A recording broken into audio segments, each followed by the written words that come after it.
November 21st, 2025, letter from Chairman Comer to David E. Kendall. December 10th, 2025, letter from David E. Kendall to Chairman Comer and Ranking Member Garcia. December 15th, 2025, letter from Chairman Comer to David E. Kendall. January 3rd, 2026, letter from David E. Kendall to Chairman Comer and Ranking Member Garcia. January 8th, 2026, letter from Chairman Comer to David E. Kendall. January 12th, 2026, letter from Ashley Cowan and David E. Kendall to Chairman Comer. January 13th, 2026, letter from William J. Clinton and Secretary 8 Hillary R. Clinton to Chairman Comer encompassing attached declarations under the penalty of perjury of both President Clinton and Secretary Clinton. January 20th, 2026, letter from Ashley Cowan and David E. Kendall to Chairman Comer. January 31st, 2026, letter from Ashley Cowan and Catherine M. Turner to Chairman Comer. And February 2nd, 2026, letter from Chairman Comer to Ashley Cowan and Catherine M. Turner. The committee originally noticed the deposition for President Clinton on December 12th, 2025. I will mark that notice as Exhibit 3. I will mark as Exhibit 4 the notice dated December 16th, 2025 for a deposition of President Clinton to occur on January 13th, 2026. President Clinton did not appear for his deposition on January 13th, 2026. I will enter as Exhibit 5 the transcript for the deposition that President Clinton failed to appear for. The committee noticed a committee business meeting on January 14th, 2026 to consider the contempt report for President William J. Clinton held on January 21st, 2026. I will mark that notice as Exhibit 6. I will mark as Exhibit 7 the contempt report for President William J. Clinton voted favorably out of the Committee on Oversight and Government Reform on January 21st, 2026. I will mark as Exhibit 8 the final roll call vote sheet favorably reporting the contempt report of President William J. Clinton out of the Committee on Oversight and Government Reform on January 21st, 2026. The committee noticed today's deposition on February 19th, 2026. I will enter the notice for this deposition as Exhibit 9. I will enter as Exhibit 10 in the email thread between Committee on Oversight and Government Reform staff and counsel for President Clinton and Secretary Clinton. The email thread confirms the date, time, and location, among other terms, of today's deposition. Additionally, this email thread clearly states the agreed upon terms, including but not limited to video recording, no predetermined time limit, and scope. The agreed upon scope from the email marked as Exhibit 10 is as follows.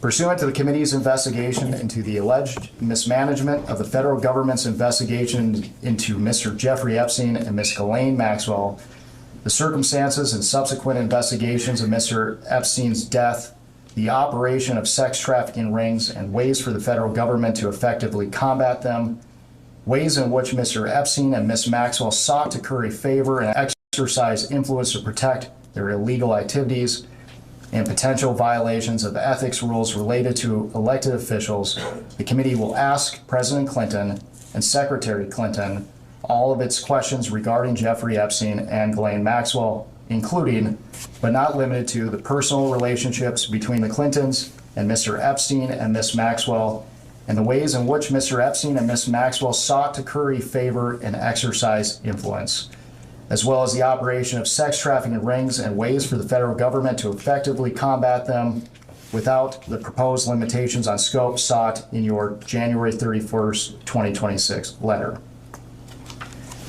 Can the witness please state his name for the record? William Jefferson Clinton. Thank you. My name is Jack Emmer, and I am the Chief Counsel of Investigations for Chairman Comer. Under the Committee on Oversight and Government Reform's rules, you are allowed to have counsel present to advise you during this deposition. Do you have counsel representing you in a personal capacity present with you today? I do. Will counsel please identify themselves for the record? David Kendall, Williams & Connolly, LLP. Catherine Turner, Williams & Connolly, LLP. Cheryl Mills, counsel to the President. Thank you. Starting with the majority, can members of Congress in attendance please identify themselves for the record? Billy. Go ahead, sir. Members of Congress. Yeah, James Comer, Chairman of the Committee from Kentucky. Congresswoman Nancy Mace, South Carolina. Eric Burleson from Missouri. Congressman John McGuire, Virginia 5. Congresswoman Anna Paulina Luna from Florida's 13th District. William Timmons, South Carolina. Glenn Groveman, Wisconsin. Ranking Member Garcia, California. Congresswoman Melanie Stansbury, New Mexico. Congressman Suhas Subramaniam, Virginia 11th. Congresswoman Emily Randall, Washington State. Congresswoman Yasmin Ansari, Arizona's 3rd. Congressman Maxwell Frost, Florida's 10th. Congressman Wesley Bell, Missouri Southern District, St. Louis. James Walkinshaw, Virginia's 11th District. Ro Khanna, California 17th. Lauren Boebert, Colorado's 4th District. Thank you. For the record, starting with the majority staff, can the additional staff members please introduce themselves with their name, title, and affiliation? Billy Grant, Deputy Chief Counsel for Investigations for Chairman Comer. Peter Spector, Deputy Director of Oversight for Chairman Comer. Daniel Ashworth, General Counsel for Chairman Comer. Ryan Giacchetti, Chief Counsel for Chairman Comer. Will Harness, Professional Staff Member to Chairman Comer. Hannah Cathy, Professional Staff Member for Chairman Comer. Melvin Soto, Digital Director for Sherman Comer. Olson Tolan, Counsel for Chairman Comer. Emily Feierabend, Counsel for Chairman Comer. Mark Moran, Staff Director for Chairman Comer. Austin Hacker, Communications Director, Chairman Comer. Ashley Ginger, Deputy Staff Director for Chairman Comer.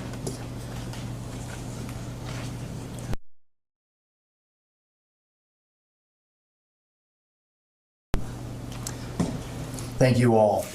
President Clinton, before we begin, I would like to go over the ground rules for this deposition.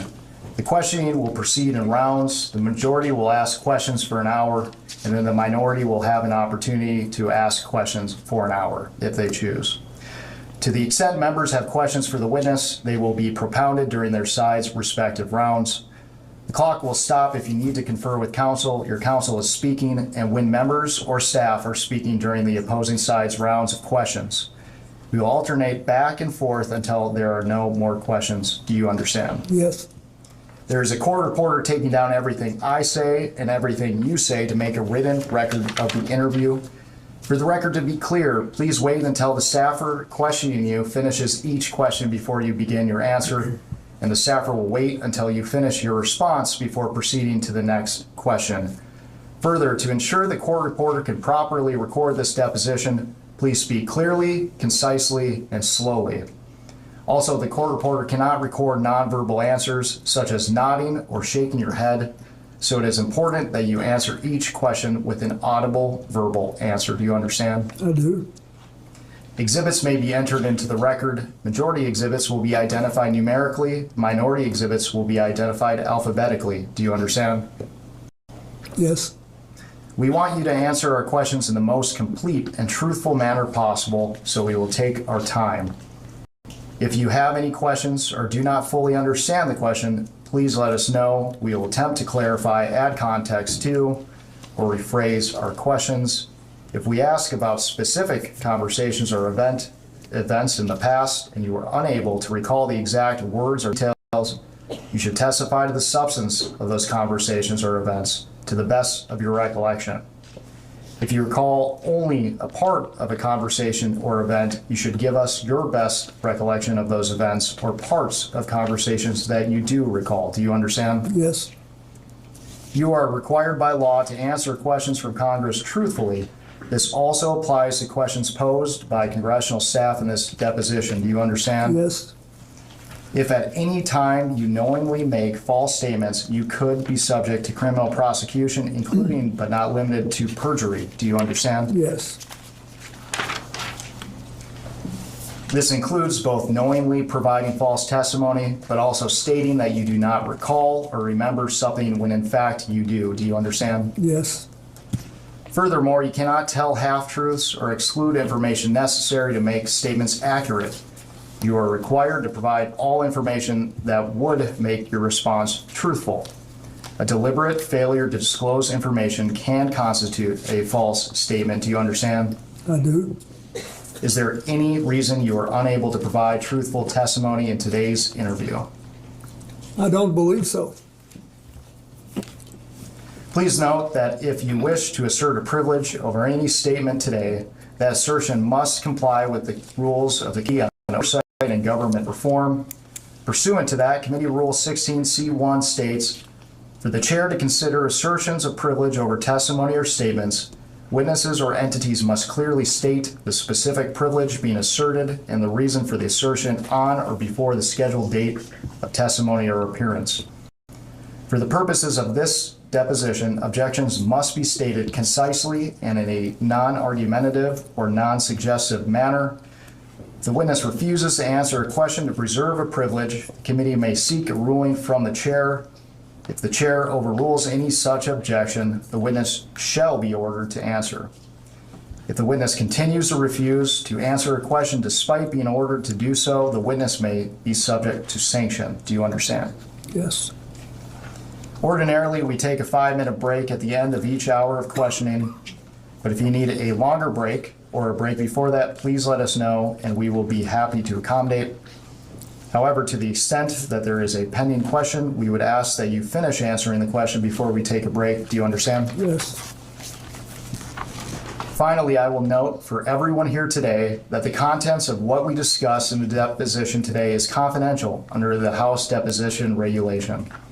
Under the rules, the chairman and ranking member shall consult before any release of testimony or transcripts, including portions thereof. This means it is a violation of House and committee rules to disclose the contents of the deposition prior to its official release. For this reason, the marked exhibits that we will use today will remain with the court reporter so that they can go into the official transcript, and any copies of those exhibits will be kept at the table or returned to us when we wrap up. Can the reporter please swear in the witness? Would you raise your hand, please? Do you solemnly declare and affirm, under the penalty of perjury, that the testimony you're about to give will be the truth, the whole truth, and nothing but the truth? I do. Do you have any questions before we begin? No. I have a comment before we begin, please. Mr. Chairman, I want to start out by saying, as you know, yesterday there was a photo released, and I appreciate you assuring and admonishing the committee and all of us of our obligations. Obviously, we want to ensure that that doesn't happen again. We've obviously experienced a number of deep fakes that have now been circulating on the web, not because of anything that the committee did, but because of the release of this particular photograph. And for that reason, I would ask two things. One, a reminder to all that the obligation to maintain what is occurring in this room occurs. And two, a release of the video of the Secretary's testimony as soon as possible, ideally today, which was in 24 hours, and the same for the President, so that there are not deep fakes that are representing what is happening here when they actually have not. Yeah, and let me say, yesterday that was an unfortunate situation. We had probably two things that shouldn't have happened. The release of the photo, as well as a Democrat member communicating with the New York Times. So I will again remind everyone to refrain from sending pictures or texting with media outlets outside. Melvin is our videographer, and we're getting he's doing this today as well as producing the video, so we'll get them out hopefully as soon as possible, hopefully within the next 24 hours. Thank you very much, Mr. Chairman. I appreciate that. Nothing more. Mr. President, do you wish to provide an opening statement? I do. It's brief. First of all, good morning and welcome to all of you to our hometown. I appreciate you coming here. I'm here today basically for two reasons. First of all, I love my country and the Constitution, and I believe America was built on the idea that no one is above the law, especially presidents, and that we should all live by the same set of rules shaped by the Constitution. Democracy requires every person to play their part, and I hope that by being here today, we can bring ourselves a little further away from the brink and back to being a country where we can disagree civilly and search for the truth and justice, and that outweighs the partisan urge for spectacle and point scoring. I will do my part, and I hope you'll do yours. The second reason I'm here is that the girls and women whose lives Jeffrey Epstein destroyed deserve not just justice, but healing. They've been waiting too long for both. Through my brief acquaintance with Jeffrey Epstein, though it ended years before his crimes came to light, and though I never witnessed during our limited interactions any indication of what was going on, I'm here to offer what little I know so I can do my part to prevent something like this from happening again. I have to just say one personal thing. Since Hillary came in yesterday, she had nothing to do with Jeffrey Epstein. Nothing. There's a picture of us both shaking hands with him in a photo line in 1993 at a fundraiser for the White House Historical Association. I don't know how it is under President Trump, but when I was there, it was about the most non-political operation you can imagine. There were people who loved the White House, who were interested in it, would give a little money every year to do things that needed doing around the house. And nothing nearly as extravagant as the ballroom or any of that, just things that had to be done. And neither she nor I remembered shaking his hand all those years ago. So I don't think that was right. On the other hand, I do think you should be talking to me. I think you should have called me. I did take those plane trips with him, and you have a right to ask those questions. So I'm glad to be here, and I understand what the oath is. I have to be honest with you. You know, I'll be 80 years old if I live to my next birthday. I don't remember everything that happened 24 years ago, but I do remember some things, and I will tell you what I remember as best I can. We, each of us, owe the victims nothing less than the truth and accuracy. We owe that to the American people. And I actually hope that you will be able to come up with some suggestions that will reduce human trafficking and especially focus on underage girls. I hope you'll be able to do that. I know that Hillary talked a little yesterday about what the State Department does and what she pushed on human trafficking and girls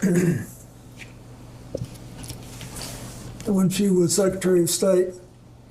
We had to deal with it. And in my foundation, I saw it in Nigeria when Boko Haram was rampaging through the north of Nigeria. And we were working there trying to stop deaths from diarrhea for young children. And it was interesting. These guys were cold and calculated. They said, oh, you don't have to leave because the kids you're helping are younger than the ones we want. They have to be about 9 before they're worth anything to us. So this is really important. And I will do what I can to make whatever contribution I can. Thank you. Thank you. The time reads 11:28, and the majority's time will begin now.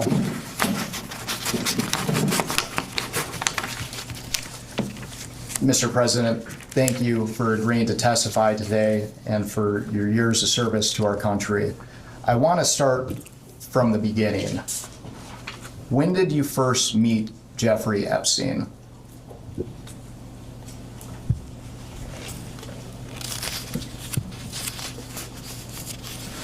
Well, I will try in this testimony, and I will point it out when I'm aware there's a picture or something that predates this. There's a picture that shows him shaking hands in the White House Historical Association reception. That was in 1993, but I'm not aware of that. I first remember meeting him when I got on his airplane to take the first trip with my foundation in, I think, 2002, whenever it was. But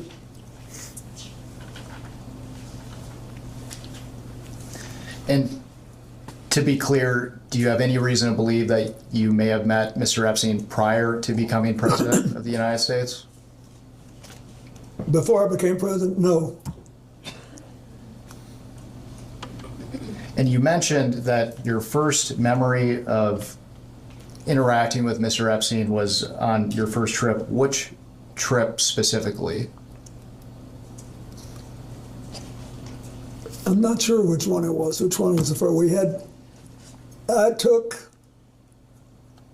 all or part of 4 or 5 trips to Asia and Africa and one to Northern Europe on Mr. Epstein's airplane. And once when I was in Florida, I was offered a ride back to New York, but I wasn't there having an end. It was just coincidental that he was there, and I think that was fairly early in the process. I don't remember exactly. I just know that I did. I took one flight back from Florida to New York, and all or part of several other, I think 4 or 5 trips to Africa, Asia, and one to Northern Europe. And I want to make sure the record is clear. Is it your testimony today that you have no independent recollection whatsoever of the circumstances of when you first met Mr. Epstein? Objection asked and answered. You can answer again. Yes, I do have a recollection of when I remember meeting him before this trip. I mean, on this trip when I took his plane.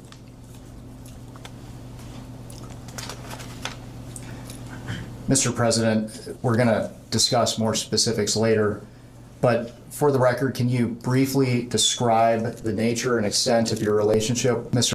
Epstein? Well, sometime after I left the White House, either in late 2001 or early-ish in 2002, I received a call from Larry Summers, who had been on my economic team and was later Secretary of Treasury and was then president of Harvard.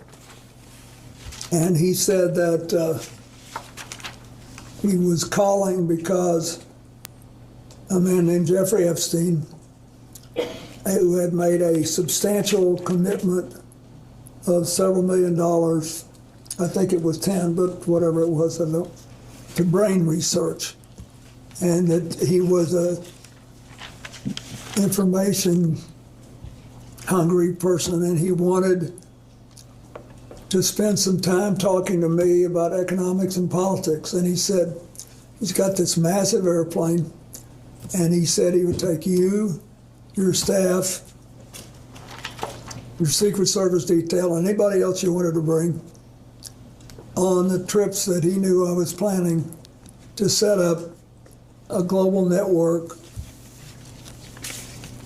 to provide life-saving AIDS medicine to as many people as possible, as quickly as possible. And I should back up and say, when I left office, we had done all the preliminary work to set up the global funds on HTB malaria, but it was not yet funded. And there were other instruments and institutions who were later founded, including President Bush's PEPFAR program. It had not yet been funded. There were only 200,000 people in the entire developing world who had AIDS medicine, most of them in Brazil, which had a big drug operation on its own. and in Thailand, which also had its own drug population. In Africa, there were like 30,000 people or something, just next to no people. And they were dying like flies. And I thought we had found a way to drastically drive the price down.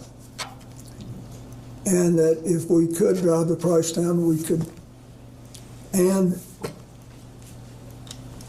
empower people to administer the medicine right, we could save a lot of lives. And I was obsessed with it.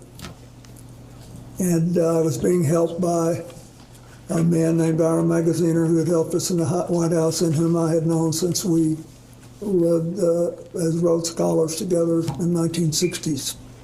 So anyway, that's why when Larry Summers said this, I thought, boy, this would be great. And so we followed up and took the trips.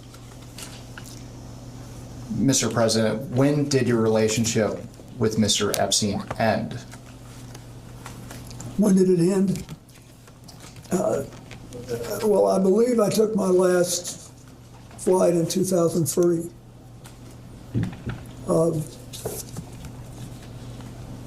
Now, later I became aware of some involvement he had in the first Clinton Global Initiative, but it was much later. Why did your relationship with Mr. Epstein end?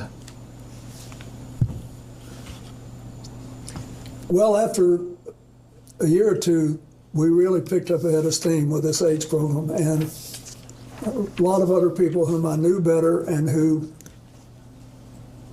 really cared about the work came forward and offered to help us provide transportation. And I thought Mr. Epstein was an interesting man, but I didn't think he was really interested in what I was doing.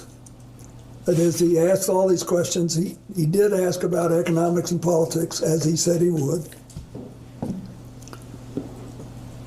And he never asked me anything untoward. It's just that I thought I had done what I promised to do, and he had done what he promised to do. And I thought I'd always, over the years, with these donors, tried not to overstay my welcome. I thought that we'd done enough, and then it's time to start working with other people.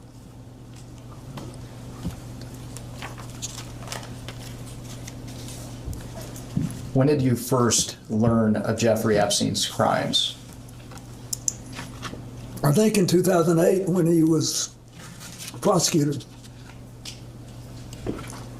There's nothing that I saw when I was around him that made me realize he was trafficking women, and I never.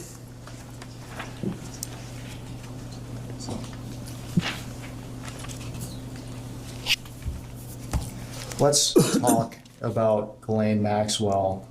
When did you first meet Ghislaine Maxwell? I believe I first met her with him when she was working with him. And what did you understand Miss Maxwell, and what did you understand her relationship to be with Mr. Epstein? I thought she was sort of his chief of staff or administrator. And you said that you first met Miss Maxwell with Mr. Epstein. Is that after you were president? Yeah, I don't believe I met her when I was president. I could have. I met a lot of people, I don't remember. But I definitely remember meeting her on that first flight. Can you briefly, for the record, describe the nature and extent of your relationship with Miss Maxwell? Yes, it was. It lasted longer and was more extensive than my relationship with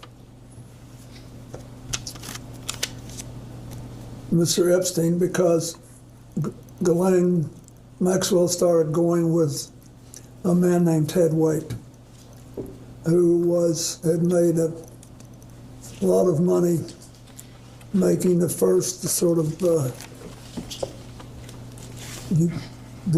self-designed computers. And he was a big supporter of mine and the foundation before he started seeing Glenn. We'd been friends, and he was interested in, particularly in reducing pollution in the oceans. And so when she started going with him, I would see her from time to time. And when did your relationship with Miss Maxwell end? I don't think I've seen her in a decade. I don't know. It's been a long time. I don't know exactly when. Why did your relationship with Miss Maxwell end? Well, first she moved to Boston, I think. She had a relationship with a man there, and I think they may have married. And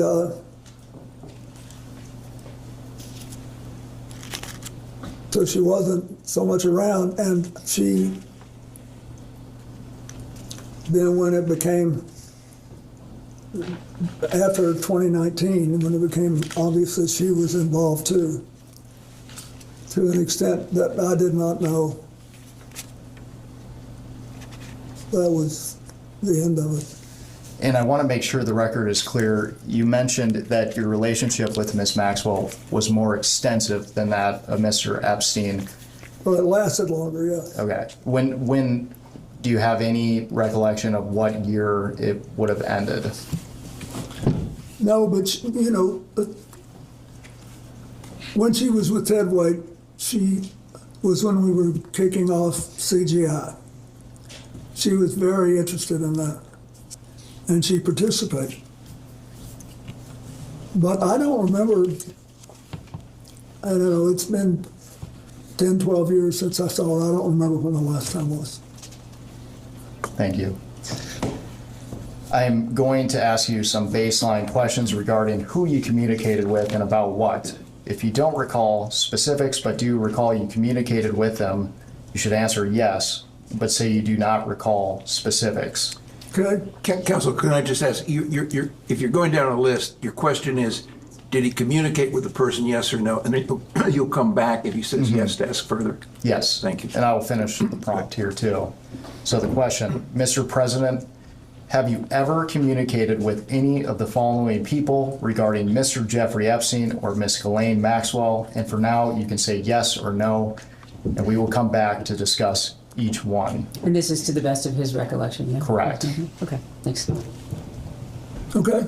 First, Richard Kahn. Richard who? Kahn. T-O-D-D? K-A-H-N. I don't know who that is. Darren Indyke. Indyke? Correct.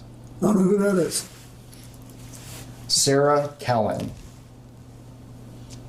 I don't know who that is. Uma Abedin. Yes. Excuse me, Mr. President, the question is, as I understand it, name the people you communicated to about Epstein and Maxwell. Oh, obviously I know Huma very well. I don't remember any specific conversations we ever had about Epstein and Maxwell. Noam Chomsky. No. Mr. Chomsky wasn't a big fan of mine. He thought I was too conservative. Leslie Groff. Leslie who? Groff. I'm sorry, I don't know who that is. Nadia Marcinkova. I don't know who that is. Jean-Luc Brunel. I don't know who that is, I don't believe. Alan Dershowitz. I know him.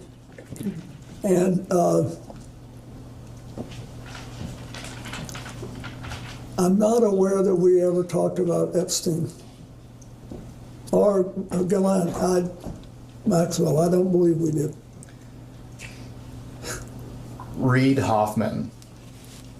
I know Reed Hoffman, but he never talked to me about Mr. Epstein or Miss Maxwell. Karina Shuliak. I don't believe I know who that is. I don't think I've ever met that person. Woody Allen. I do know who he is, but I don't think I ever met him, and I never talked to him about Epstein or Maxwell. Sandy Berger. Sandy Berger was my national security advisor, and we were very close personally, but he's been dead for several years. And I don't think I ever talked to him about either one of those people. Jess Staley. Jess Staley? Correct. No. Paul Morris. I don't believe I know him.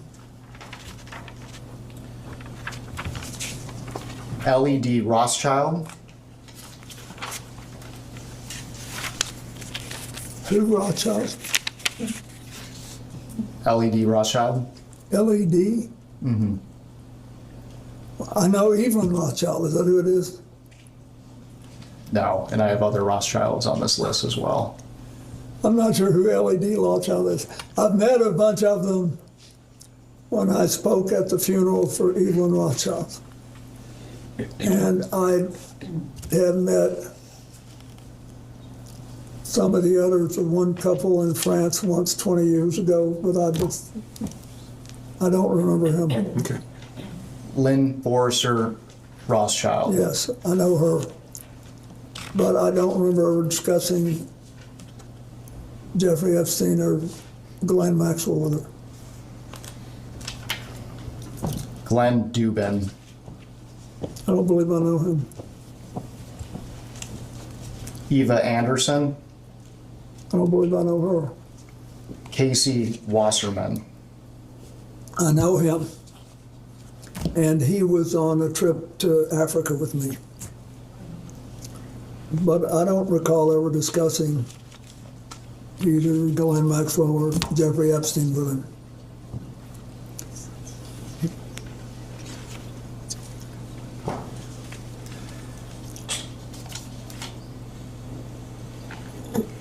Ira Magaziner. Yes, I think I mentioned him earlier. He was the person who basically helped me start the AIDS program, and he ran the Clinton Health Access Initiative for many years. He retired a couple of years ago, a few years ago.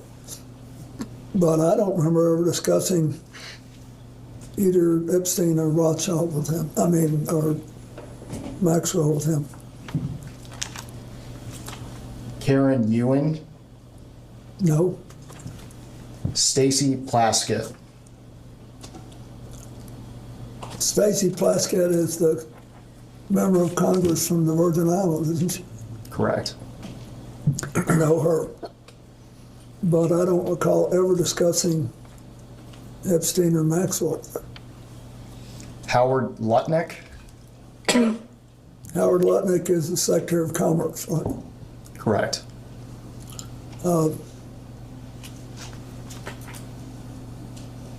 know him and from 9/11, and because Hillary worked with his company and helped him to get going again. But, and I know he's now President Trump's Secretary of Commerce, but I don't remember ever having any conversation with him about Jeffrey Epstein or Ghislaine Maxwell. Doug Band. And he worked for me for years. And I know that he arranged like airplane flights and things like that, and was doing work on the first Clinton Global Initiative in 2005. And I know that he knew both Epstein and Maxwell. I do not know to what extent he was in contact with them, and I heard things in the last thing I didn't have any idea 24 years ago. So you'd have to be more specific if you want to know if I knew something then. I can tell you as best I can, but he worked for me, and I knew some of what he was doing, and I didn't know some of what he was doing. Thank you, and we will return to Mr. Ban. Louis Free. I do know him.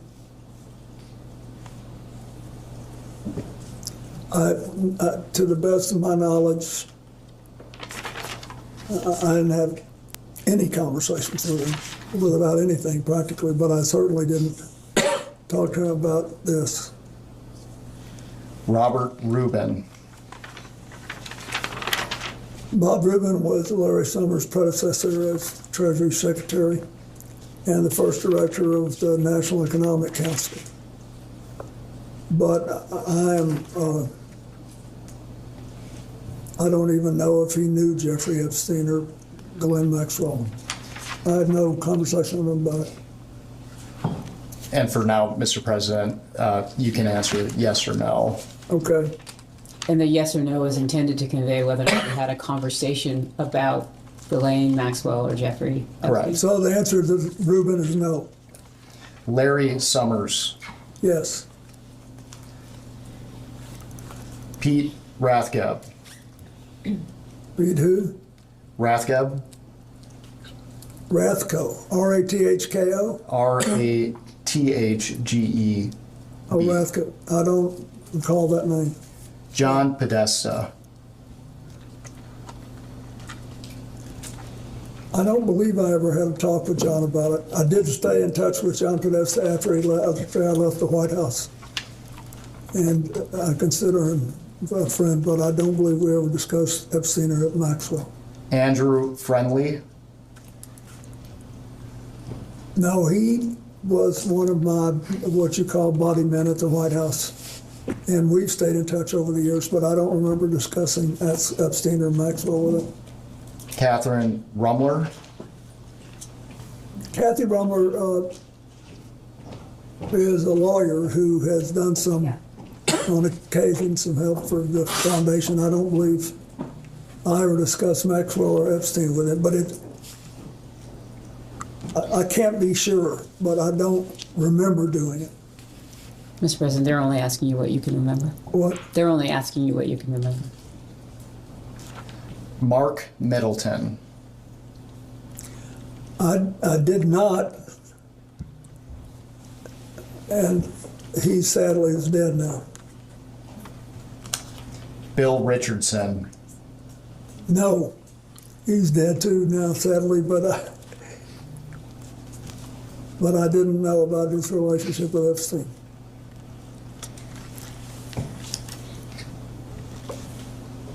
George Mitchell. No. Bill Gates. No. Leon Black. No.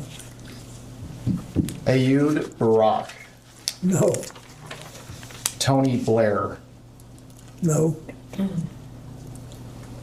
Andrew Mountbatten Windsor. I knew that he knew, at some point I knew that he knew Ghislaine Maxwell. But I did not know, I don't think, that he knew Epstein. So is that a yes that you had communications with him? No, we never had any. Is your question communications about Epstein and Maxwell? Correct. Just generally as a conversation, like you're together? Can you just elaborate more so he can better answer your question? Mr. President, did you ever have any communications with Prince Andrew related to Mr. Epstein or Miss Maxwell? The direct answer to your question is no, but I don't want to mislead you. I know that because of my friendship with Evelyn and Lynn Rothschild, and because the former prince was around them, and they knew Ghislaine Maxwell from Britain and through her father, her late father. There may have been some conversation there. I don't remember it, but I don't want to mislead you. I knew something that. Thank you. Your question, because it's so broad, means that any social engagement that you might have would be captured. Yeah, So I think what he's trying to don't distinguish between is what you're trying to learn and just social engagement. Yes. If I had a social engagement with Andrew, Related to Mr. Epstein. not related to him, Maxwell. no. Thank you. Peter Mandelson. No. Mohammed bin Salman. No. Larry Page. No. Sergey Brin. No. So let's talk about Larry Summers. You mentioned that you had communications with him related to Maxwell and Epstein. What were the nature of those? For the record, he said with Epstein, just to Just clarify. Epstein. Just Epstein. Thank you. You mentioned that you had communications with Larry Summers related to Mr. Epstein. Can you describe the nature of those communications? Yes. As I said before, he called me on the phone. He knew what I was trying to do with this AIDS work and how important it was to me. And he said he had just talked to Jeffrey Epstein, who he's described as a successful investment advisor who made a lot of money and had made a large commitment to Harvard to brain research. And he said he wants to talk to you about politics and economics, and he says if you will take an hour on the longer legs of these trips he knows you're going to make to Africa and Asia to talk to him about it, that he will fly you on his airplane, and your staff, and your Secret Service detail, and any other people you want to take who are supporting your work.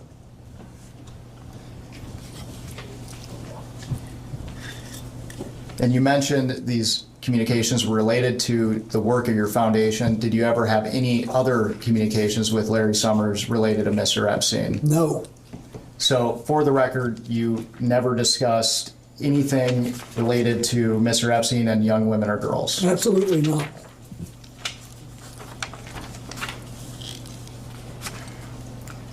Mr. President, for the record, have you ever been contacted by any law enforcement agency concerning Jeffrey Epstein or Ghislaine Maxwell?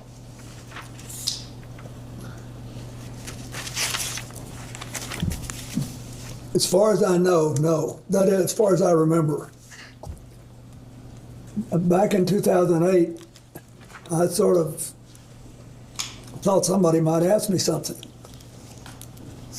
Because I was glad this had come out since it had happened. But I don't believe anybody ever did. You mentioned that you thought someone would want to ask you something. Can you elaborate on what that means? Just because he let me use this airplane. And to be clear, have you ever provided any information to any law enforcement agency concerning Jeffrey Epstein or Miss Ghislaine Maxwell? So you asked this question before, you're just asking him to reiterate the response to the question that he previously asked you, Mr. President. I don't believe any law enforcement agency has ever asked me.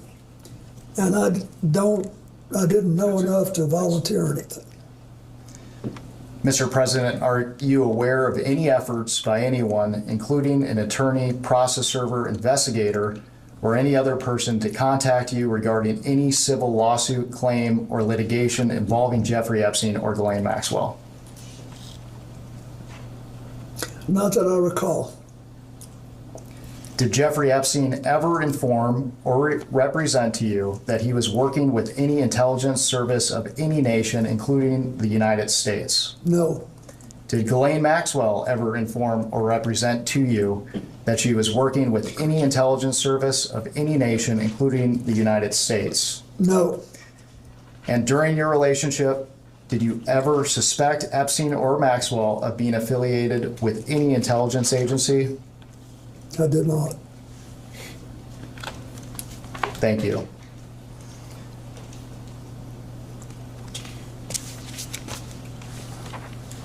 I want to talk about your time in the White House. I realize that you have testified, your recollection is limited, but did Mr. Epstein ever visit the White House while you were president? Objection, asked and answered. The records reflect that he did. That's not the question. According to FOIA requests to the Clinton Library, Mr. Epstein visited the White House at least 17 times between 1993 and 1995. Do you have any reason to dispute those numbers? Nope, I don't. Do you know what the nature of Mr. Epstein's visits to the White House were? Are you asking what he knew in preparation for today? Can you clarify what you are seeking to learn? First of all, at the time, I had no idea he was coming and going. Huge numbers of people come and go in the White House. A lot of them come well over once, especially if they're lobbyists, for example. But I didn't know he was coming, so I certainly didn't know what he was coming about.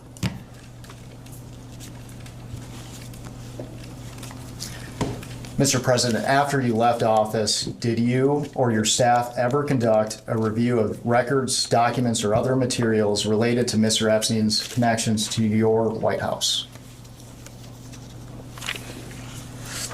You're exempting counsel. You can respond to that, but don't say anything about what you talked to your lawyers about. You can respond to his question. Do you need the question again? Yeah, I don't even understand. You mean, did we look into what he did in the White House after I left office? Mr. President, one of the concerns of the committee is how Mr. Epstein and Ghislaine Maxwell attempted or potentially attempted to curry favor with influential figures. My question was, after you left office, did you or your staff ever conduct a review of records related to Mr. Epstein's connections to your White House? To the best of my knowledge, no.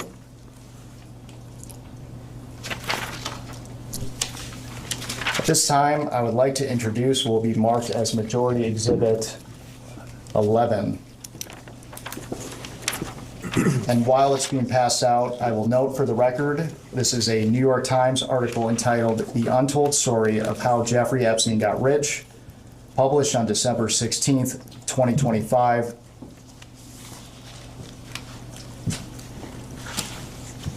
And when you receive the article, I want to direct your attention to the last paragraph of page 31. The last paragraph of which page? 31. And when you are ready, I will also read it into the record.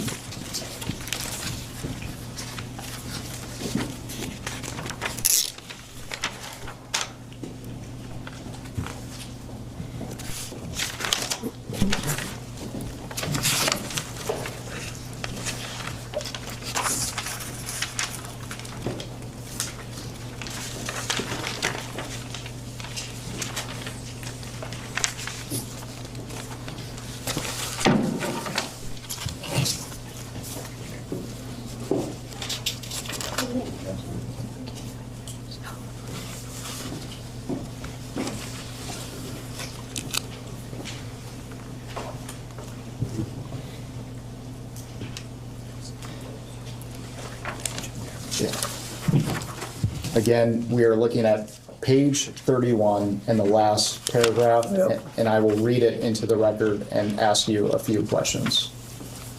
Please give him a moment to read this.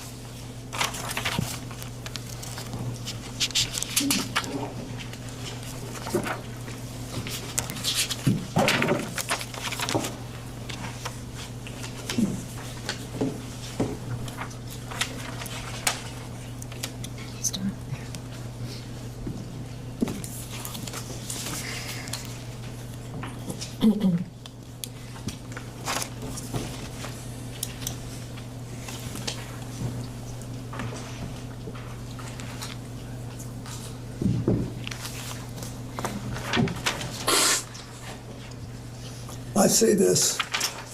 This is the paragraph he wants to Yeah. ask you guys.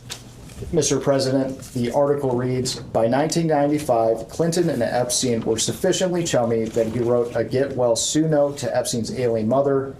Hang in there, the president scrawled on a yellow post-it, which Epstein saved and we reviewed. Mr. President, did you write this note? Are you asking if he recalls writing this note from 1995 on a post-it? Correct. Okay, thanks. Just clarify. It looks like my handwriting, but I don't recall, but I will tell you this. I have written get well notes to lots of people I did not know and had never met. And you answered my next question. Did you ever meet Jeffrey Epstein's mother or any of his family members? No, I'm not sure that I was asked to do this by Jeffrey Epstein. And I want to focus specifically on the article's characterization. It says that you were chummy with Mr. Epstein in 1995. Is that accurate? Well, I'm going to object to that characterization. It's hearsay. President may answer. No. I was surprised by that. Stop. Let's talk about your relationship with Mr. Epstein after you left the White House. Okay. How would you characterize your relationship with Mr. Epstein?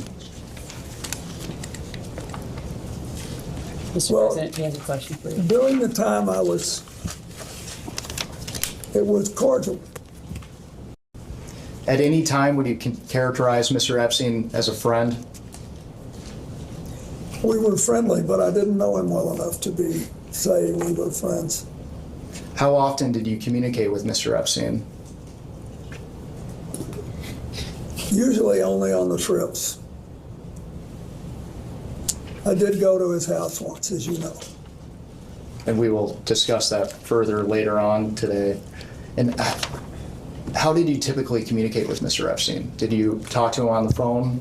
Excuse me, he just said he talked to him on the trips, so that's in person. Typically, my staff communicated with with him. And I think it was mostly Mr. Band, but somebody talked to him. And you mentioned that you visited one of his properties. But outside of the work on the foundation and your trips, how many times did you meet in person with Mr. Epstein? You're asking him to the best of his recollection. Outside of the trips, I believe he came to the office once in Harlem. I was still housed up there then. And I think he paid a brief visit to the office. And I paid a brief visit to his house. When I once thought he was there, but now that I think about it, I don't think he was. And that was it. I mean, I didn't. That's what I remember. And you mentioned you visited Mr. Epstein's house. Are you referring to his New York townhouse? Yes. And your communications with Mr. Epstein, did you ever have any communications that were not related to the foundation?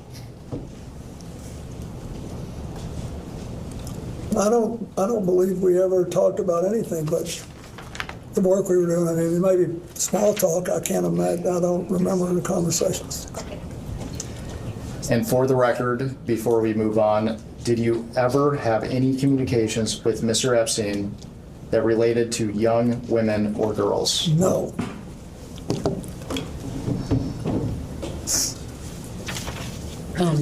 Excuse me. Do you have your fantastic? Thank you very much.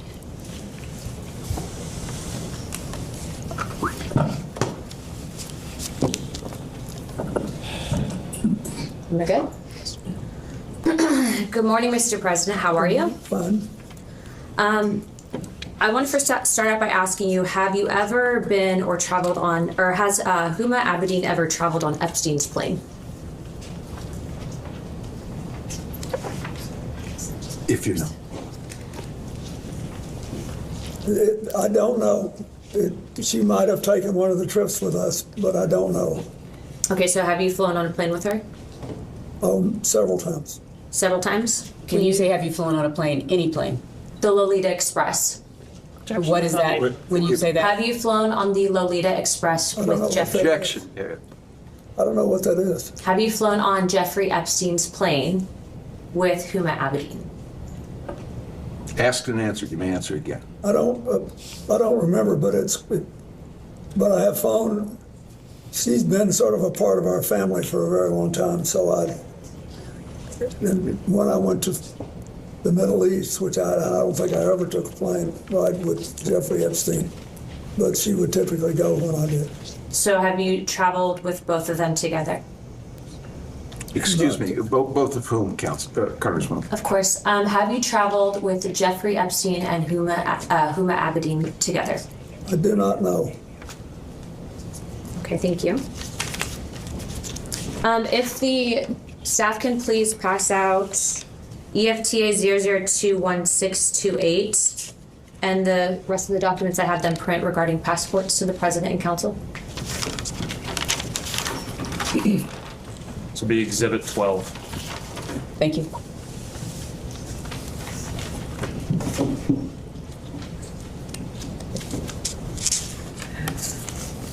Thank you very much.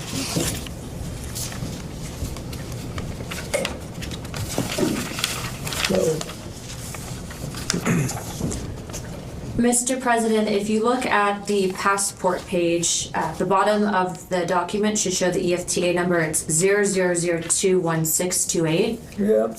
There's a name on there. Would you be able to read that name to me? Can you read the name? Excuse me, Congressman. Yes. Will you ask me if you've ever seen the document before? Yes. Well, this is evidence, and so I wanted to ask him specifically. So it's from the DOJ document release, right? I understand, but he may not have seen it, or he may have seen it. No, I've never seen it, but it looks like a passport. Okay. Can you tell me the name that's listed on the passport? Excuse me, he's never seen this document. Would you just read the name, please? Yes, the name is Marius Robert. Marius Robert, yeah. Are you familiar with that name at all? No. Okay. Would you be able to identify the individual in the photo? It looks like Jeffrey Epstein. Okay, the reason I ask you about this specifically is because I do believe that Jeffrey Epstein was an intelligence operative. And so this was a passport that was actually entered in and released by the Department of Justice, but this was an FBI filing. It was found in his safe, if you will. So it's an alias. So the reason I ask you that is because given your nature and position, I'm wondering if you were essentially targeted by a honeypot operation and or by intelligence to gather information. So that's why I asked you that question. Well, if it was a Mr. President, there's not a question pending. I haven't. Is there a question? No. You can ask a question. Well, I'll be getting to more, but that's the reason I asked that. Okay, my next question for you is, have you ever had contact with an individual by the name of Shantae Davies? I believe Shantae that's a distinctive name, and so I think that was the name of one of his flight attendants. Okay. She's been described on being on a 2002 Africa trip and providing massages. Was she or any other young female on that trip underage at that time? Not that I'm aware of. Okay. Did you ever receive a massage or have physical contact from her or anyone else on that trip? You've seen the pictures. There was one time when I was sitting up and I got a back rub, a neck rub. Okay. And I think Shantae did it, but I'm not sure. Okay. Did you ever visit Epstein's Little St. James Island? No. We have Virginia Guffrey, who has testified seeing you on the island with two young girls. Did this occur at all? Okay. Why do you think she would have made that claim? Objection, speculation. He can't possibly. Have you ever met her or any other Epstein associated underage girl? Not to my knowledge. Okay. In Epstein's 2016 deposition unsealed in the DOJ files, he refused to answer if you were accompanied by two young women who were approximately 18 years old on the island. Were any such women potentially underage with you? I know you've stated that you were not there, but did you have any interaction with the said Objection to the foundation of the question. He's already stated he was not on the island. You're now asking about a claim of the Fifth Amendment by Jeffrey Epstein. Okay. Would the staff be able, go ahead. If the witness doesn't know, the witness is welcome to say he doesn't know. No, but he actually answered the question. Yeah, he when answered she the asked question, that but he wasn't I'm on the not- island, I'm so not then she was instructing asked. my Okay. Do you know an individual by the name of Sarah Ransom? I don't believe so. Okay. There have obviously been claims made about you, and I do not believe that these claims are credible. The reason I am asking you specifically about that name is because that individual stated that you were in sex tapes, okay? It was unfounded and it was discredited. But given the politicization of this entire investigation, do you believe that it would be appropriate of members of this committee to bring in witnesses, whether it is about you or another president, that have unfounded allegations regarding sexual claims of misconduct? That's not a decision for me to make. As a recommendation in regards to avoiding trafficking, et cetera, and bringing justice for the victims, would you make that recommendation to this committee? Congressman, just so I understand the question, you're saying if the witness has unfounded claims? Well, I don't believe that Sarah Ransom's claims about the president are founded. I don't believe that there's sex tapes with you, President Clinton. No, I'm just asking about your question. Is it, you're not asking if somebody with plausible claims should be brought in. You're asking if somebody with implausible, unfounded claims. Correct, because these claims were found to be unfounded by investigators. So are you asking his opinion? Yes, because we are trying to figure out in regards to being able to further this investigation and whether or not we are going to be interviewing other individuals regarding sex trafficking, avoiding in the future. I know that you and your wife have both been big on this issue. So I'm asking you, would you think that it would be appropriate that this committee bring in someone like Sarah Ransom, who has unfounded claims that have been debunked in this investigation? It's He a answered simple the question about, he answered this question when you first asked it then, when he said that it wasn't for him to make those decisions. Well, I'm asking for his recommendation to the committee and follow-up. It's not a gotcha question. This is obviously a very serious investigation. Well, first of all,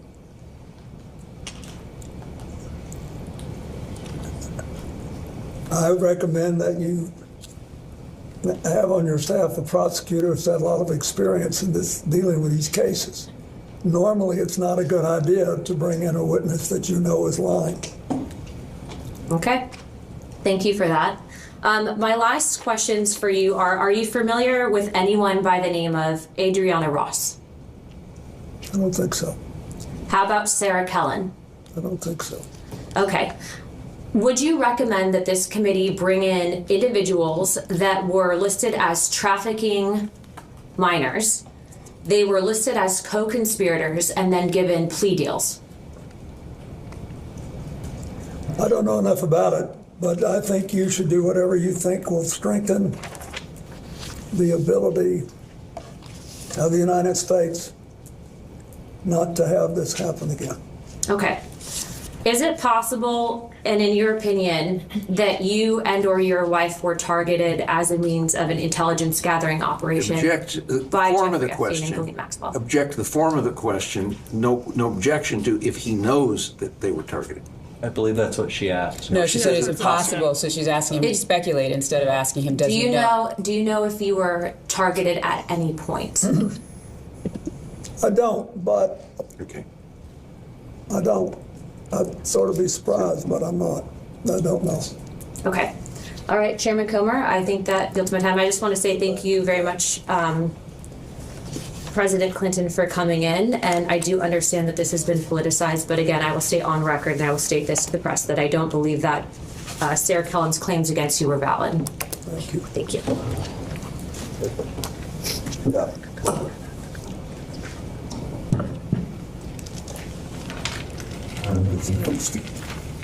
Mr. President, before we left off, I asked you to characterize your relationship with Mr. Epstein. I asked you if you considered him to be a friend. You said you did not. Is that right? I said we were friendly and we had a cordial relations, but I didn't know him well enough because we had almost no contact beyond what I described. At this time, I'd like to introduce what will be marked as Majority Exhibit 13. And this is Bates Mart House Oversight 000126. And while it's being passed out, this is a letter from a book of letters, which Yeah, it's his 50th birthday. Jeffrey Epstein's 50th birthday. Questions? Yeah, Mr. President, do you recognize this I letter? do. And for the record, does this appear to be your handwriting and signature? It is. And why did you write this letter? Why did I? Because I was requested to contribute a nice letter for his birthday book. And who asked you to write the letter? I don't remember. Would Miss Maxwell have I asked you? don't know. I think someone on my staff asked me. Now, there's a word that our committee has not been able to identify, and in our defense, the Wall Street Journal has not been able to identify. Imagine being on his staff. Can you please read the letter for the record? Yes. It's reassuring, isn't it, to have lasted so long across all the years of learning and knowing, adventures and errors, and still to have your childlike curiosity, the drive to make a difference, and the solace of friends.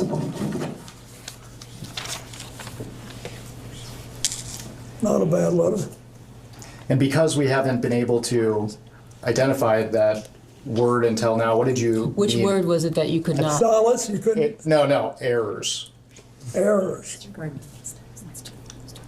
What did I mean? Anybody who's lived 50 years and done anything has made mistakes as well as progress and done things. But for the record, you weren't referring to errors in judgment that Mr. Epstein had related to his inappropriate activities involving you. Absolutely not. I knew nothing about that.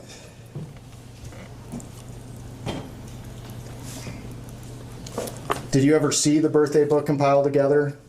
I don't think so. And you mentioned previously you were friendly with Mr. Epstein. Did you typically send birthday wishes to individuals that you didn't consider to be friends, though? No, I send out literally hundreds and hundreds of birthday letters every year to people that have been my friends. But if somebody's doing a special, I've sent birthday letters of congratulations to people I've met 2 or 3 times for their 70th birthday, their 80th birthday, their 50th wedding anniversary. I do it. And I told you, I thought Epstein was interesting and curious. So I wrote a letter that I thought reflected that. Can you elaborate on what made him interesting and curious? No more than I've already said. At this time, I'd like to introduce what will be marked as Majority Exhibit 14. And while it's being handed out, this is an article published by the New York Times on August 5th, 2025, entitled "A Look Inside Epstein's Manhattan Lair." And once you receive the article, I will just direct your attention to page 10. Where is that? No, they haven't brought it yet.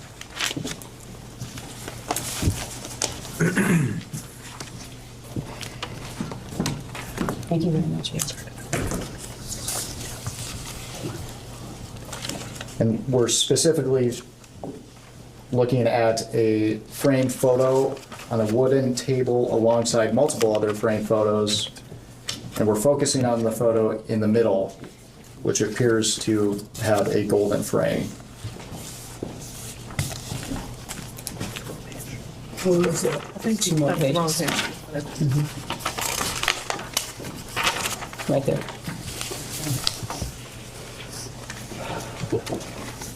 Not the page with the Pope.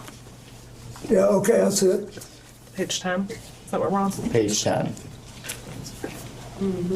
Mr. President, do you recognize yourself in this photo? I do. And it appears that the man on the right of the photo is Jeffrey Epstein, is that correct? I think so. Have you seen this photograph before today? Only in this picture. And for the record, what is happening in this photo? He's smiling at me, looks like he's talking to me. This is one of the friendly interactions that you were describing earlier? Yes. And can you describe the circumstances surrounding this photo? Are you asking if he recalls the? I do not. I have no idea.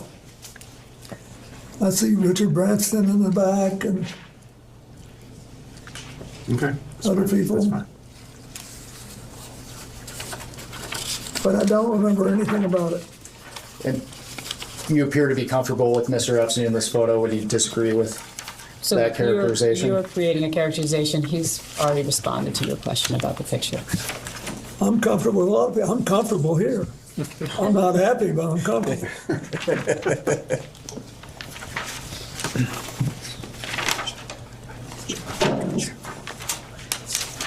And my conscience is clear. That helps.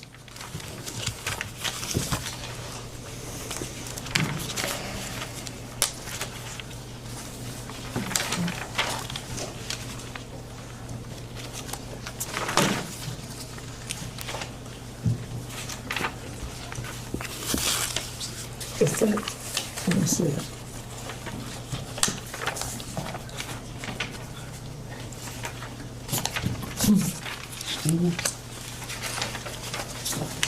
Okay.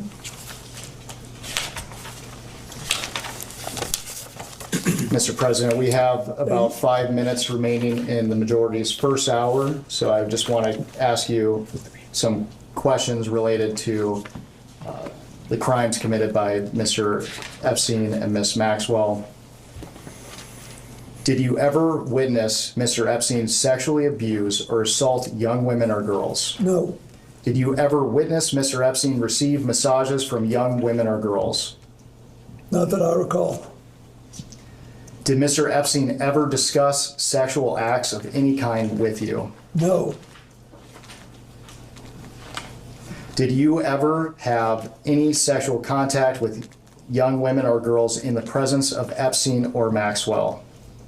No. Did you ever have sexual contact with any young woman or girl introduced to you by Epstein or Maxwell? No.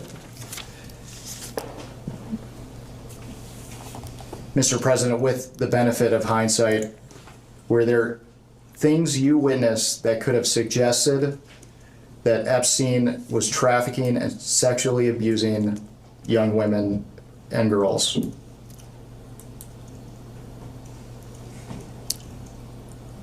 I do not believe so.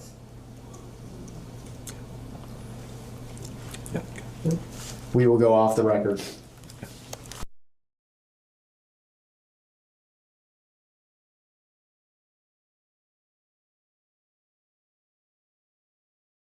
We can go back on the record. Mr. President, good morning. Good morning. My name is, and I'll be doing most of the questioning for the minority today. First, I want to thank you for your long and distinguished service to this country. I also want to thank you for your time today. We appreciate it. Before we get to questions, I'd like to take a few minutes and highlight some context that we think is relevant for today's conversation. President Trump had a long-standing personal relationship with Jeffrey Epstein. That is not a secret, it is well documented, and I think the public and everyone in Congress understands that at this point. President Trump does not like talking about his long-standing personal relationship with Jeffrey Epstein. I think we've all seen that as well. On November 12th of last year, Oversight Committee Democrats released emails that were obtained from the estate of Jeffrey Epstein. In one email from 2011, Epstein said to Ghislaine Maxwell that President Trump was, quote, that dog that hasn't barked, and that an unnamed victim, quote, spent hours at my house with him. In another email from 2019, Epstein wrote that, quote, of course he, referring to President Trump, knew about the girls as he asked Ghislaine to stop. I'd like to enter as Minority Exhibit A, Oversight Democrats press release from November 12th, 2025, titled House Oversight Committee Releases Jeffrey Epstein Email Correspondence Raising Questions About White House Cover-Up of Epstein Files. And that includes both the emails that I just mentioned. There was a fair amount of public attention on those emails, and 2 days later, President Trump asked the Department of Justice to investigate Epstein's relationships with yourself, Larry Summers, Reid Hoffman, and JP Morgan Chase. You are, of course, a former Democratic president of the United States. Notably, President Trump did not include any Republicans in his demands.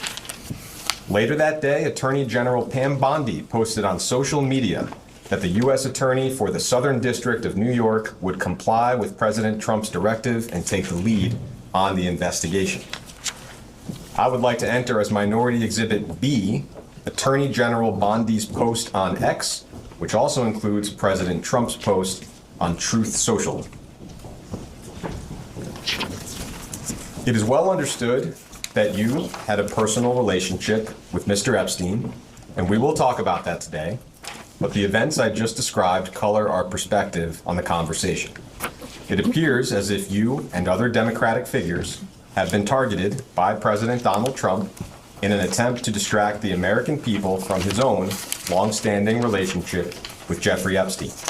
And if that were true, it would not be the first time that President Trump has targeted his political enemies under the guise of law enforcement. This deposition is occurring in the context of unprecedented weaponization of the Department of Justice by Donald Trump. You may have a perspective on this of your own, so before we get started, I just want to give you the opportunity to share any thoughts you might have on that subject.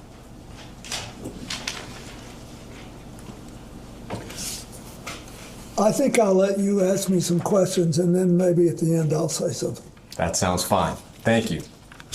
I'd like to start our conversation with a few foundational questions so we can just set the record straight from the very beginning. With respect to your relationship with Mr. Epstein, did you ever, at any point during your interactions with Jeffrey Epstein, know about the sexual abuse that he was committing against minors and young women? No. Have you ever engaged in sexual activity with a person introduced to you by Jeffrey Epstein? No. With respect to your relationship with Ms. Ghislaine Maxwell, did you ever, at any point during your interactions with Ghislaine Maxwell, know about the sexual abuse that she committed and facilitated against minors and young women? No. Have you ever engaged in sexual activity with a person introduced to you by Ghislaine Maxwell? No. Have you ever, at any point, visited Jeffrey Epstein's former estate on Little St. James Island in the U.S. Virgin Islands? No. In February of last year, Attorney General Pam Bondi said on Fox News that you traveled on Mr. Epstein's plane, quote, because it supposedly had a bed in there where Jeffrey Epstein had young girls. I will ask you, did you fly on Mr. Epstein's plane because it had a bed where Jeffrey Epstein had young girls? No. Are there any other accusations that have been made against you with respect to Mr. Epstein that you'd like to address before we get started with some chronological questions? Well, I think you pretty well covered it. Thank you. Thank you. I will ask a series of chronological questions. I'd like to try to create one clear chronological record. Some of that might be repetitive from what you've already talked about. I will try to keep that to a minimum. All of these questions are from a long time ago. If you don't recall anything about what I'm asking, just let me know. Starting with events before and during your presidency, the earliest known link that we're aware of between yourself and Mr. Epstein is that he made a pair of campaign contributions to you in 1992. There was a $1,000 contribution to your presidential election committee in January 1992, and another $1,000 in June to the Clinton-Gore General Election Compliance Fund. I imagine a lot of folks donated $1,000 to your campaign. Do you have any specific recollection or knowledge of those particular contributions? No, I think this is the first time I've ever known that. Thank you. That takes us into your time as president. You were elected in November of 1992 and inaugurated in January of 1993. Mr. Epstein visited the White House a number of times while you were in office. Our understanding is that Mr. Epstein visited the White House 17 times between 1993 and 1995. I am not going to walk you through each of those visits. I'm just going to break them into categories. I think first, with respect to the only Epstein visit where it is publicly known that you either met Mr. Epstein or had some interaction, was the White House Historical Association reception that you mentioned earlier. I know there's a photograph that you mentioned of yourself and Mr. Epstein meeting. Am I right that you have no specific recollection of meeting Mr. Epstein or Ms. Maxwell at that event? I don't. Okay. With respect to the other 16 times that Mr. Epstein came and went, and that spanned 1993 to 1995, am I right that you have no specific recollection of meeting Mr. Epstein any of those times? No, I don't think I did, and I don't know who he saw.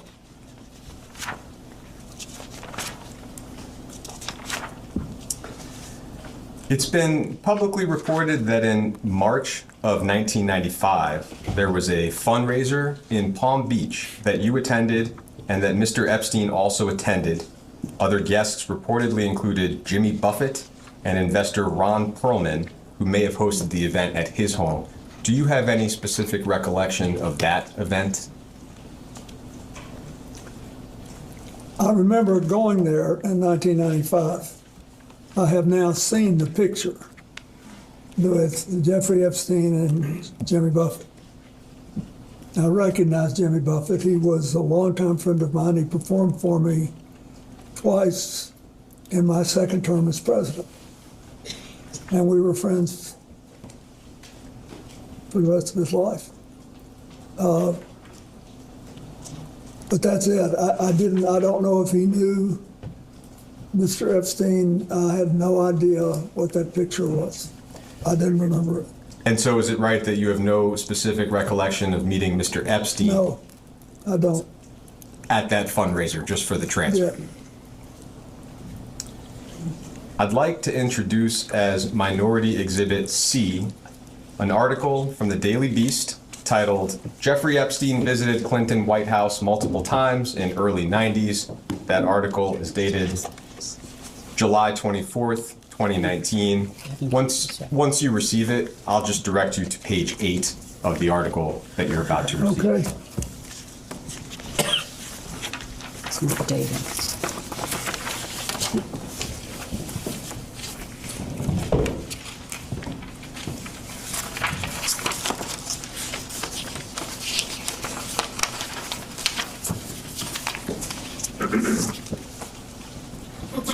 I'll give you a moment to look that note over, and then I'll read the relevant portion into the record. Page 8. Yeah. Okay.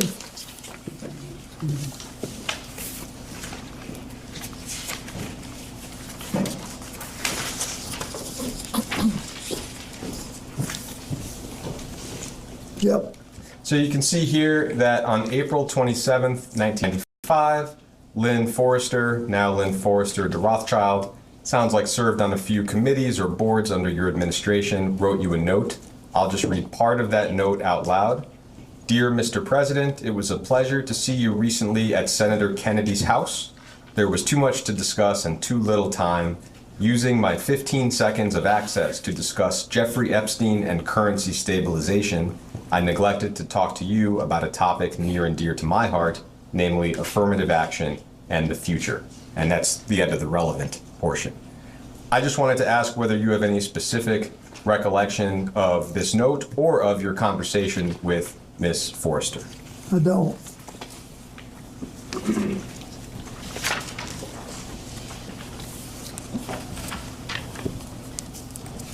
As far as you can remember, at this point in the middle of 1995, how would you have characterized your relationship with Mr. Epstein? It would be virtually non-existent.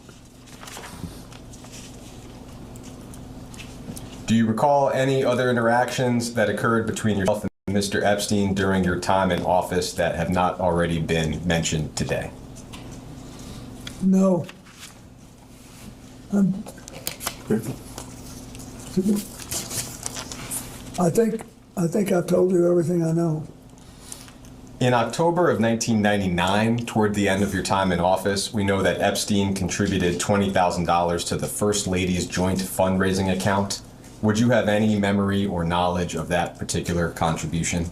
No, was that for a White House related thing? No, joint fundraising, he means the Senate. Oh, no, I didn't know that. Okay, I am going to move to the years after your presidency. We'll do this in chronological order as well. Your second term ended in January of 2001. In December of 2001, the New York Post reported that you and Miss Maxwell had dinner at a New York City restaurant called Nello's. Do you have any specific recollection of that dinner? No. How do I know? I didn't. Nor do I remember the article. So moving into 2002, you touched on this in the previous round. It sounds like there were two meetings. We don't have exact dates for them, but one of them was at your office in Harlem with Mr. Epstein. The other was at Mr. Epstein's home in New York City. Could you just repeat for us, what do you recall about each meeting, maybe starting with your office in Harlem? I just remember that sometime in 2002, I think, he paid a visit, and he had become, I think it was either after or just before we started the flights. But he obviously was going to be a serious supporter of the foundation, and I think he paid a visit. I was flattered he wanted to see my office. I liked it. And then the meeting at his home in New York City, did I hear you say in the previous hour that Mr. Epstein was not actually there? I said that when I wrote my book and talked about it, and when I've talked about it in the past, I realized I talk as if he were there, and of course he was there. And I started trying to picture the nice man on the staff that showed me around. And now I'm just being honest, I don't remember whether he was there or not.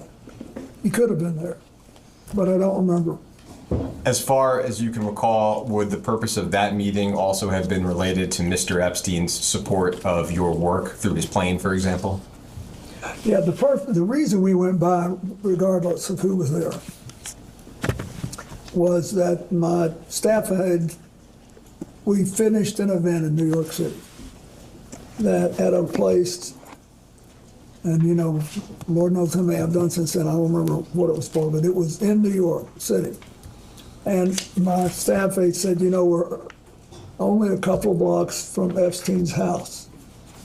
It's a converted elementary school. He's very proud of it. And I think, it'd be a nice thing to do since it's early. You could just go by and take a look at it. So that's what we did. Do you recall seeing anything or anyone in his home that was suspicious or reflected abnormally young women or girls? No, the only people I saw there that night were staff. And him, if he was there, I just don't remember. Do you recall seeing any images of young girls or women at Epstein's home? No. So, moving to some of the travel on Mr. Epstein's plane, and we have specific dates for a lot of that. I'd like to move through that chronology of known trips, just one at a time in order. To begin, flight logs indicate that on February 9th of 2002, and we'll give you the logs, you flew on Mr. Epstein's plane from Miami to Westchester County, New York, with Epstein, Maxwell, and some others. And you mentioned this flight in the previous round as well. I will introduce that flight log as Minority Exhibit D. And we'll give you a moment to receive that and take a look at it.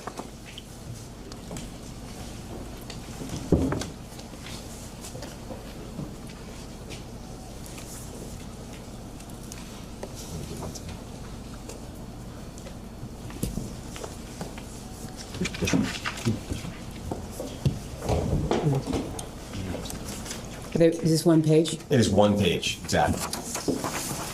Excuse me, Mr. President. And the flight in question, the leftmost column has the number 9 on it, and you can see your name at the beginning in one of the middle columns. Excuse me, Yeah. at the top, it says 15. Are you talking about a date? Could you just? Yeah, the one on February 9th. Thank you. Sure.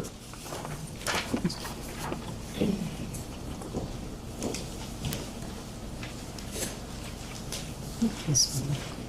Yeah, I do see it. Great. I'll just ask some specific questions. As an initial question, and we can see it here, you had a Secret Service detail that traveled with you after you left office, presumably still does. Is that correct? Yeah, that's correct.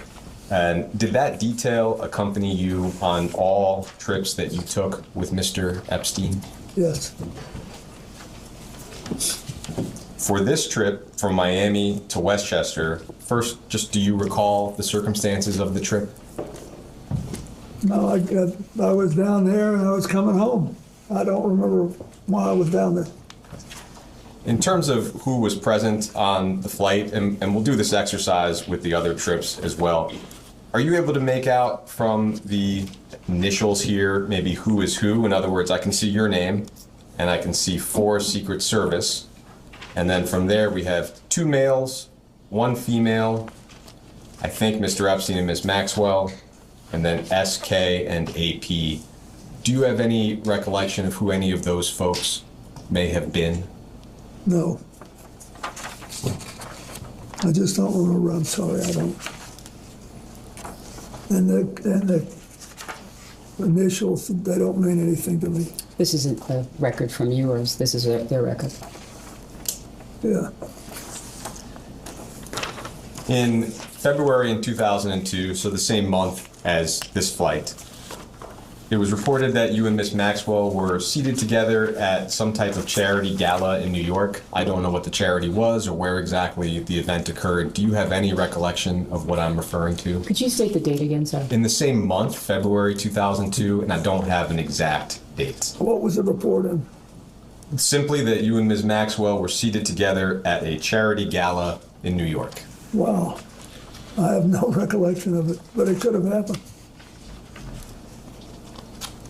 Heading into March of 2002, so the following month, we have a series of international travel, and the first of those trips indicates that on March 19th and 21st of 2002, you flew on Mr. Epstein's plane from JFK to London and back with Mr. Epstein, Ms. Maxwell, and some others. We will introduce those flight logs as Minority Exhibit E and go through the same exercise.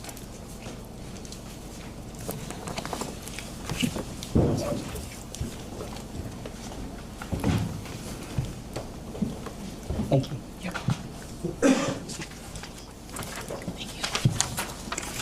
And that's the 19th and the 21st.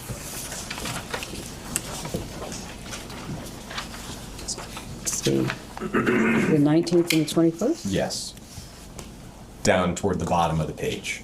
Oh, hold on, it's pretty.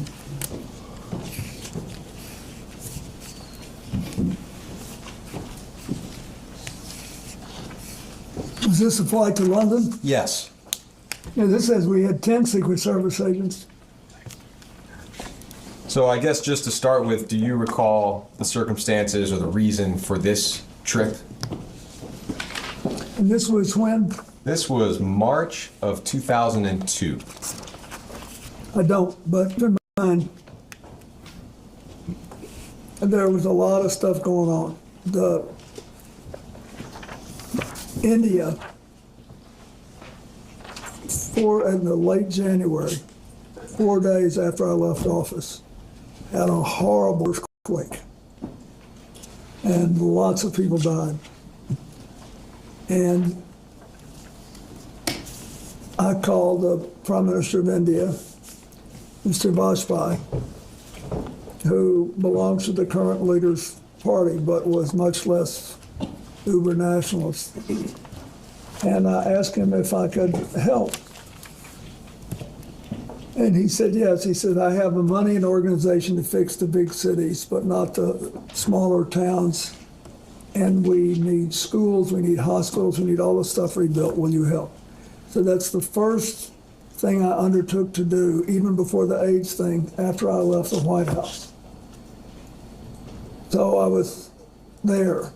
So by March of 2002, the next year, we were still working on that, and then the South Asian tsunami hit in December. So I was doing all this stuff with, and also trying to get set up at home too. So that's why it sounds unusual for me to have 10 Secret Service agents, but I must have been going to several stops. And is it the same for you when you look at some of these names? I can make out the name Naomi Campbell. Do you have any recollection of Naomi Campbell being on this flight? Naomi, when we went to Europe once, I think she went on one, but she was a friend of Doug's, and that's what I remember. Let me see. Yep. And Jeffrey Ghislaine. I don't know who the other people are. Looks like Doug Band is listed there, and that. Yeah, he's there, but SK, I don't know who that is. Okay, great. Thank you.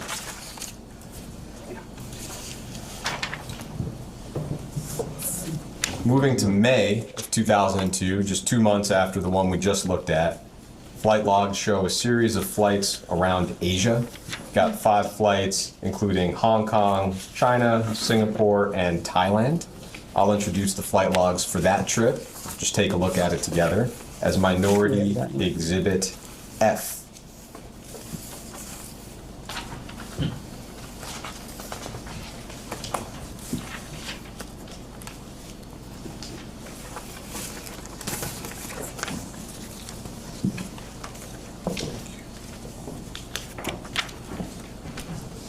You still need it, right? We do need it. Thank you. Oh, great. Thank you very much.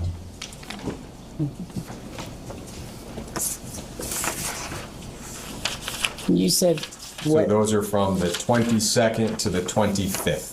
Let me just highlight that for a second. 22nd. And you're saying each one till the 25th?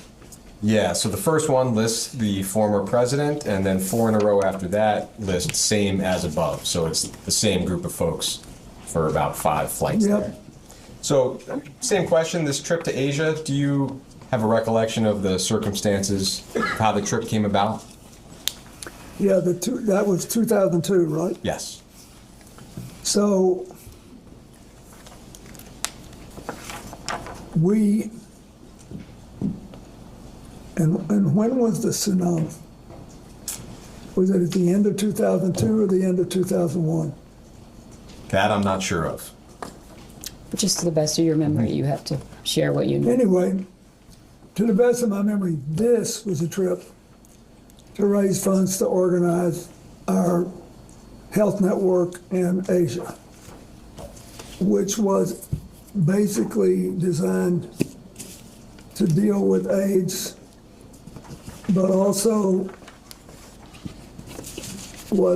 I was heavily involved in the reconstruction of India after the earthquake there. And that was asked to do it by the Prime Minister and later by the UN. So I was involved with that. And do you have any recollection of who these individuals on the flight were? For example, there are a few female names. I think one is Janice, one is Jessica. When you look at the log, do you have any recollection of who's who? No. She may have been a flight attendant, I don't know. Do you have any recollection of the flights themselves?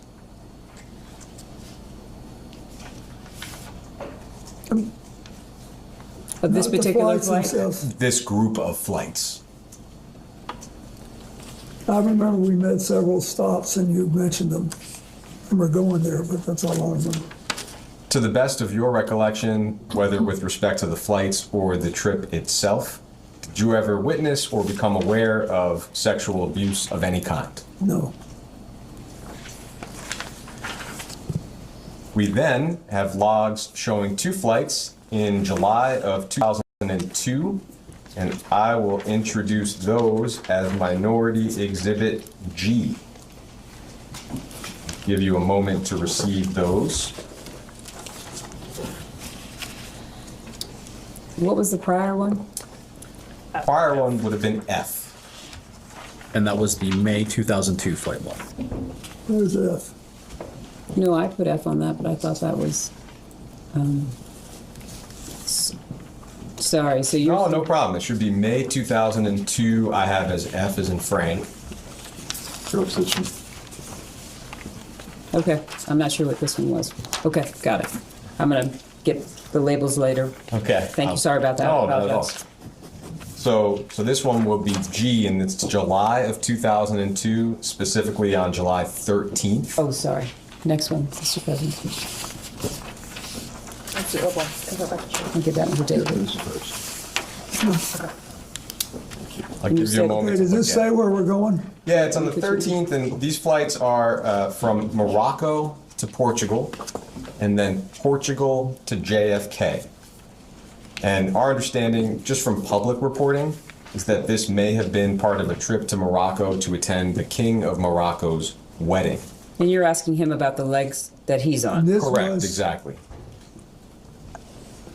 This is July of Is that when his 2022. wedding was? Sorry? Is that when he got married? It may have been. I think that's my July. question for you, is whether you recall that this trip. Well, I recall going to his wedding. Okay. Do you recall approximately when that wedding would have been?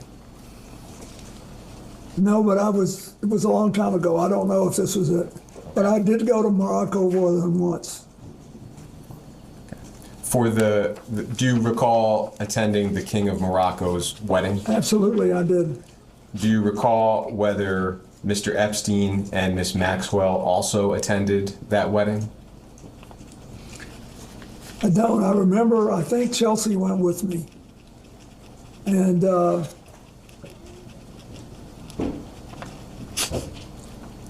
remember because my late mother-in-law loved Morocco, and Chelsea was there with her once, and she wanted to go. So we went, and it was really nice. I was very close to the king's father, and I marched in his funeral when he died.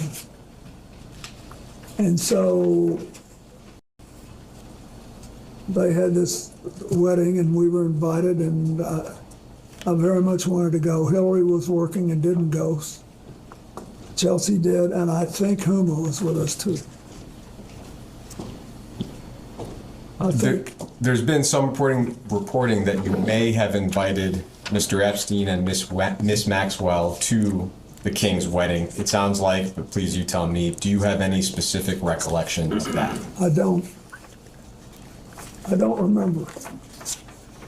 Do you have any specific recollection of these 2 flights, which may or may not have been part of the King's wedding? They're from Morocco to Portugal and Portugal to JFK. Mr. Epstein and Miss Maxwell were on the flights, as well as yourself. When I was coming home. He's just asking you about these 2 legs, and he's asking you, do you have any recollection of these 2 legs of the flight? No, I remember the wedding very well and all the stuff that happened. That's all. I don't remember the coming or the going. Thank you. In September of that year, we have the trip that I think a lot of folks are aware of. This is a trip to Africa in September of 2002. The trip started at JFK, ended in London, stopped in Ghana, Nigeria, Rwanda, Mozambique, and South Africa. Some high-profile figures were on board, including actor Kevin Spacey and comedian Chris Tucker, as well as Mr. Epstein and Miss Maxwell. I will introduce those flight logs as Minority Exhibit H. And I'll give you a moment to receive them. Thank you.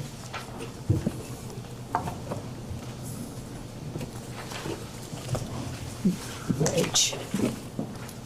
Thank you very much. H.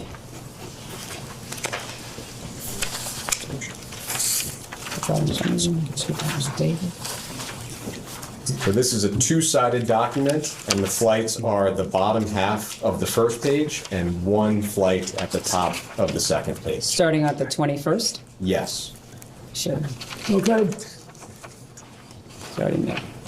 I'll just ask you generally, before we look at the log specifically, what is your recollection of how this trip to Africa came about? Well, this is where most of our work was going to be done. And what month is this? This is, I believe, September of 2002. So, and the countries we were going to represent places where we had operations. Like Mozambique, for example, had a big AIDS problem, and we were trying to help. And there was, so that's what I know. Well, in South Africa, we spent quite a bit of time because I wanted to go see Mandela. He was still in good shape then. And we did things together. And then Charlene Hunter Galt, who was one of the black women that integrated the University of Georgia and became then a very well-known international television commentator for PBS. And her husband, Ron, had moved down to South Africa. And they were longtime friends of mine. We had celebrated the 150th birthday of Arkansas together in Little Rock. We were longtime friends. And so we went to visit them, and she threw a big cookout for us. And it was a funny time. Chris Tucker and Kevin Spacey imitated me. So a lot of these names on the logs are hard to make out. Do you have any specific recollection of who was on board those flights? He's not asking you to review and try and see if you can read their names. He's asking you what your recollection is. It says Shante Davis was, and she worked for Jeffrey. And I think it was discussed in the previous round, but that well-known photograph of yourself and Miss Davies, what is your recollection of the extent of your interactions with Miss Davies on that trip? Where were we? In Africa. No, where was the photograph? I think it was at the airport on the way to. That's it. I mean, we had a good relationship, but it was entirely proper. I never had any personal contact with her, if that's what you imply. And am I right that while on that trip, whether the trip or the flights, did you ever witness or become aware of sexual abuse of any kind? I did not. Thank you. Thank you, Mr. President. Thank you. We have a series of questions from some of the members in the minority, and so I'll be calling them up as we go through. And thank you. Just want to again thank you for being here and answering all the questions. We appreciate that and for your service. Just two clarifying questions. One that was asked during the Republican hour, and I just want to have you reiterate it for the record. Either during or after your presidency, were you ever made aware of Jeffrey Epstein having any kind of relationship, directly or indirectly, with a foreign intelligence agency or service? And I ask because we've received a lot of interest and communication about that topic, and so I want to give you a chance to answer that again if there's anything No, else. I wasn't, and I understood why now when you showed me the passport, but I wasn't. I didn't know anything about that. Thank you. And then second, of course, this deposition also sets a pretty new precedent, I think, which is something that we've been discussing and folks across the country are discussing as well. We're thankful that you're here. We believe in the minority that President Trump should also answer this committee's questions. He's someone that is mentioned almost more than any other person beside Ghislaine Maxwell in the Epstein documents. And so to get more information for this investigation, was wondering if you also agree that President Trump should answer questions of this committee.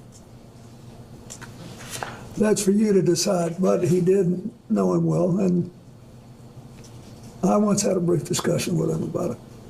Thank you. Thanks for the answer. With that, I'm going to go to Mr. Walkinshaw, and we'll go down a series of questions. I hate this, but because I don't believe I should inject anything. But I do not want to leave the impression, but since there was no follow-up question, the president never, this is 20-something years ago, never said anything to me to make me think he was involved in anything improper with regard to Epstein either. He just didn't. He just said we were friends, and then we had a falling out over a land deal, property deal. That's all. Thank you. Could I ask very briefly, Mr. President, Sure. if you recall, what were the circumstances of that conversation, or at least let's start with when did the conversation occur? It was on his golf course. And there were a couple of years there when Joe Torre, who had been the manager of the Yankees and was a friend, and had a tournament, a charity golf tournament, called appropriately for this investigation, the Safe at Home Foundation. And it was designed to combat domestic violence, of which Joe Torre had been a victim as a child. And so I wanted to support it. And so Donald Trump gave him the golf course in New York to have a tournament on, and I played in it a couple of times. And the day I was there, he would typically, Donald Trump would come out and play a few holes with us. And he somehow knew I had flown Jeffrey Epstein's aircraft, and he said, you know, we had some great times together over the years, but we fell out, all because of a real estate deal. And he said, I'm sorry it happened. That's all. Do you recall whether President Trump was the first one to affirmatively bring up the subject of Jeffrey Epstein? No, but I'd be shocked if I did. I just don't do that. Do you recall whether President Trump elaborated at all on the great times that he had with Jeffrey Epstein? No, and at the time, I didn't put any, sexual spin on it. And as far as you recall, President Trump characterized the nature of the ending of their friendship as being solely due to the real estate bidding. That's what he said. Thank you. But I didn't think much about it at the time. And, it was 2 minutes and then we were gone. As far as you recall, have you had any other conversations with President Trump related to Jeffrey Epstein or Ghislaine Maxwell? No. And your best recollection, if you have one, of the year that this conversation occurred? Maybe 2002 or 2003. Thank you. But thank you, Mr. President. Good afternoon. I just want to focus again on Ghislaine Maxwell. First, I'll ask you just to reiterate, did you ever at any point during your interactions with Ms. Maxwell know about the sexual abuse she committed and facilitated against minors and women? No. When did you learn that she had engaged in crimes against girls and young women? When the first evidence came out, when was it, in 2019? Okay. And have you ever engaged in sexual activity with a person introduced to you by Ghislaine Maxwell? No. You're aware that she was convicted of crimes, as we discussed, and you're aware that she's currently incarcerated as a result of her federal conviction. Yes.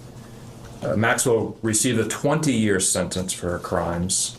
Are you aware that she has repeatedly called on President Trump to grant her clemency, and that she has said that you and President Trump are not guilty of any wrongdoing with respect to Epstein? I know that now, yes. In your opinion, does she deserve or should she be granted clemency by President Trump? I don't think I should comment on that. I don't know anything about President Trump other than what I've already told you. Okay. And I thought It was a mistake to pardon everybody in the January 6th case. And I think that this thing was really hard for me when it came out because we had been friendly with Glenn. I was sad, but it was terrible what she did, and she has to be punished. Somebody besides me should make a decision on what it is. So she got 20 years, and there it is. Okay.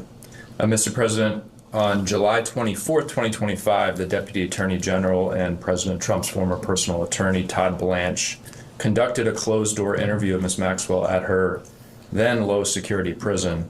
On August 1st, 2025, just a few days after that interview, she was transferred to a lower security prison where she's afforded a list of amenities, personalized meals, playtime with puppies, a transfer that I think most Americans agree is inconsistent with a very serious crime she was convicted of.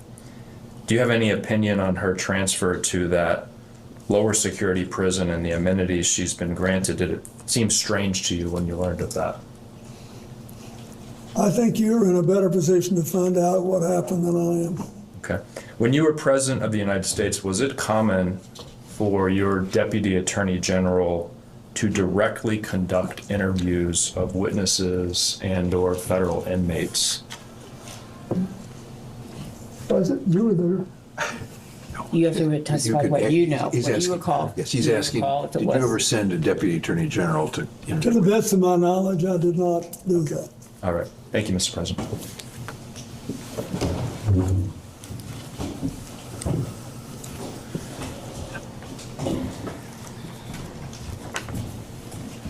May I ask a question? Representative Foster, you're still the youngest person in Congress? Yes, I am, Mr. President. Lucky you. Hopefully that changes soon. If you're the youngest for too long, it's not good. There'll come a time, believe me. I was, for most of my life, the youngest person doing whatever I was doing.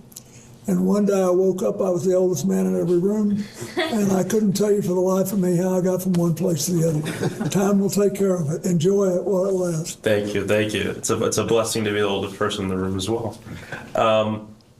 Mr. President, I just wanted to circle back to the conversation around the conversation you had with Jeffrey Epstein on the golf, or with Donald Trump on the golf course in New York. You know, President Trump has said publicly multiple times that his falling out with Jeffrey Epstein was the result of him hiring away workers from Mar-a-Lago and his crimes. He said that's why he kicked him out of Mar-a-Lago. You brought up two questions about this. Did President Trump specifically characterize the result of this land dispute they had as a falling out specifically, to the best? Yeah, he said they both wanted the same piece of land. Mm-hmm. He didn't say what it was, and that's all I remember. And he said it was a falling out as a result of that?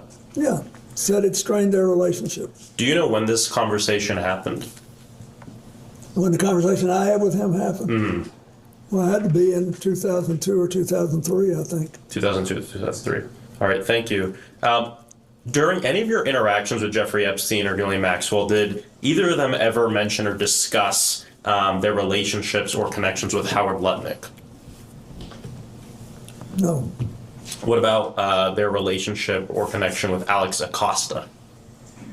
No. Prior to Jeffrey Epstein's arrest in 2019, did anyone ever speak with you about Epstein's relationship with Howard Lutnick? No. And what about Alex Acosta? No.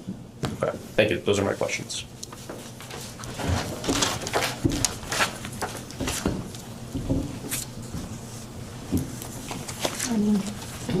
Good morning, Mr. President. Good morning. I'm Melanie Stansbury. I represent New Mexico's 1st Congressional District, and it's an honor to have you and your council here. This is a very important investigation, and we obviously have a lot of questions. And for me personally, this case is all about justice for the victims. And I really appreciated in your opening statements, your statement about nobody being above the law, including a president. And I think it's important that we are setting the precedent for Congress establishing oversight and subpoena power over a president. And I believe Donald Trump should and will ultimately be in front of this body. And I also appreciate what you said about women and girls who were abused by Jeffrey Epstein deserving justice and healing. And that's where I'd like to focus my questions. And in particular, I want to focus on 3 survivors who have shared stories that involve you. So I want to begin with Maria Farmer. Do you know who Maria Farmer is? Maria Farmer was employed by Jeffrey Epstein and abused by him for a number of years. And she first reported her abuse to the New York PD and FBI in 1996. And she states that she has personal knowledge that you visited Jeffrey Epstein's house 3 to 4 times while you were the sitting president between 1995 and 1996. And she says she knows this based on photographs that Ghislaine Maxwell showed to her, as well as discussions with the staff. So let me ask you, Mr. President, did you visit Jeffrey Epstein's house while you were president? I do not remember doing that. I do not believe I did. How do you explain this discrepancy? Objection calls for him to speculate. I can't speculate. But all I can tell you is I don't remember being there. Okay. Moving on to Virginia Roberts Giuffre. Are you familiar with her? Mm-hmm. As has already been established, she has stated in numerous sworn statements, including a sworn deposition in the Maxwell trial, that she saw you on the island with Jeffrey Epstein. And in fact, this morning, her family shared her diary with me. And in it is a quote wherein she writes, quote, Bill Clinton met 2 times island with 2 girls, CT, GM, and JE. What is your reaction to that? It's not true. Do you have any dates associated with that? Were there dates on the diary? I don't have that information, but we'll be happy to share it with you. Well, terrific, because I think there are also records that would reflect where else he would have been. So thanks. Did she say that in her book?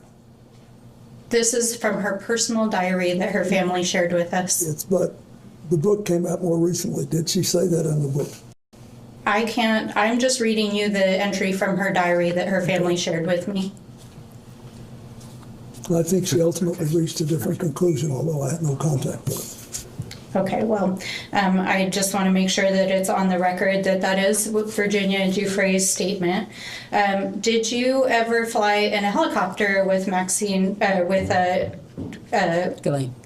Maxwell? Ever, anywhere? I have no idea. Okay. Well, at least one of the survivors claims that you flew in a helicopter with Ghislaine Maxwell to the island. Did you ever? Then I did not do that. I've never been to that island. Okay.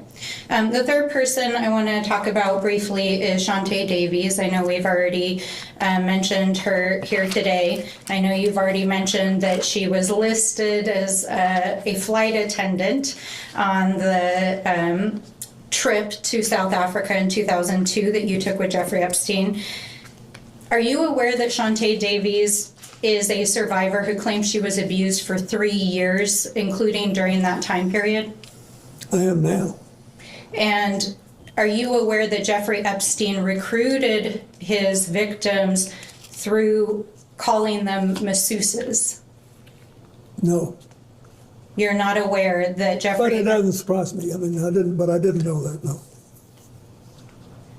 Knowing that Jeffrey Epstein recruited hundreds of minors as masseuses to massage him, and knowing that this victim, who was a survivor 3 years of his sexual abuse as a masseuse, was on the plane, does that make you think about the massage you received from her differently? Can I just interrupt? You're saying knowing, you know that. He was saying that he was unaware that that's how Mr. Epstein was recruiting his individuals. I'm asking if today, hearing this... Have you seen the picture? I have a copy of it right here, yes. Well, I'm sitting up and I'm just asking if now that you know that Jeffrey Epstein recruited girls as masseuses, does that reframe that photograph and knowing that there were girls on the plane that were being abused? Objection. It states facts not in the record. You can ask this witness what he thinks or remembers about anything that happened, but I don't think it's right to ask him to speculate. She wants to know if I feel bad about it, yes.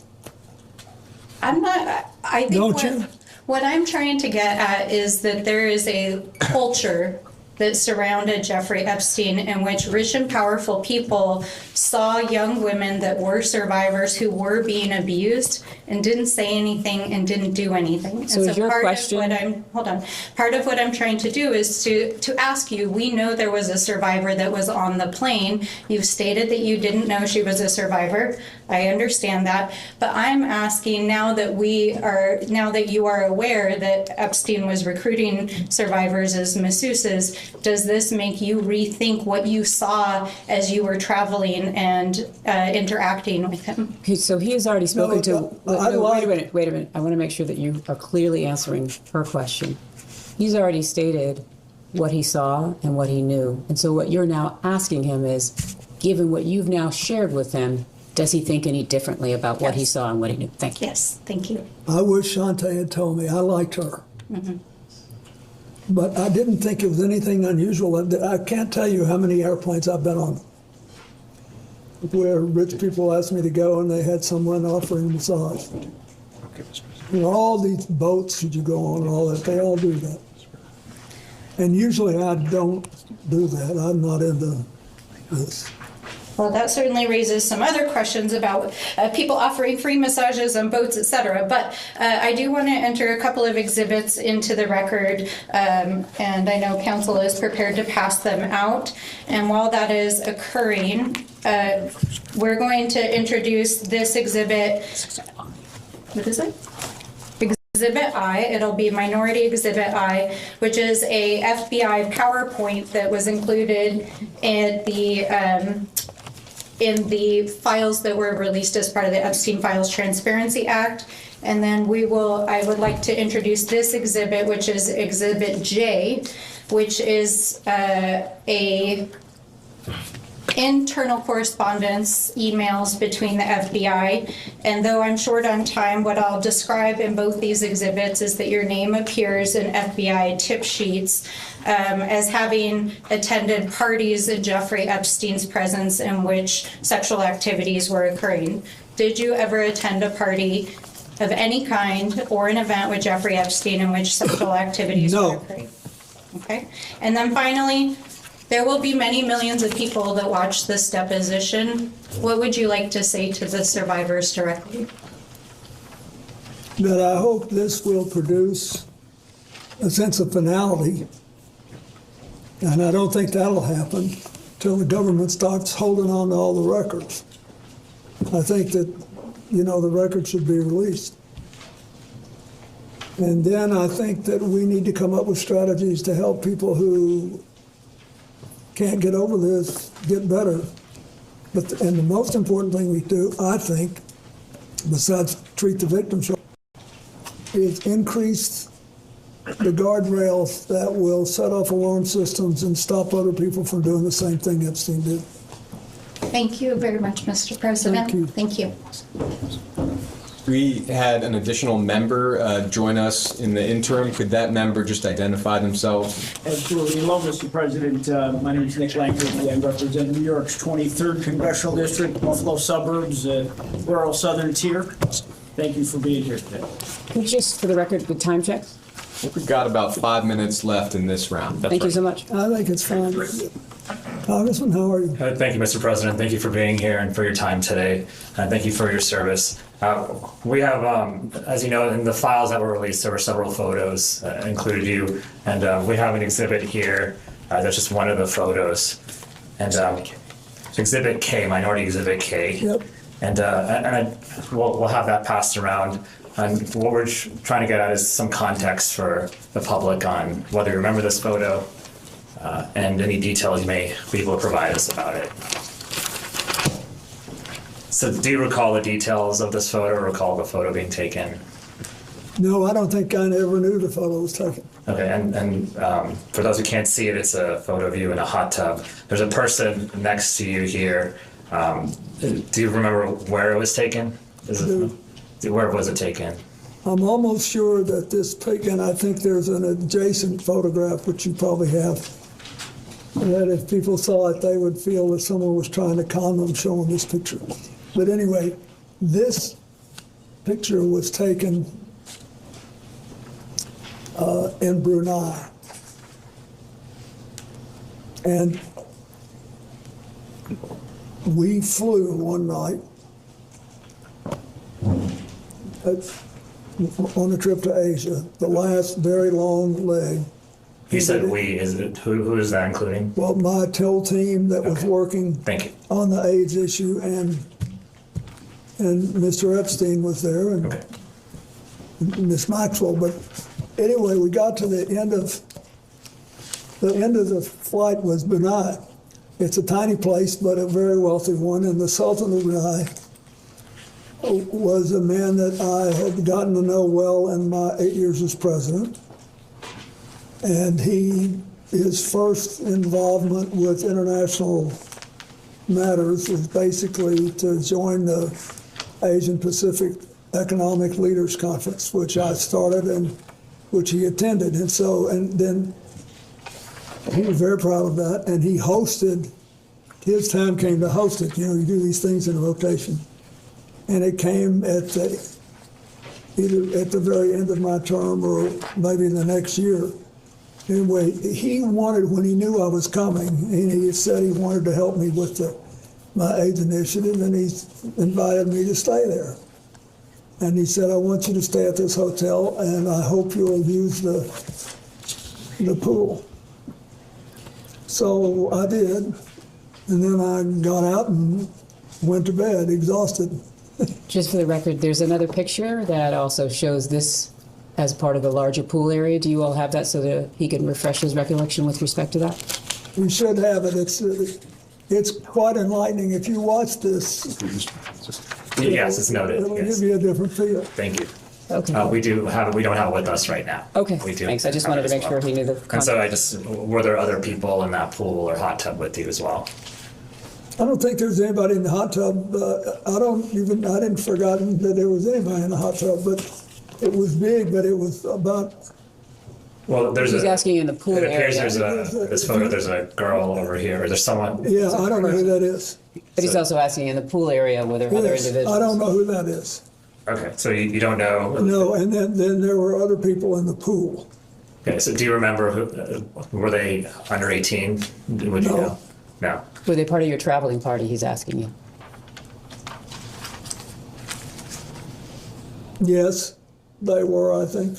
I think everybody there was part of our party. It was late at night or late-ish, and I also believe that there was a Secret Service agent there at the other end of the pool. Okay, and was this in public? No, it was a hotel room, and the Sultan wanted us to stay there, and the water, this big pool, was on the same floor that there were several suites, so we went out, I swam around, I sat in the hot tub for 5 minutes, or whatever it was, and I got up and went to bed. And then I have to ask this, did you engage in any sexual activity No. with this person? Great, thank you. Okay, and that ends this round, and we can go off the record.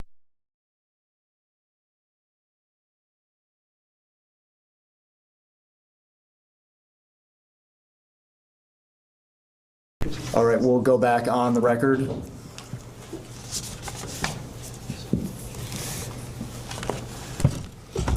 Thank you for that. I appreciate it. Yep. Ready to go? Yep, we'll start with Representative. Wonderful. Hello, Mr. President. How are you? Fine. Good. Thank you so much for being here with us. For being hoarse. Oh, you're fine, Mr. President. Mr. President, I want to make my questions as quick and as painless as possible so we can move on with the day and hopefully not keep you here for too long. First question I have for you, Mr. President. Have you ever lied in a deposition? No.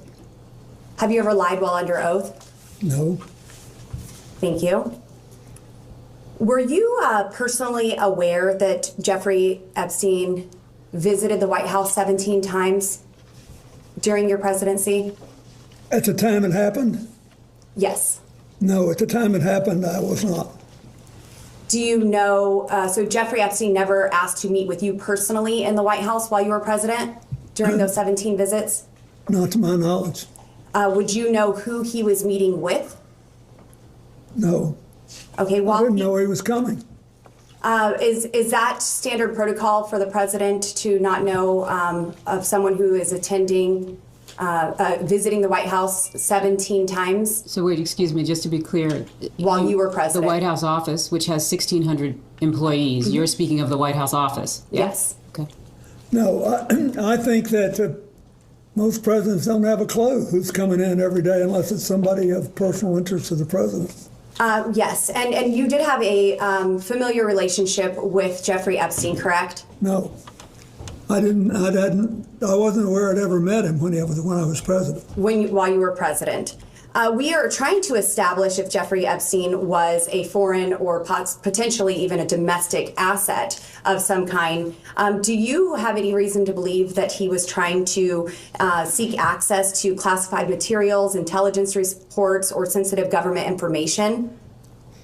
No, I knew nothing about this story until it came up. I was glad to see that picture of the Yes, and Mr. President. Sorry to interrupt you. Mr. President, since knowing Jeffrey Epstein and knowing that he had visited the White House, were there any conversations from your associates, any White House staff, or anyone familiar with the meetings that said he was seeking detailed information about government relationships? Does that question relate to back in the day or now? What's the time of the question? I'm asking, since you have been aware, any time since after you are aware that Jeffrey Epstein visited the White House 17 times, has there been any conversations with anyone that you are aware of that Jeffrey Epstein was seeking sensitive government information? That's to the best of your recollection. To the best of my knowledge, no.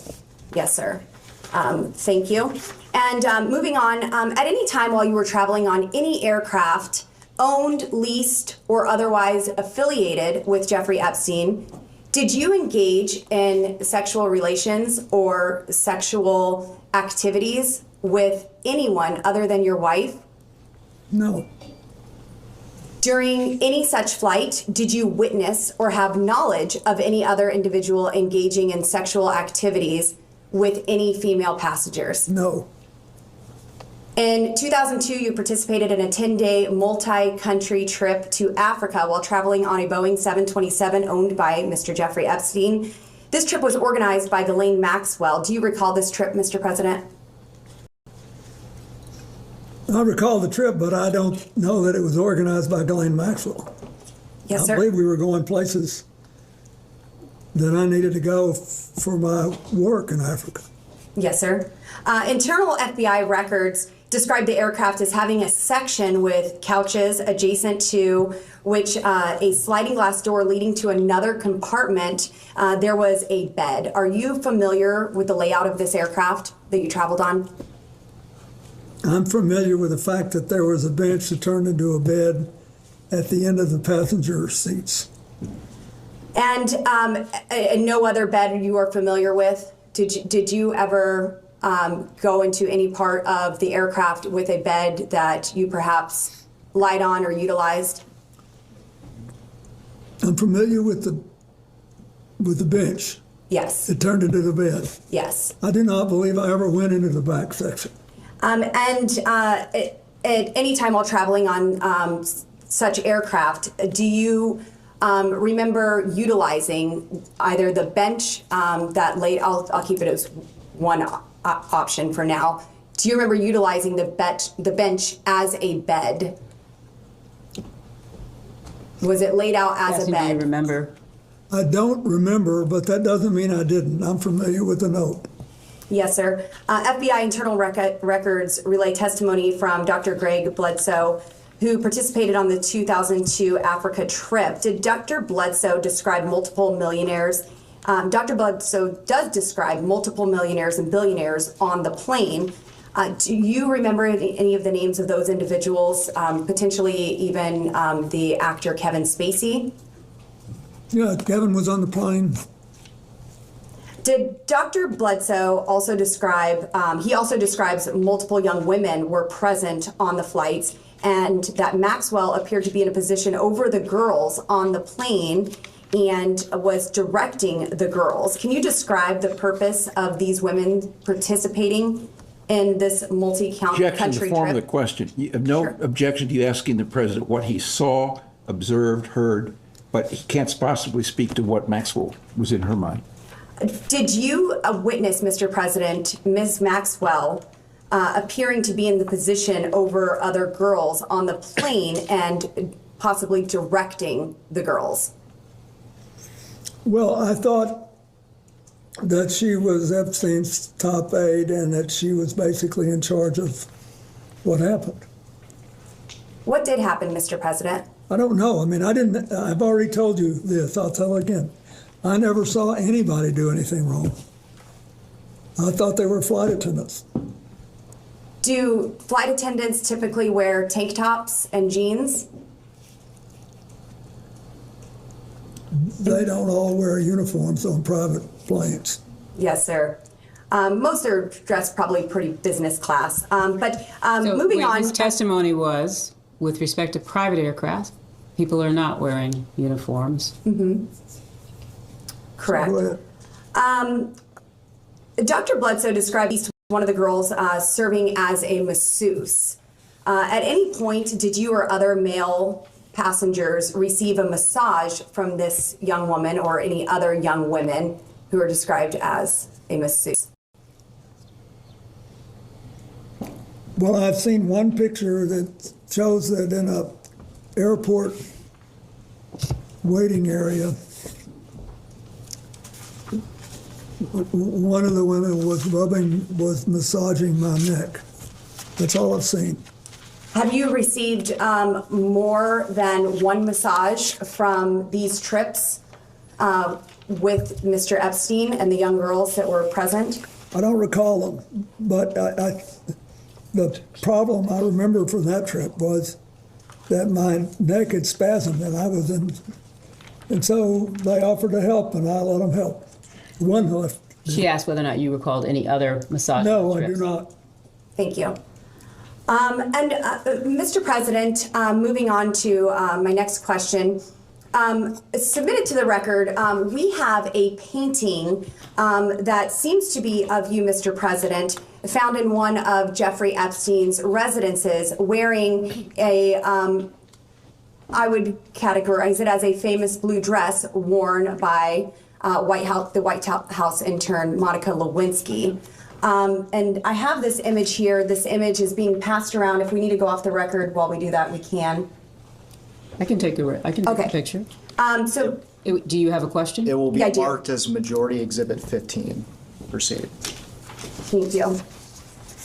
Mr. President, we are looking at an image of a portrait that is looks to be you, Mr. President, in this blue dress. Can you describe this painting? And he doesn't need to describe the painting. You just gave him a picture. What's your question? My question is, are you familiar with this painting? Have you ever seen it in person? I've never seen it in person. Do you know why someone would paint this? Are you asking him to Objection. speculate? That's calls for speculation. You can ask the artist. And if I had known Jeffrey Epstein had this painting, it would have saved me this whole day. Did you ever introduce Epstein to Monica Lewinsky or any other young female White House staffers? I did not. Did Epstein ever request introductions to young female intern staffers of you? Did he request you to introduce them? And one regarding this exhibit 15, this portrait, to the right of this image, there appears to be a plain letterhead document that is framed in a gold frame. Are you familiar with... He's testified that he's not seen this picture? The painting we asked, yes. And now I'm asking about the image next to it. So Are you asking whether or not he's familiar with what's in this small frame? I'm the part that you have covered up. This part? I'm asking if he's familiar with this letterhead letter that was letterhead that we can Is this part of the painting? No, sir. This is next to the painting, and it's framed on the wall in the home of Jeffrey Epstein. I guess a better way to ask, Other than the birthday note that was passed around here today for Jeffrey Epstein's 50th birthday, Mr. President, did you ever handwrite Jeffrey Epstein any other notes? Well, I wouldn't remember, except that I've seen a picture recently of another note where I thank him for getting me away from the crowd on the airplane for a while so I could take a nap. Yes. Okay, Mr. President, I just have two more questions for you, and then I will let you go. And again, I'm so grateful for your time here today. We also have another exhibit from the committee, and it's page 49, I believe, and the, how do you want to classify this one? It will be marked as Majority Exhibit 16. In this is a portion of Virginia Giuffre and her testimony. And in it, she is referencing you, Mr. President, and says he, Mr. Clinton, told me long ago that everyone owes him favors. They are all in each other's pockets. She's asked, I'm sorry, maybe that wasn't you that you was referencing, Clinton. I'll start over. He told me long ago that everyone owes him favors. I believe that's referring to Mr. Epstein. They're all in each other's pockets. Sorry, could you, so what line are you starting at? Yes, ma'am. I am starting at the first line, and I do believe I incorrectly said that she was referencing Mr. Clinton. To correct that. So she's not referencing. Correct. She's not referencing Mr. President Clinton. She's referencing instead. Who? I believe this is Jeffrey Epstein that she is referencing here. Thank you, Ms. Bobo. Thank you. And then she's asked, would you say you asked him why Bill Clinton was here? And Virginia responds on the island, where he was here, on the island.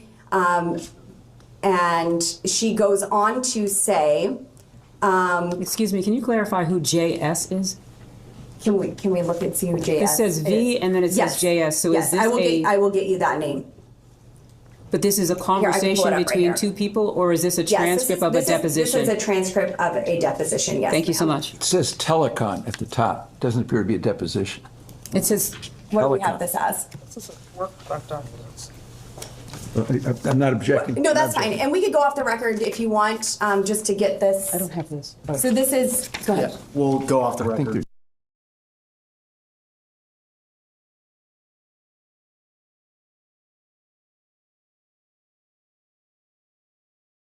We can go back on the record. Thank you very much. And this is a long dialogue between Mr. Jack Scarola and Virginia Giuffre, and I will summarize this. It is mentioned by Virginia that everyone owes him, presumably Jeffrey Epstein here, favors. Mr. President, were you ever in the position to owe Jeffrey Epstein a favor? I didn't consider that. I thought we had an understanding about the airplanes, that he would let me use the airplane to set up my AIDS programs around the world if I'd agreed to talk to him for an hour about economics and politics on every long leg. I kept my word, and he seemed to honor his. Were there any sensitive government topics ever discussed in those conversations? And also here, just for the Virginia, record, did the court reporter get his response? Thank you so much. Thank you. Sorry, I'll try not to talk over you. Wrapping up here. Virginia Giuffre is also asked in this document. The same one you handed us? Yes, ma'am. So we should be looking at? This is 1, 2, 3, 4, 5, 6, 7, 8 lines down. JS is speaking. Were sexual orgies a regular occurrence on the island at Jeffrey's house? Yes. My question, Mr. President, were you ever aware or engaged in any of these sexual orgies? Are these on the island where he's testified that he's not been on the island? I was never on the island.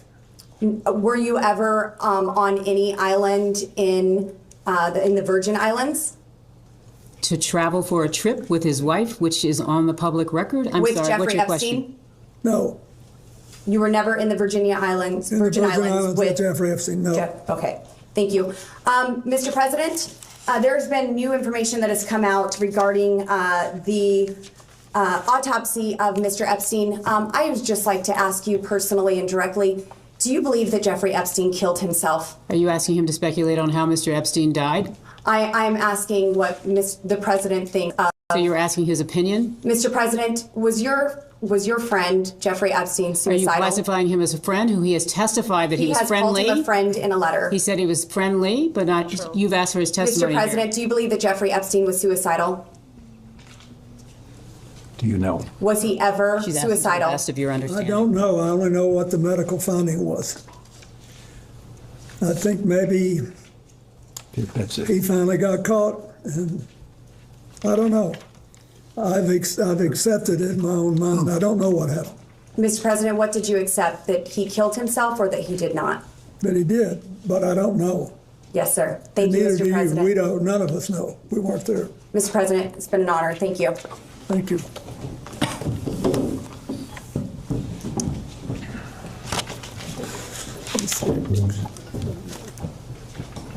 Mr. President, in the previous hour, you discussed your relationship with Ms. Maxwell, and I have a few general follow-up questions.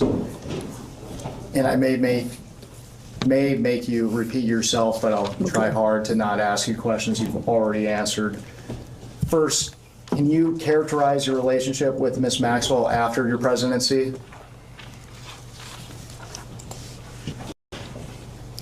Well, I didn't,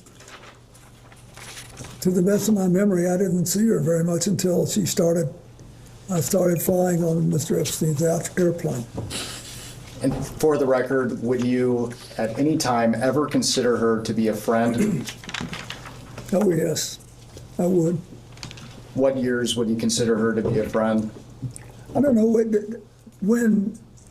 when she started going with Ted Waite, I saw her more frequently because I saw him more frequently. Then she was around CGI. So if you compare the time I spent with her to the time I spent with Mr. Epstein, I spent more time and I felt that we were better friends. How did you typically communicate with Ms. Maxwell? When she showed up at something that I was doing or vice versa, like. So in person? At CGI, yeah. I bet I never talked to her on the phone more than twice in my life. And what were the nature of your communications with Ms. Maxwell?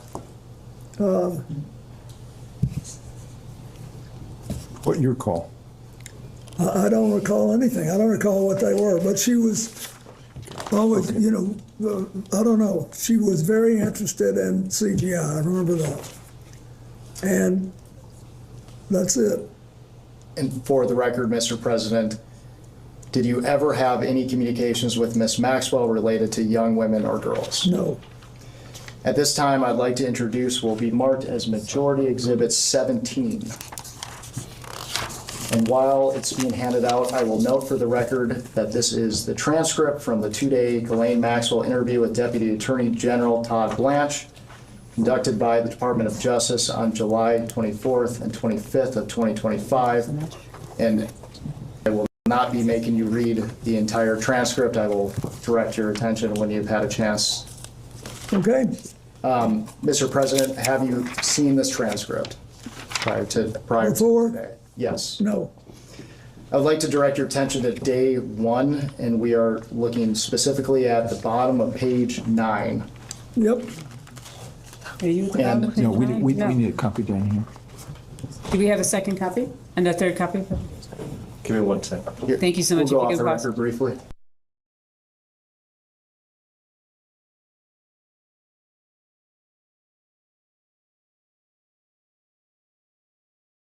We will go back on the record. Yep. During Ms. Maxwell's interview, she stated that President Clinton was her friend, not Epstein's friend. Is that accurate? I'd say that it was accurate to say that I felt closer to her than to him. And for the record, why was that? Because I had seen her more and because she was very good friends with Evelyn Rothschild and his wife Lynn, whom I knew and was in regular touch with. And then this part's in there too. And Okay. You're on page 9. That's good. Just want to make sure you're reading the right section. she characterized your relationship with her as warmer. Yes. Your question? Would you agree with that? Warmer than with Jeffrey Epstein? Correct. Oh, yes. But it was not in any way sexual. At this time, I'd like to direct your attention to day 2 of the transcript, and now we are looking at the bottom of page 12, and it is page I see it. 258 and 259. This is interesting. Wait, pardon me, sorry, I'm not with you. The bottom of page 12 says 42 to 45. Of day 2. Oh, sorry, I apologize. Okay. Day 2, page 12, Yes. Page 252. 257 to 260, Mr. President. Okay. 258 and 259. Okay, got it. Can you hold No. 1 second? Can you wait?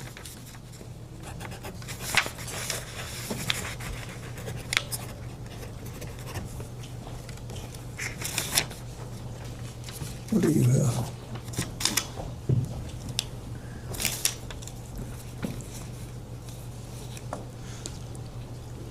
$258, $259? Correct. Got it.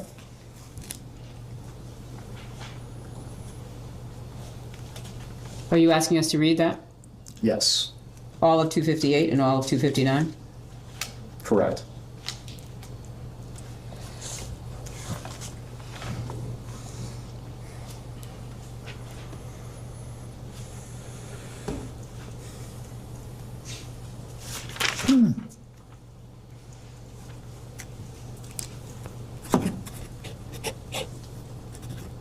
Okay, is there part of this you want me to read? No. He has a question. He wants to make sure you've read through here two and you've pages. read through here. Okay.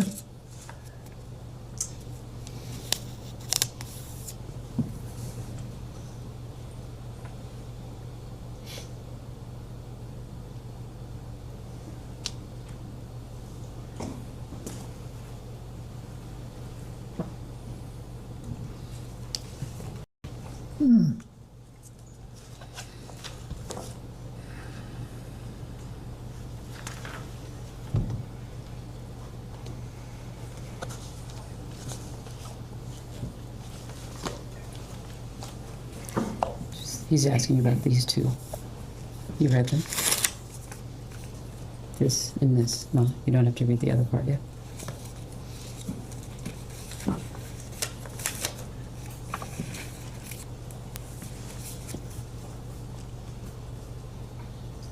Ready? Yes. Got it. Mr. President, you've had a chance to review the transcript. Here, Blanche asks Maxwell if she has ever visited your home in Chappaqua, to which Maxwell testifies that she had been invited to visit your home. For the record, did Miss Maxwell ever visit your home in Chappaqua? It wouldn't Excuse me, surprise- counsel, the transcript says, I went to the house. Does it say invited? Did I miss that? Maxwell replies after Blanche asks, Got it. why Sorry. did you go to the house? You're right. Maxwell says, I was invited. Got it. I will repeat the question again. Did Miss Maxwell ever visit your home in Chappaqua? I don't recall, but it's quite possible she did. Hillary was a senator. In the beginning, she had a lot of events there. And we knew her. During the same exchange, Miss Maxwell implies that she may have been just driving past Chappaqua and stopped in if you were home. Did this ever occur? If you don't. Not that I remember, but I may not have been home. But Mr. President, is it common for people to just stop by your house? No. There And for are the more record- than one or two people who would do that. So for the record, you're a former president. Does your security detail allow people to show up unannounced? Well, they'd allow them to, but they don't. Your question is whether or not the security allows them in. Yeah, they have to be cleared to be able to come and go Thank you. like that. Thank you, Mr. President. I want to ask about Doug Band. And what was Doug Band's relationship with you, sir? Well, it changed over time, but he was basically the last in a long line of young men. They were my sort of body people. They were close to me and supposed to get me where I was trying to go on time and all of that. And then after he and another young man, Justin Cooper, wanted to come with me when I left the White House. You know, when you leave the White House, they give you, you get, I don't know, a certain allocation for staff. And I think there are 9 positions you can put on federal health insurance. I think that's right. But anyway, Doug and Justin were 2 of them. So I'd say he's pretty close. What? You were pretty close. We were close, and Justin wrote my book with me. I mean, he did all the, the clerical work, and Doug was our main fundraiser when we started off. Okay. I'd like to introduce Majority Exhibit, I believe it would be 18, which is the EFTA 02332287.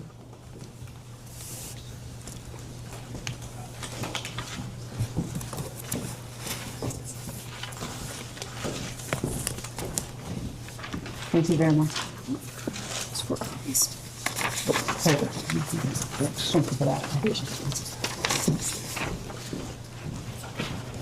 So this is pretty short. This is an email from Doug Band to. Yep, I'm familiar with it. To GMAX, which is commonly known as Ghislaine Maxwell. Yep. It says, for the record, the email states, "You back? Another way to get in touch with me quicker is on my BlackBerry, actually the president's, but we share it." The email that's listed there, WJC, is that your email address? Or was that your email address? Practically, no. That is, I never sent one email on it.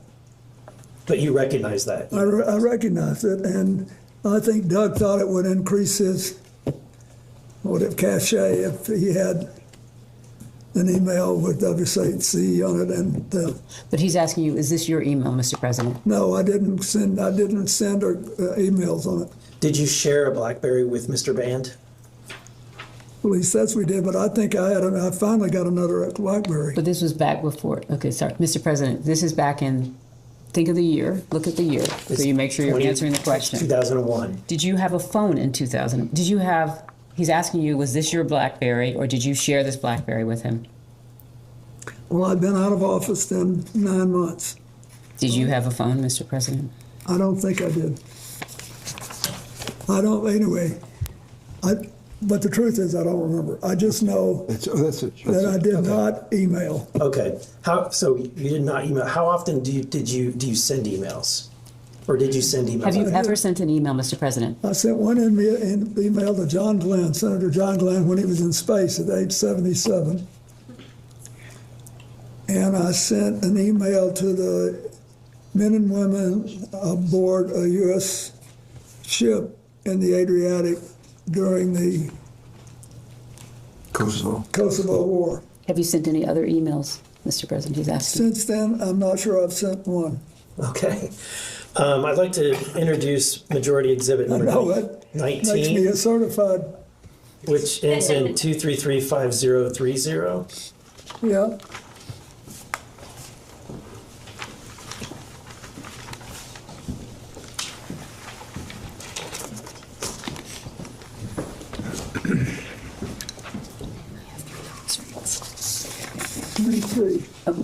One goes to. Okay, if you're ready, I'll be happy to read it out loud. It's again, it's from GMAX, Ghislaine Maxwell. Yeah, I read it. We believe, while it's redacted, having seen the unredacted files, we believe that the two is to the same email. It says, "Sorry to hear about the Bellsberg stuff. Is bad news. Even worse, that it may be damaging. You know that one of my pet fears is that in London I am I am press toxic, so I hope that I never add to your woes in that department. If I hear anything, I will of course let you know. I could not help myself. There was one juicy little bit tidbit I did let out, the one about what a super stud that you are and how I have a crush on you and how you are hung like a horse. And, well, you get the picture. Hope you don't mind. Are you familiar with this email? Are you saying at the time it was sent or in the preparation for this? At the time that it was sent, were you familiar with it? Oh, no. Are you familiar with it before? Yes, it's Okay. now famous. Okay, well, what can you tell me about your knowledge of this email? So if his knowledge is only from when he was prepared for this hearing, that would have been with his counsel, or is that what are you asking for outside of any preparation for this hearing? Mr. President, do you believe that Mr. Band sent this or received this email? I do. Okay. So, and there's more. Let me go to the next one. Exhibit, which would be number 20.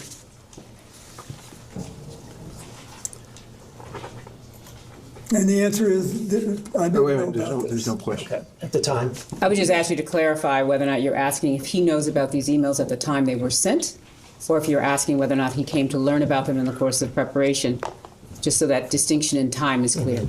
Okay.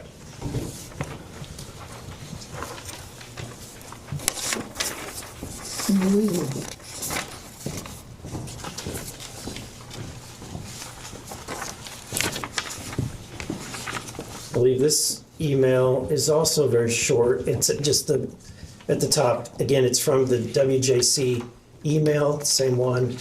And it says, "This email is silly. I want to spank bottoms tonight." Who's it from? It's from the same email account, the same email that has been used before, the WJC email. What was your knowledge of Mr. Band's relationship with Ghislaine Maxwell? I knew he was, basically, he contacted her in the same way that she represented Epstein on things. I did not know, nor did I need to know, that they had a personal relationship for a while. A physical relationship? Are you asking him whether or not they had a physical relationship? You believe they had a physical relationship? I don't know for sure. And just to be clear, you said it, but you did not have a physical relationship with Ghislaine Maxwell. The president's answered that question multiple times. Yeah, thank you. Okay, and then finally, I want to move on to another question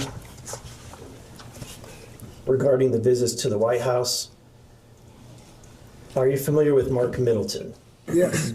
Can you describe who Mark Middleton was? He was a young man from Arkansas who was really ambitious, wanted to go to work in Washington, wanted to have, and he knew Mac McClarty, my chief of staff, who was from Little Rock, and Bruce Lindsay, who was also from Little Rock. And he worked with us, and then later I think he became, I don't know, but maybe he became a lobbyist later, but there was a period of time when he was in a position to wave people to the White House because he was, that was one of his jobs. Okay. So he has been identified by multiple news sources to be the individual that most of the time was entering or signing in Jeffrey Epstein into the White Louse. Yes. And what role did he have specifically at that time? He was working and on logistical things in the White House, but there must have been someone else who he told him to let him in. Maybe Mark had I don't know if he had the authority to let people in. You can only testify to what you know. He's asking, who did Mark Middleton work for in the White House? I don't know the answer to that. Okay. I can find that, but So knowing that he met with Mark Middleton or was signed in with Mark Middleton, do you have any knowledge of the content of the meetings or the topics of the meetings that Mr. Epstein would be coming for? No, I never Mac never said anything to me about meeting with him. And by Mac, do you mean Mac McClarty, the Yeah. chief of staff? Did he work for Mac McClarty? Well, he might have been, but at the time, was this at the beginning of my presidency or at the end? This would have been during the 90s at the beginning. when- 1993 to 1995 is what they provided before the Yeah, he period was- of time for the visits. He was my first chief of staff, and then he became my special envoy to Latin America. So And this is Mac McClarty. Mac McClarty. So Okay. it depends on. Well, we could tell what he was doing if we knew when this happened. Okay. Are you aware that Mr. Middleton committed suicide? Yes, I in am. 2022. He was found dead at Hefner Ranch, approximately 30 miles from his home in Little Rock. He was discovered hanging from a tree by an extension cord around his neck with a self-inflicted gunshot wound to the chest. So he was shot and hung. Do you have any information that leads you to suspect that he did something other than commit suicide? No. Okay. Do you have any concerns that this was in relation to his knowledge or relationship with Jeffrey Epstein, given the date? But the president has Of the already suicide? testified to the fact that he was unaware that Mr. Epstein was visiting the White House. So are you asking him then as to what he would have known? I'm asking, when you heard about the death, knowing about the things that have been, at this point, it's all over the news, seeing that he has committed suicide. Have you ever had any conversations with people about whether or not there's any relationship between the two? Oh, no. No one's ever suggested it to me. Okay. Thank you. I yield back. Next up, Mr. It's really sad. It is. McGuire from Virginia. He represents UVA. What? He represents UVA. What about UVA? He represents UVA. Thank you, Mr. President, for being here. I served in Navy Special Warfare during your presidency. Thank you. In your opening statement, you talked about preventing future or more human trafficking in our country, and I agree with that. I think that's one of the big purposes of being here. Today, we hope we can get justice for the victims, have accountability and transparency. Just curious, have you read the Epstein files that have been released? No. I've read many news stories about them, but I haven't read them all. And how many Epstein files do you recall were released during the Biden administration? I don't know. How many? If you know. I don't know. 0. And how many Epstein files have been released during President Trump's second term? Again, if you know. Thanks to the Congress and the victims, quite a number. Over 3 million. Now, as president, you're chief of executive for the U.S., and as we get to the end of this, I'm going to ask you, what could we do to prevent, because I think that's what we all care about, is what do we do to prevent more human trafficking type stuff. So let's talk about Kevin Spacey for a second. In a June 2024 interview on Piers Morgan, Kevin Spacey recounted noticing young girls on the flight and expressed he didn't want to be around this guy, Epstein, because it felt he put the president at risk on that trip to South Africa because there were these young girls. So did Mr. Spacey ever communicate these concerns to you directly? Not that I recall, no. Did anyone else express similar concerns about these young people? No. Do you agree with Mr. Spacey's characterization that these young girls on the flight were concerned? I'm sorry, what exactly is the characterization that Mr. Spacey gave? That these young girls would put the president at risk. So that's Mr. Spacey's concern. And you're asking him whether or not Would he- Mr. would he agree Spacey with- said that, shared that with him? Would he, yes, would he agree with that? I had no reason to believe that at the time. Okay. Did you ever feel uncomfortable due to the presence of young girls on any of these flights? When you say young girls, do you mean women who are younger than 18? And so you're saying there were women younger than 18? I'm asking. Yeah, if you can ask that question. Were there anybody on the flights that you can recall under age 18? To the best of my knowledge, there was not. If there was, and I knew it, I would be uncomfortable. That answered. All right. Did you ever speak with or otherwise engage with, well, I think you just answered, young girls on these flights, so I'll move on. Ron Burkle, do you know him? I do. All right. Ron Burkle commented on the Epstein is creepy. I would like to introduce Majority Exhibit. And what's number? 21, Majority Exhibit 21, page 5. The paragraph at the top of the page, the last sentence. If you would take a look at that.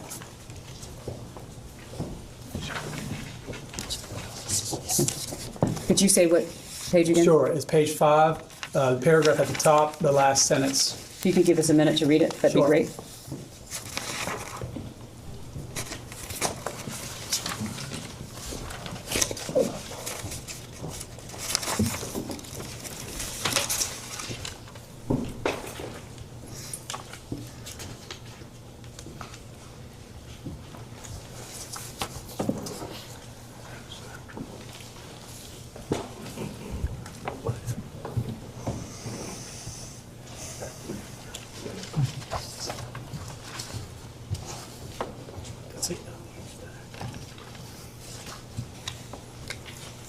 No, page 5.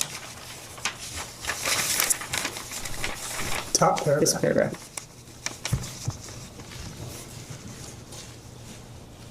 And more specifically, the last sentence of the top paragraph.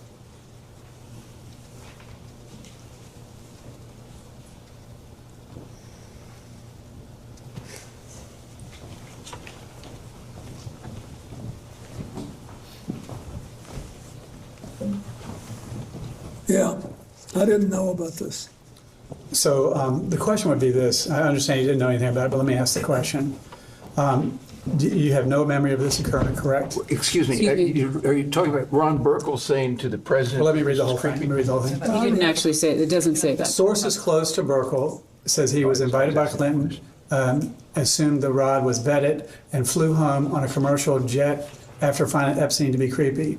It appears if he saw that and he flew home early. But that be that as may, do you have any memory of this occurring? I don't. Why do you think Mr. Burkle would think Epstein is creepy? Are you asking for Objection, him? speculative. He can't know what. I don't know. Burkle's Some thinking. people thought I shouldn't fly with him. Did you witness anything unusual with Epstein that would lead you to believe that Epstein was creepy? No, I never saw him do anything that I was suspicious of. And you don't recall Mr. Burkle leaving the trip early to fly home commercially after I don't know. Okay. I'm surprised I don't know that. Sure. So who else in your circle, because one of the concerns I have is how did someone who is convicted of trafficking humans, how did he infiltrate the highest level of government? If we could get to an idea or a lesson learned, we could prevent that from happening again. Who in your circle, while you were president or after in the Clinton Foundation, who else do you think we should question here? Can I just clarify one thing? You said who had been convicted. He wasn't convicted at the time. Epstein? Yes. No, I'm talking afterwards. So people that were associated with him because After he was convicted. One of the questions would be is, why do you think Epstein visited the White House so much? So he was convicted in 2008? At least I have to look at my And he notes. visited the White House in the 90s. So I'm just trying to make sure you're not speaking to before he was convicted. You're talking about after he was convicted? So let me go back. So the thing is, he went to the White House many times, and he is connected to world leaders all over the place. Many people have resigned as a result of the Epstein files. So I'm just asking a neutral question, and that based on your experience as a world leader, what could we do to prevent predators like this from infiltrating the highest levels of the American government? Well, when someone knows about it, they should report it, and there should be a system set up to act on it. Well, I agree with that. Is it true that in 2013, Ms. Maxwell was a guest at the Clinton Global Initiative Conference? I don't know. Is that when's the last year we had it? 2013 is one of the years where they're asking whether or not she was there. I know. I'm trying to. So you can just. Off the top of my head, I don't know. Well, I understand that she also attended your daughter's wedding. She did. And so understand now the unspeakable evil that these people committed. Do you believe it was a mistake allowing them close to your family? Are you asking if he knew at the time when she was at the wedding? Looking back. Looking back, I had no idea. If I had known what she was doing, I would have done the right thing. Understand. Well, I think that. But I also, keep in mind, I felt bad for Ted Waite, who was a very close friend of mine. And I never had any doubt about him, and still don't. Roger that. Well, I think you would agree that we all want justice for the victims. We all want transparency and accountability. We want to strengthen our anti-human trafficking laws. And President Trump has secured the border and gone after the cartels and even passed legislation to help human trafficking victims. What other legislation could we do, based on your experience, that would help stop trafficking in America, if not the world? Well, first you need to ask people who know more about how people get over it. I mean, there's already been a large number of dollars put into settlements, but I think there must be damages to people that will take a lifetime to heal. So I think there needs to be a lot of study on that. And then I think there's the hotlines that where people make reports need to be taken seriously, and you need to follow up on them. And I think that the more we talk about it, the less likely it is that another big network will form. Thank you for answering my questions. I think you're doing a good, just having us talk about it is important. Thank you. Next will be Mr. Groffman from Wisconsin.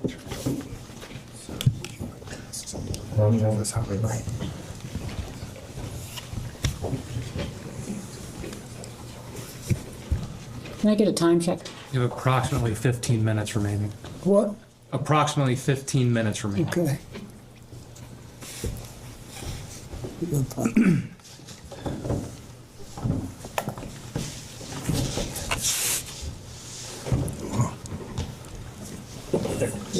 Hello, sir. Oh, Mr. President. It's on here. Yes, we can hear you.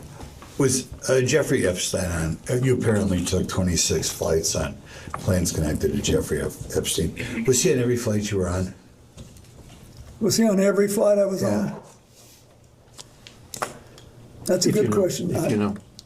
What? If you know, their flight manifest, do you know?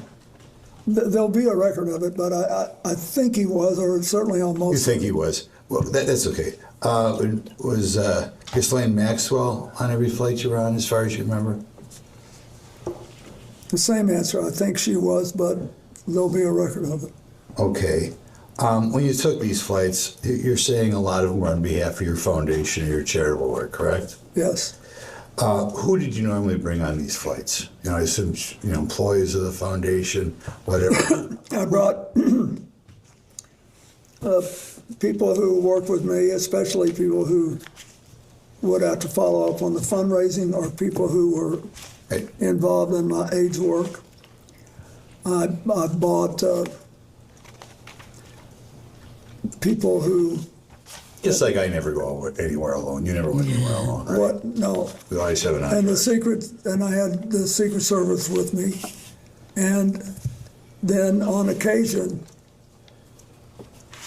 I had people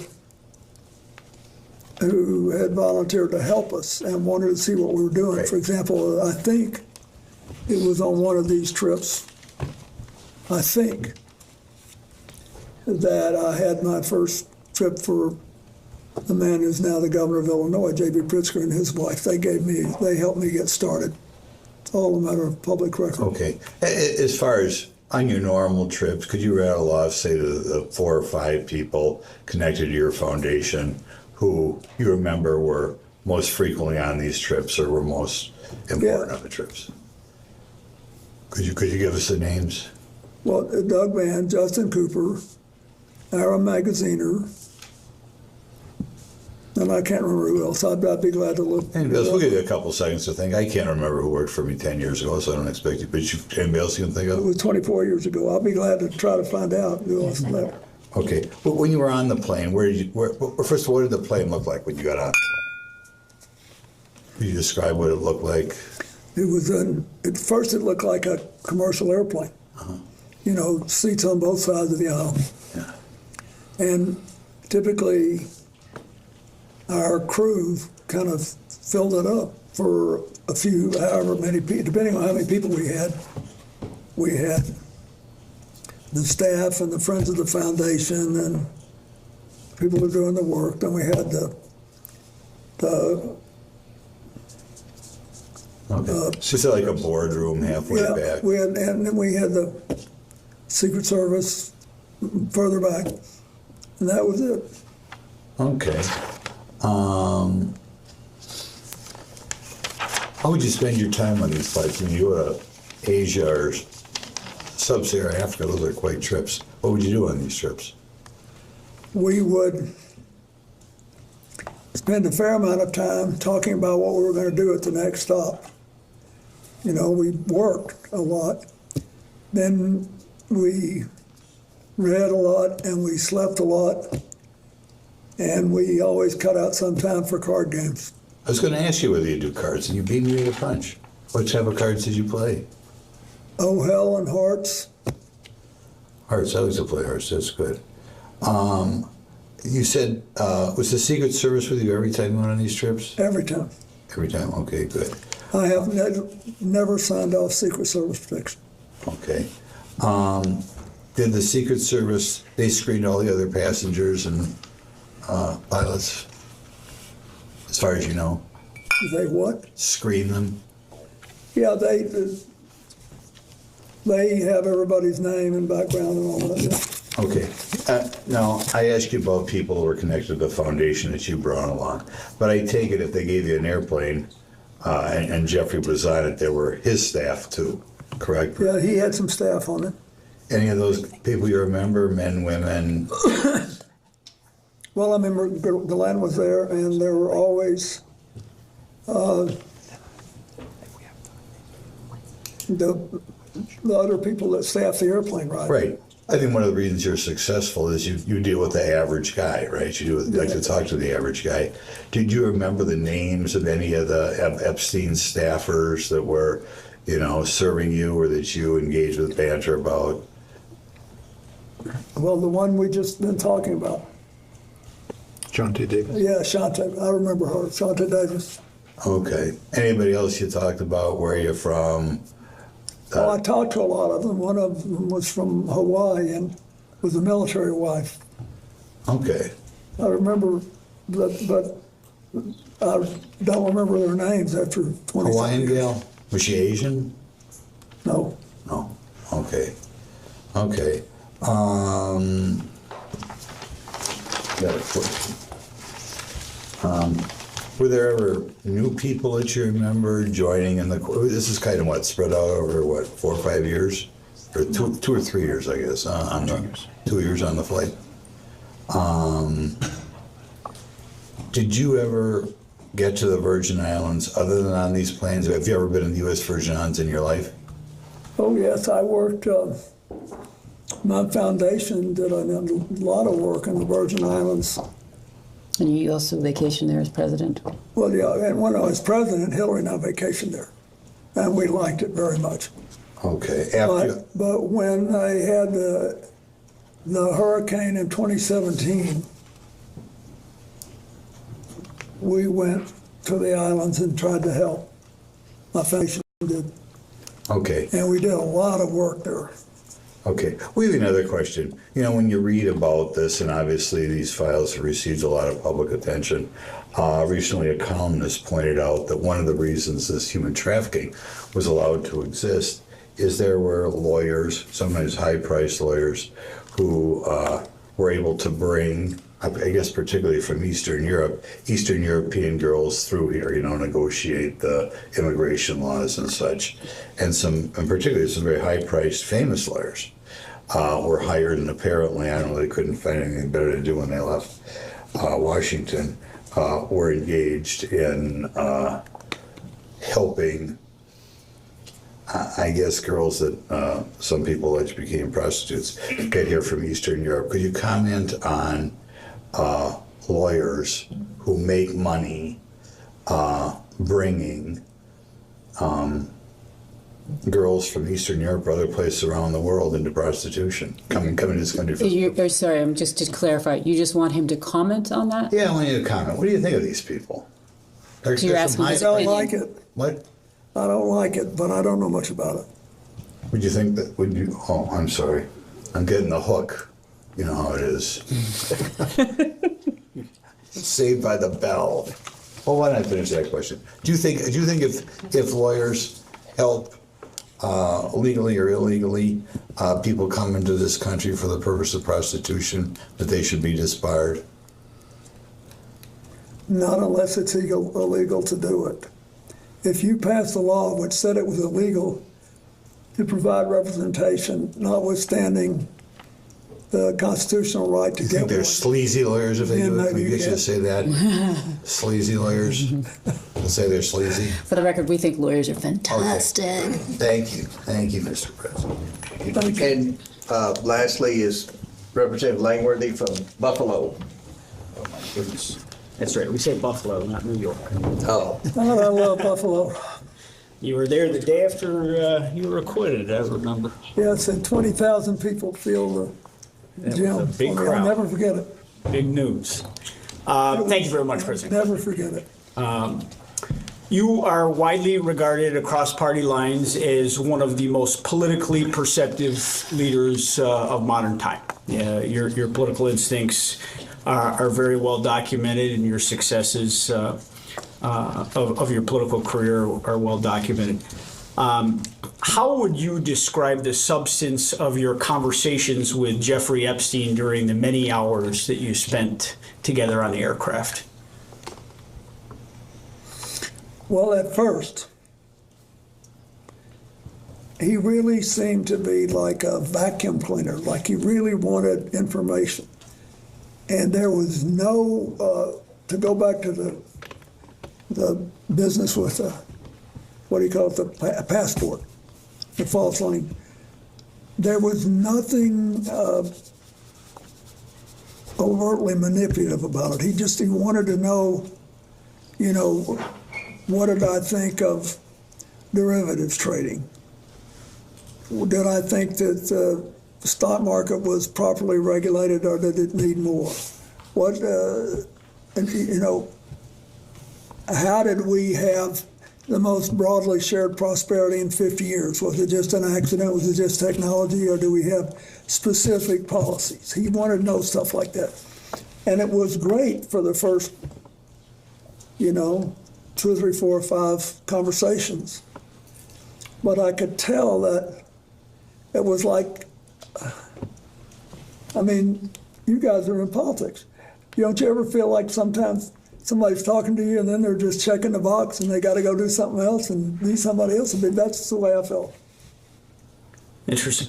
The international travel you took with Mr. Epstein, it represented a significant investment of time and money on his behalf. Yeah. And I did miss the first portion of this, so if any of this is repetitive, I apologize. Your arrangement was that you would spend an hour of conversation with him on topics of his choosing, and that He testified, just so that I'm sorry, I you know, wasn't- on economics and politics. on economics and politics. Thank you. Okay. That was it. And that was the arrangement, and the rest was in kind donation. The For flights. all the long haul flights, yeah. If we were gone 4 hours or more, I'd give him an hour. Okay. Did you ever ask him directly why he was willing to finance these trips and provide you with access to the plane? I did. So much. And what was his reaction to that question? He said, I think you did a good job as president and you managed to get reelected, and you're the first Democrat in 60 years that got reelected. I want to know what happened. And I want to understand it. And that was it. And he never was, it was never like he was trying to suck up to me or anything. It was very straightforward. But after a while, it was obvious that he had done what he intended to do, and he was kind of going through the motions, and he didn't really care about I really cared about this AIDS thing. I thought we had a chance to build something that would revolutionize the treatment of all mass illnesses. The same thing with tuberculosis and malaria, and sure enough, we did.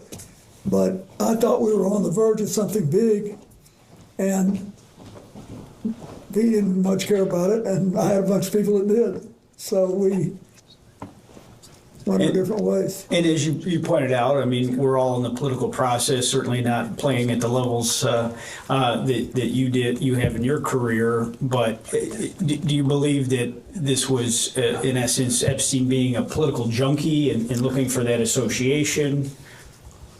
Yes, and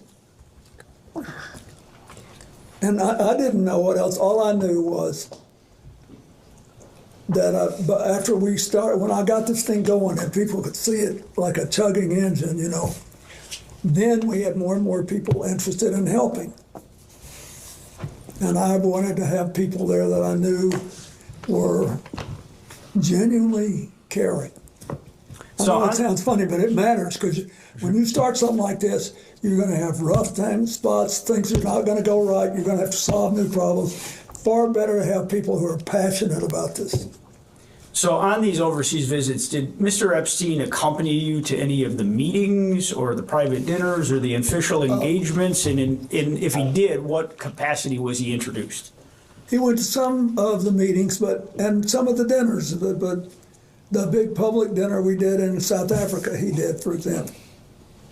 But some he didn't when it wasn't appropriate. When I had to talk to somebody about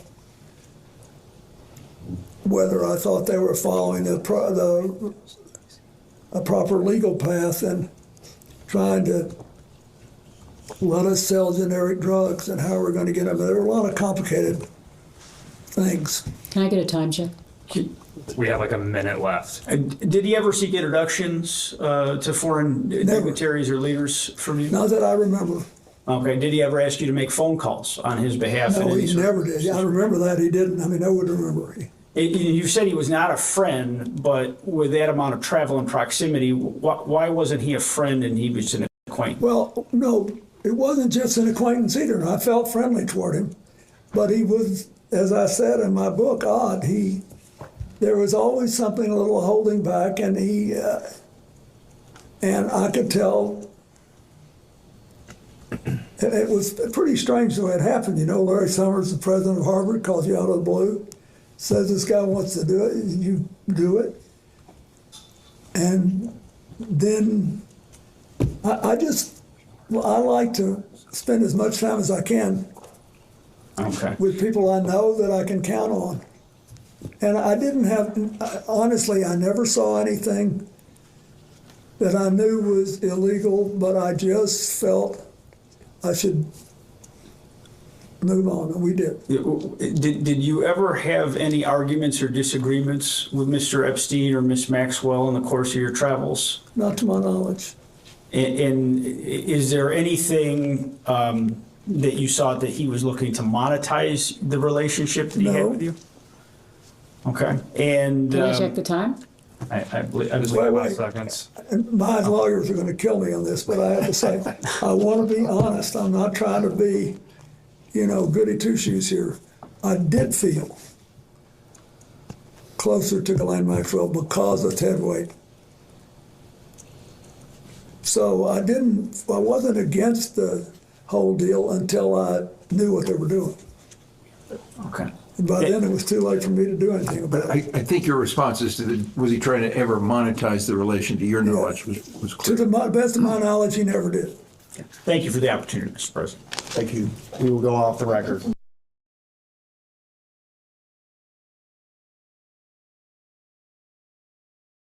We can go back on the record. Mr. President, I just have a few more questions. I'll try to be as efficient as possible as we move through them. One is moving back in time just a little bit. In 1996, Maria Farmer, who was a confirmed Epstein victim, submitted information to the FBI that Jeffrey Epstein was sexually abusing minors. During your presidency, were you ever made aware of the information that Maria Farmer provided to the FBI in 1996? No, and no. Thank you. I'm going to move back ahead to the year 2003. There's just one international trip that I don't think we've specifically discussed yet.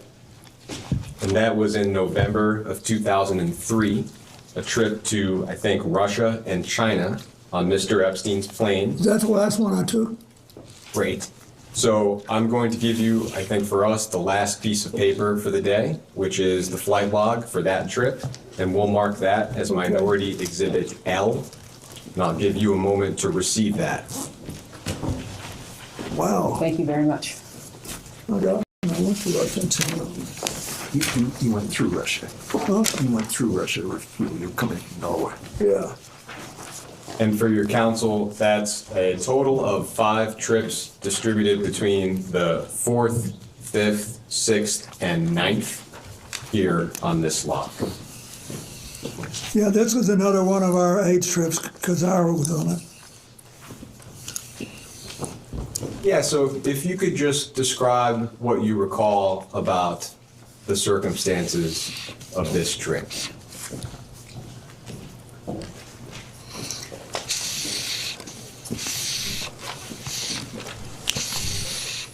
Can you refresh my memory about what stops were actually taken? Yeah, the countries in question are Russia and China. I think the final stop was Beijing. I do not, off the top of my head, recall what each of these airport codes are. It was Brussels to Oslo to Tolmagacho, Russia, to Hong Kong, Chengdu, Beijing.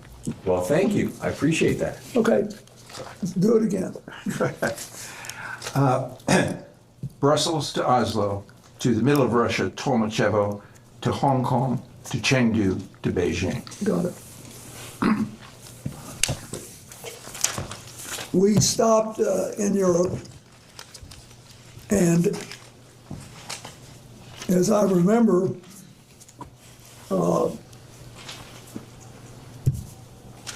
that we did something with Brussels as the parliamentary capital of Europe, and I think we did something with the EU, and then Oslo was important because the Norwegians had funded a project that we did for them, for the Clinton Foundation, for Russia. And they asked us to try to develop a plan for Leningrad. And we did. What kind of plan, Mr. President? An AIDS plan, because Leningrad had a very high AIDS rate because it was near the ocean and people were coming in and out. And I think that's what happened then.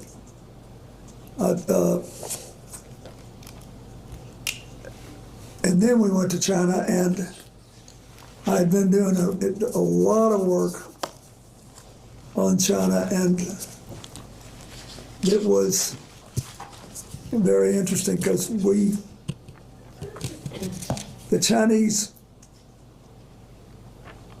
were eager to get into this and yet scared. It was very interesting.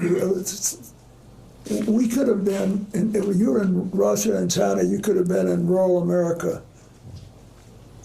on AIDS at the time. They were very reluctant to discuss this, and all hung up about it. And the Chinese, with whom I had good relations, were at the time, the national government asked me They said they like you out in the country here. Because I'd been there in 1998 and had a big trip. And he said, we want you to go out there and be photographed on state television playing with children and talking to their families about AIDS. So that's what this whole trip was about. So I was doing that. And it was, I think, I'm almost sure that's it. And then we stopped in Hong Kong on the way out, right? Yeah, Hong Kong and Beijing.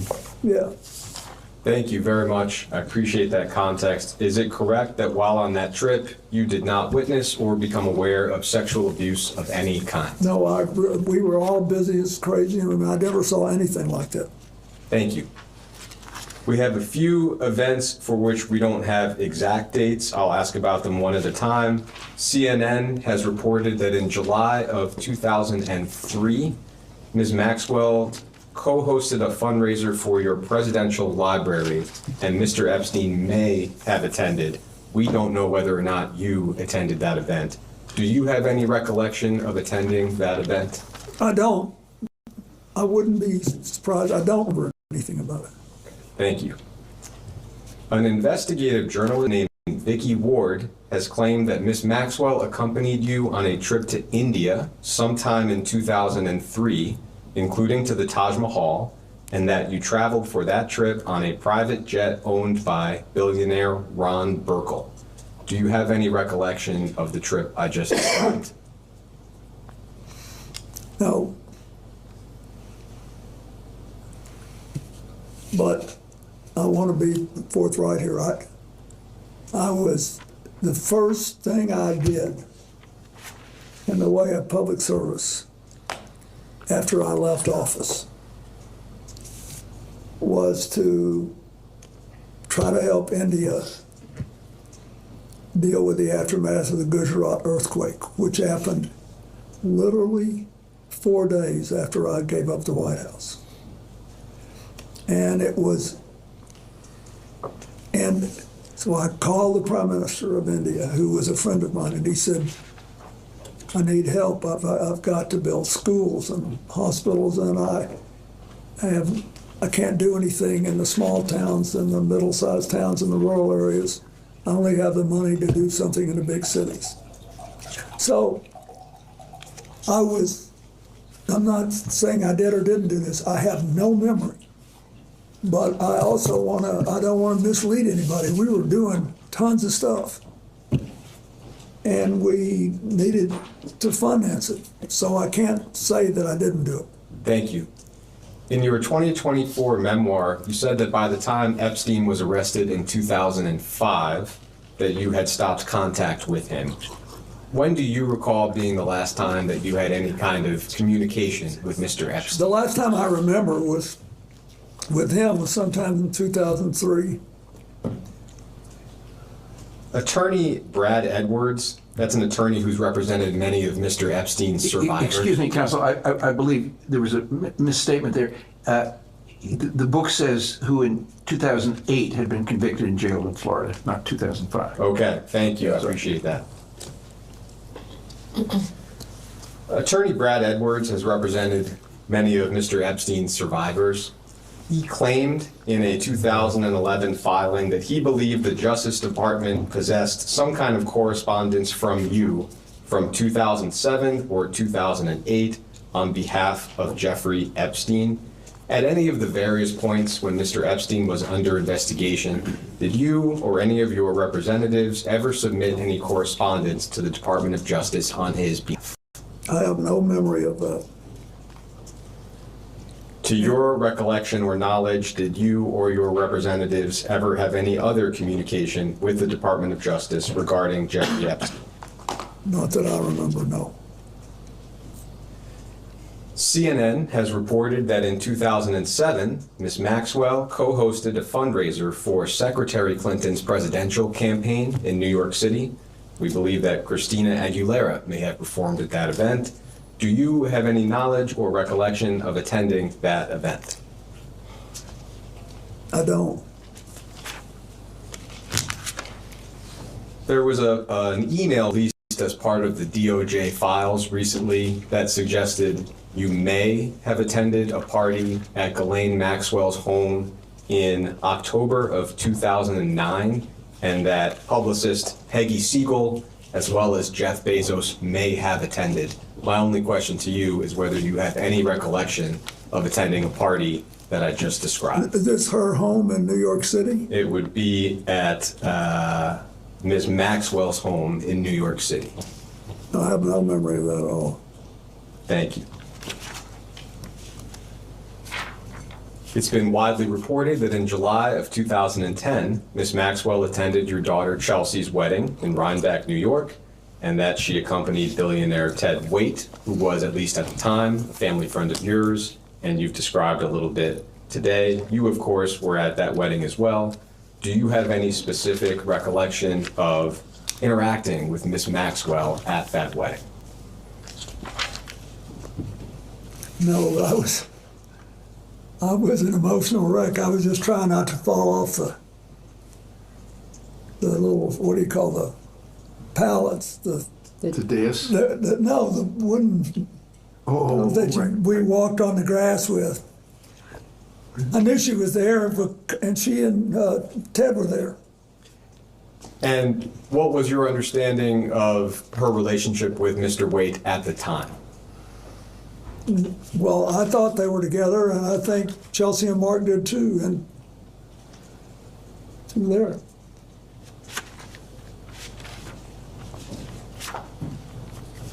It's also been reported that in 2011, your advisor, Doug Band, instructed an aide to remove Ms. Maxwell from all attendance-related lists for Clinton-related events. This was reportedly in the wake of Virginia Roberts Giuffre and allegations that she made at the time against many people, including Ms. Maxwell. Do you have any memory or knowledge of Mr. Band's instructions that I just described? I don't. Thank you. That takes us through most of the known timeline of your relationship with Jeffrey Epstein. There's just one more topic I would like to cover. That is the Clinton Global Initiative. In 2007, Mr. Epstein's lawyers claimed that he was part of the original group that conceived the Clinton Global Initiative. Would you agree with that characterization? No. Can you elaborate a little bit on why you would not agree with that? I wouldn't agree with that because the first time I ever discussed what became the Clinton Global Initiative was with Doug Band and the rest of our small group on the way back from Davos. And Doug said we should have a meeting like this in New York at the opening of the UN. And we can make a lot of money because you don't have to go to Davos. You can meet all these people over here. And I said, I want to do it for an entirely different reason. It's fine if we make money, but the most important thing is that we give serious people a chance to go to meetings and actually make commitments to make positive change. I'm tired of going to meetings where everybody just bloviates and doesn't ever do a damn thing. So if we can figure out how to do that, I'm interested. And then we got, a team. There was, to operationalize it, it was Doug Band, Mary Morrison, who had worked for me in the inner office at the White House, and a man named Ed Hughes, who was a wonderful young guy who stayed with us the whole 12 years. And they were working on how to stand up and do the mechanics of this. Then my job was to try to get some people who would come that people would want to hear and see, and try to, make it exciting and make people actually want to make commitments. And so I think it was at that point that Ghislaine may have gotten involved. I don't know. You can ask them about it, but I'm just telling you how it began. It began with Doug said, let's do this and make money, and me saying, let's do this and make commitments. I think the question, Mr. President, which you've answered was Jeffrey Epstein involved in the At the time, no, initiation? not at all. Thank you. But I do not know what happened afterward. It has been publicly reported that in 2006, Mr. Epstein made a $25,000 donation to the Clinton Foundation. Do you have any specific knowledge or recollection of that donation? No, I saw it I saw that it was reported. I don't know. Thank you. With respect to Ms. Maxwell, and you just touched on it briefly, she told DOJ last July that she was, quote, very central to the startup of the Clinton Global Initiative. Would you agree with that characterization? I would agree that she worked hard. I now know. I didn't at the time. Because I was working on the other, as I explained, I was working on a whole other part of this. If I could ask you to limit your answer to your knowledge at the time. At the time, I did not know it. Thank you. The New York Times recently reported that in 2004, Ms. Maxwell arranged a $1 million payment to an events company called Publicis Group, and that the payment may have had some connection with the first Clinton Global Initiative conference in 2005. The reporting suggests that Mr. Epstein may have been involved with the payment or somehow aware of the payment. Do you have any specific memory or knowledge or recollection of the $1 million payment I just described? No. It's also been reported that in September of 2013, at a Clinton Global Initiative conference, Ms. Maxwell was recognized as a Commitment to Action partner for her work on behalf of the Terramar Project, which was an ocean conservation nonprofit that she founded in 2012. Do you have any memory or knowledge of that conference? I do. Great. Could you describe a little bit what you recall? Yeah, because this shows you how the CGI works, not for Ghislaine, for everybody. She was still with Ted Waite, and he was still heavily involved in ocean work. So that was sort of an incentive, but she had organized this group whose objective was to, in effect, take two massive islands made of metal and junk out of the Atlantic. And they were floating around. One of them had gotten to the Caribbean. They were floating around in all this metal. So that was what she was trying to do. That was a good idea, and she was recognized for that. The fact that she was recognized was not particularly remarkable. Everybody who makes a commitment goes through a photo line and gets recognized. Did you have any personal role in Ms. Maxwell's recognition at that event? Or would that have No, I been- might have been in her room by the time she got it, but it wasn't. No, they put the recognition in that room. I remember this specifically because it was where all the ocean freaks were, all the people that cared about this, that wanted to be. So that's why they wanted those things announced By there. ocean freaks, you mean people who are passionate about the ocean. Yes. Thank you. I mean that. People who were passionate about doing this, it was great. And so I didn't think a thing about it. Do you have any additional knowledge or recollection related to Ms. Maxwell's role at that event? No. Reportedly, in February of 2014, you had dinner with Ms. Maxwell and others in Los Angeles at a vegan restaurant called Crossroads Kitchen. That dinner may have been organized by your then Deputy Chief of Staff, John Davidson, perhaps around 20 guests. Do you have any recollection of the dinner I just described? I had a lot of dinners like that in Los Angeles, so I don't remember that specific one, but whenever I went to Los Angeles, I attempted to have a dinner someplace in public with a lot of my friends, just to keep in touch with them, keep going. As far as you can recall, when was the last time you had any form of communication with Ms. Maxwell? I think it must be a decade ago, it may be even longer, I don't know, but it was a long time. Thank you.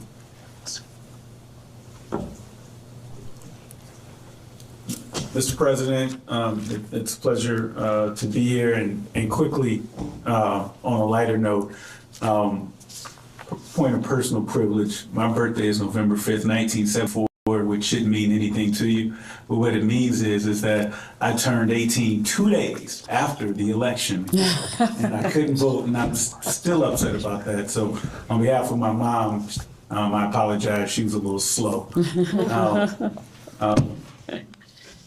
President Clinton, as counsel noted at the beginning of this deposition, Donald Trump posted on social media that he wanted Attorney General Pam Bondi to investigate you and other prominent Democrats in order to distract from his own close ties to Jeffrey Epstein. That post was previously marked as Minority Exhibit B, which you already have. Yep.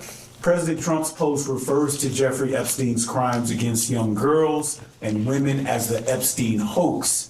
His post also completely ignores several other high-profile individuals, including Republicans and allies of President Trump, who were known to have had relationships with Epstein. In fact, the Epstein files contain numerous officials in the current and previous Trump administrations who have connections to Jeffrey Epstein, including Howard Lutnick, RFK Jr., Steve Bannon, Tom Barrett, Kevin Warsh, and Mehmet Oz, to name a few. President Clinton, to your knowledge, has the Trump administration done anything at all to investigate these other individuals with ties to Epstein? Well, I wouldn't be in a position to know. That's the truth. As I said earlier,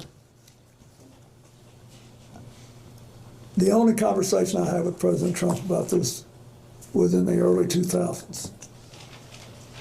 And I have no information that he did anything wrong. I just want it all out there. I want everybody to get it all out there and let everybody see where we are. And had you had any conversations with him since the early 2000s about this subject matter? No. And then my last question is, Howard Lutnick recently went so far as to lie about his close connections with Jeffrey Epstein, but the truth came out with the release of the files. President Clinton, is Howard Lutnick still employed as Secretary of Commerce in the Trump administration, to your knowledge? I think he is. And in your opinion, why has Donald Trump ignored these other prominent figures who've had close ties to Epstein?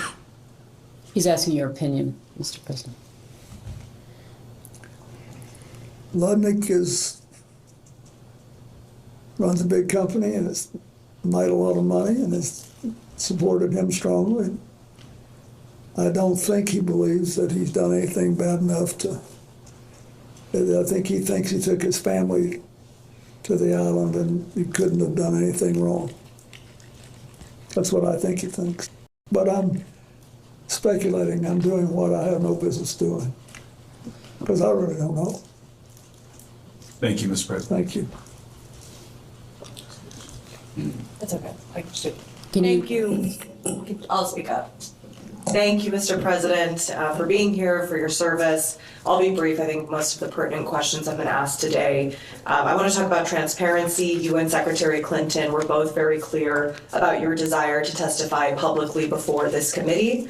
In fact, on February 6, 2026, you posted on social media, quote, "I will not sit idly as they use me as a prop in a closed-door kangaroo court by a Republican Party running scared. If they want answers, let's stop the games and do this the right way in a public hearing where the American people can see for themselves what this is really about." President Clinton, why do you feel it is important for you to testify before this committee in a public setting? Because I think that, first, what happened with Jeffrey Epstein was horrible. What he did and what Ghislaine Maxwell was convicted of, it was horrible. We can't tolerate it in America and shouldn't. We ought to keep doing, as Hillary talked about yesterday, try our part to get rid of that kind of trafficking around the world. Secondly, I was on the plane. It may be that I've said something today that gave you some indication that would help change policies or something. So I thought it was important. But I also think people know that there's been a little bit of zig and zag and ambivalence about, you know, how hard this thing should be put out there. And I'm not pointing a finger at anybody, I'm just saying we know that. And so I think it's important that we get it all out. So to be clear, so this committee issued a subpoena to the Department of Justice to release the full and unredacted files last summer. There's also now the Epstein Files Transparency Act that asked for the same that President Donald Trump signed into law. But still, the Department of Justice under this administration has not released all of the files, and there's been many illegal redactions. Do you think that we, of course, as Congress and the American public should get the full and unredacted files immediately? I think unless there is some serious danger of physical harm to one of the victims, or some national security interest involving intelligence, because you've heard these, that some of you think that there's some intelligence issues, national security issues. I think the rest of it ought to be gotten out, and I think we just need to get to a point where we can put this behind us. And then I think I hope you can and will help build us a system that works in America the way our international system works best in trying to identify and stop human trafficking and trying to make people whole once they've been damaged. And not a question, but just in response, the law is very clear about the identities of the victims. Yeah. Unfortunately, the Department of Justice has wrongfully released some of that information, including personally identifiable information, while illegally redacting names of potential co-conspirators. So they're going to kill me for saying this, but I think it's important to see. I think it is entirely possible that people in the Justice Department, I don't agree with on nearly anything, right? But when it's possible that they didn't intentionally cover some of this stuff up. But it's hard to accept that when you look at the other problems in dealing with the information. So you guys got to clear that up, clean it up, decide how you think it should be handled. Thank you. So before we go off the record, just one clarification. It's more just for councils. The quote from the 2024 memoir, I think, was accurately quoted in the first instance. The full sentence is, quote, "He," meaning Mr. Epstein, "hurt a lot of people, but I knew nothing about it. And by the time he was first arrested in 2005, I had stopped contact with him." And that's the end of the sentence. That's page 373. So that's just for council. And my apology. No, not at all. And with that, we can end this round and go off the record.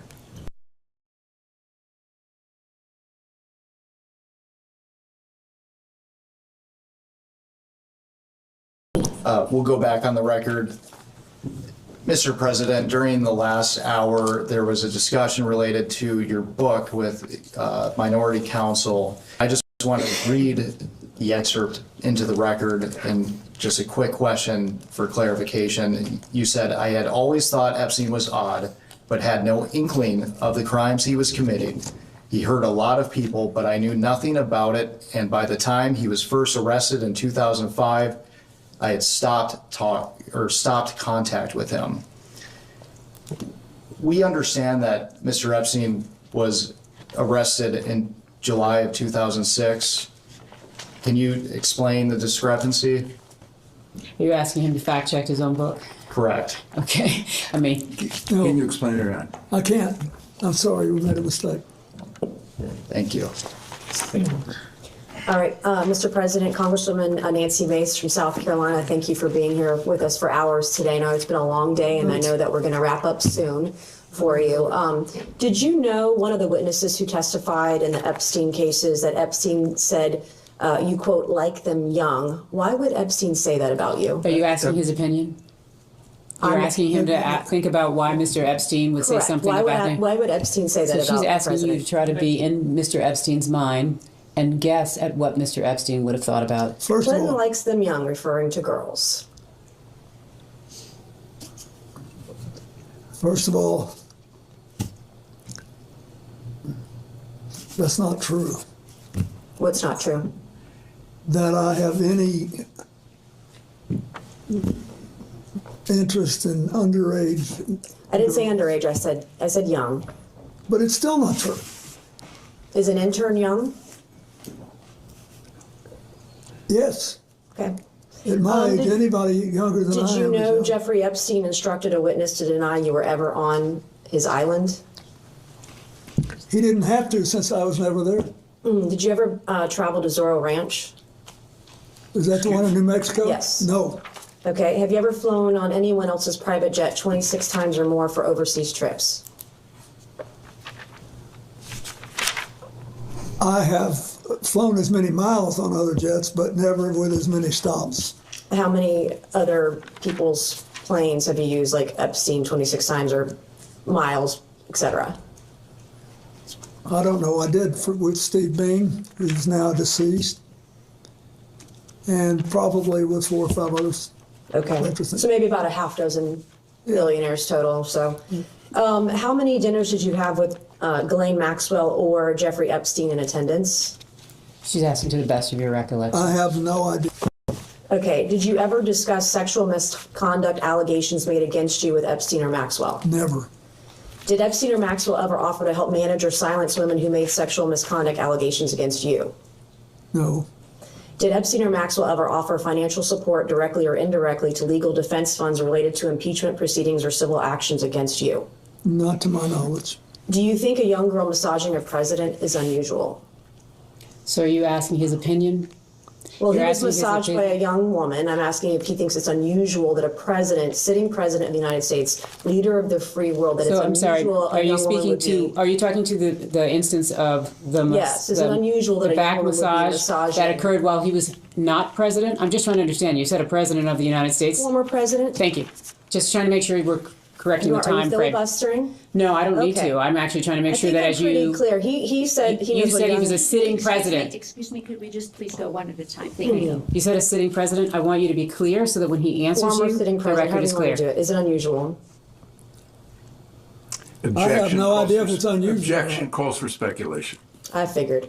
Did you ever think that all these women around Jeffrey Epstein or Ghislaine Maxwell was odd, unusual, weird, or creepy? There weren't all that many around when I was there. How many would you say is not all that many? I think on this big plane that was working long hours, having 2 to 4 people on there, I thought was, as far as I knew, they were all helping. Flight attendants in tank tops and jeans, right? No. Do you believe you were a victim of a Jeffrey Epstein intel operation? Do you think that you might have been caught up in some of what he was maybe potentially doing?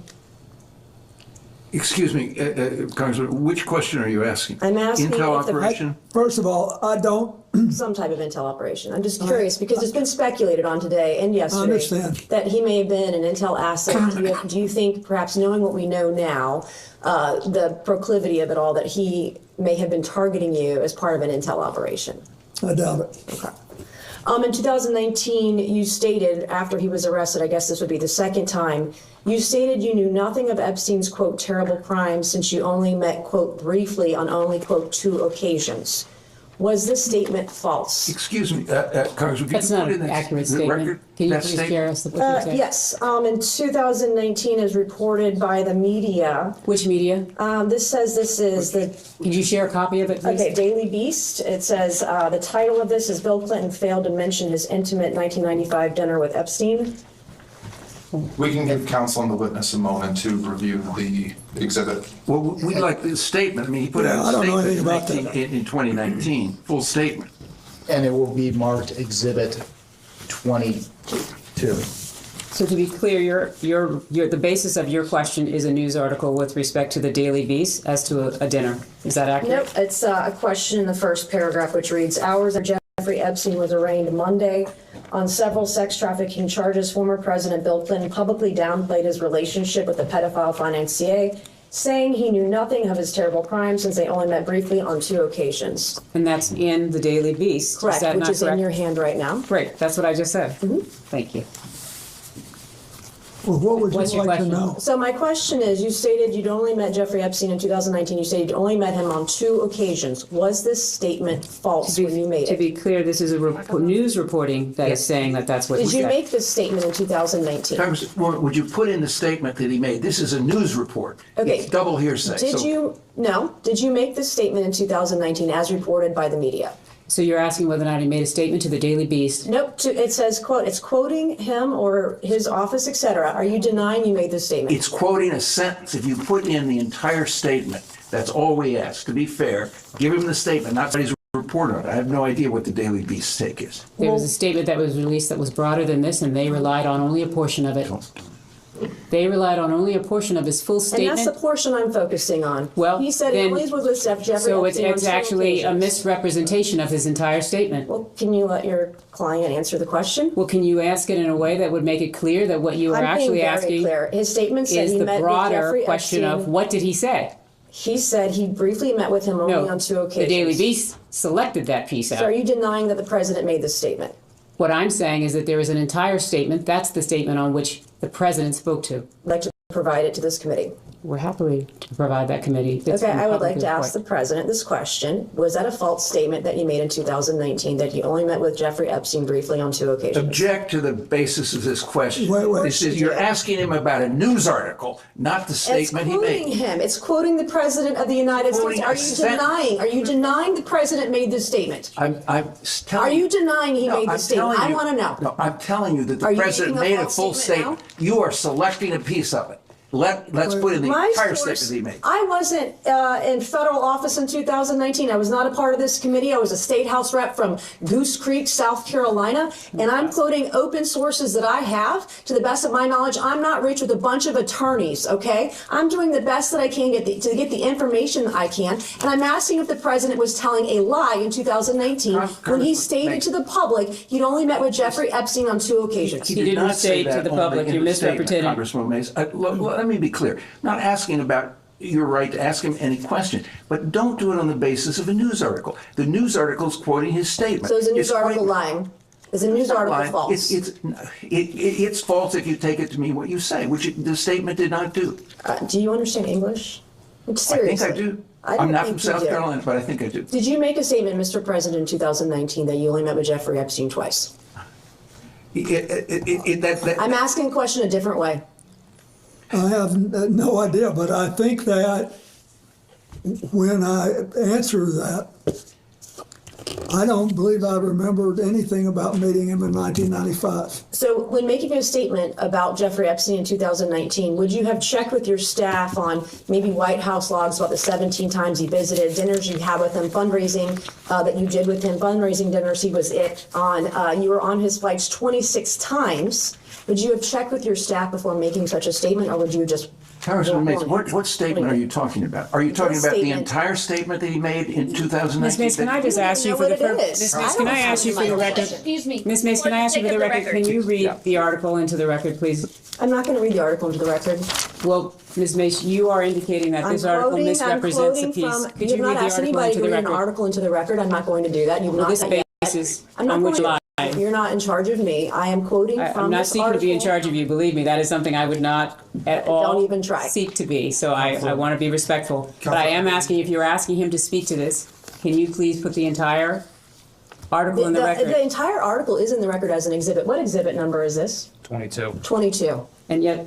Counselor, It's already in the question record, has been Counselor. clarified to reflect only the small portion of the larger statement, to whatever extent the witness is able to answer to his recollection of that portion of the statement and any preparation that occurred to make that statement. So in other words, what you have just articulated, that the question's been clarified by Ms. Mace or by you, that what is intended is to actually only be speaking to the selected piece out of the entire statement that was released by the president's office. Is that what you're clarifying? That's what I'm focused on, yes. Okay. So if you read this,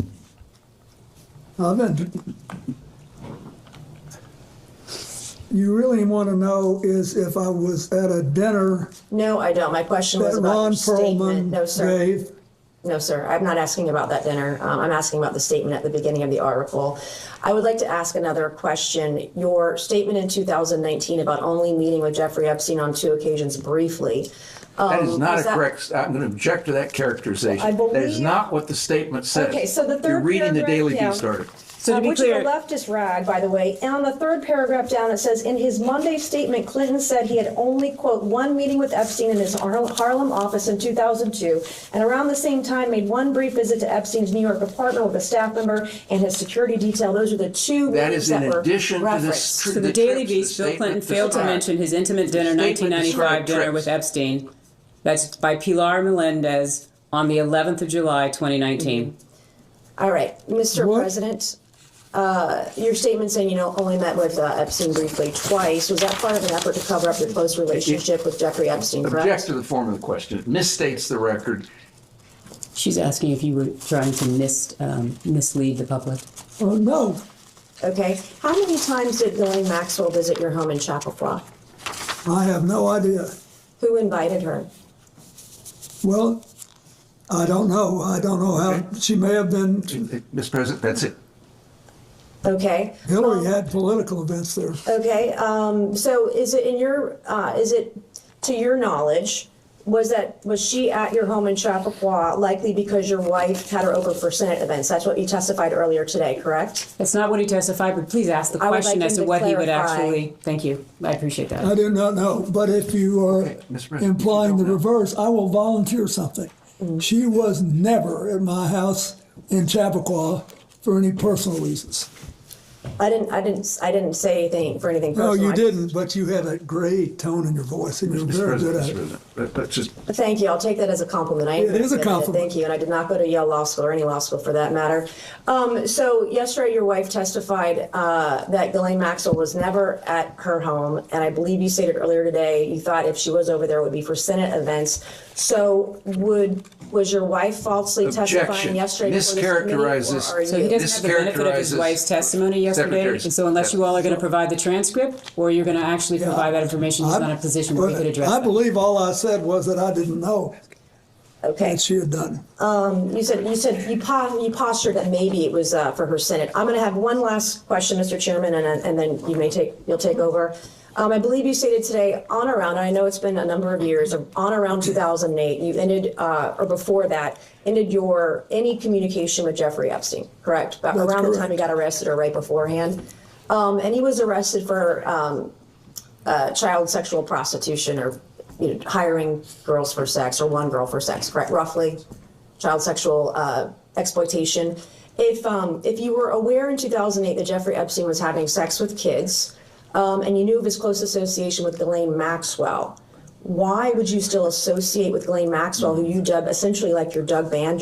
She was the body man to Epstein, Doug Band was the body man to you, and why would you allow Ghislaine Maxwell to associate with your daughter up until, 2004, 2015? You knew he was a bad guy. Why would you allow your daughter? Excuse me, what's the period in which you're saying he would have known that Jeffrey Epstein was After a bad guy? 2008. So up until Ghislaine Maxwell was involved with CGI until what, 2015? Yes. And we confirmed today that he had a dinner with Ghislaine Maxwell in LA in 2014. So he's still hanging out with the closest associate to convicted pedophile Jeffrey Epstein. But Excuse And me. I guess my question is why? Yes, the question, excuse me, is the question why Ghislaine Maxwell came to the wedding? Is that the question? No, I didn't even bring up the wedding. Okay, Why are sorry. you obfuscating? Why are you putting words in my mouth? You're smarter than that. No, let me Thank finish. I think, first of all,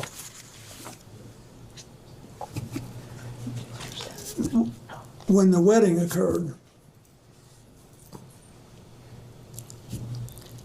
she was with Ted White, and she was for several more years. We did not know when Epstein was arrested that she was still involved with him. I think that clears a lot of this up. We didn't know. And I don't want all of you to we're all getting in a lather. There's a logical explanation. We didn't know. And I'm sorry for what she did and what she allowed her life to become, and now she's living with it. And I have one final short question. I promise I'm done. I was severely and heavily duped by an individual in my life about 2.5 years ago. It's very publicly well known. You graduated from Georgetown and Yale, correct? Yeah. How do you think Ghislaine Maxwell and Jeffrey Epstein duped so many powerful and smart people, politically connected, powerful people all around the world? I really don't know. But I don't know. I've thought about it a lot. And if you can figure it out, I'd like to know, but. Thank you, Mr. President. And Mr. Chairman, I yield back. Yeah.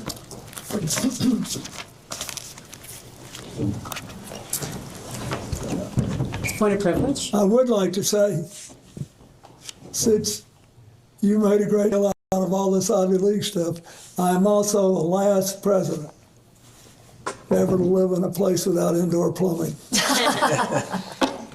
There's a full statement which we'll be happy to provide for the record that it might be that Representative Mace is unaware of, but the full statement says President Clinton knows nothing about the terrible crimes Jeffrey Epstein pleaded guilty to Florida some years ago, or those with which he's recently been charged. In 2002 and 2003, President Clinton took a total of 4 trips on Jeffrey Epstein's airplane, 1 to Europe, 1 to Asia, 2 to Africa, which included stops in connection with the work of the Clinton Foundation. Staff and supporters, Secret Service detail traveled with him on his trips. He had 1 meeting with Epstein in his Harlem office. 2002, around the same time, he made a brief visit to New York. That was the full statement. Ms. Mace was selecting portions out of the statement or relying on an article which only shows certain portions of the full statement. Let's go. Ms. Luna from Florida. Mr. President, I just wanted to do a couple of follow-ups. Regarding your personal conversations with Mr. Epstein, you said that he wanted to discuss economic and political questions.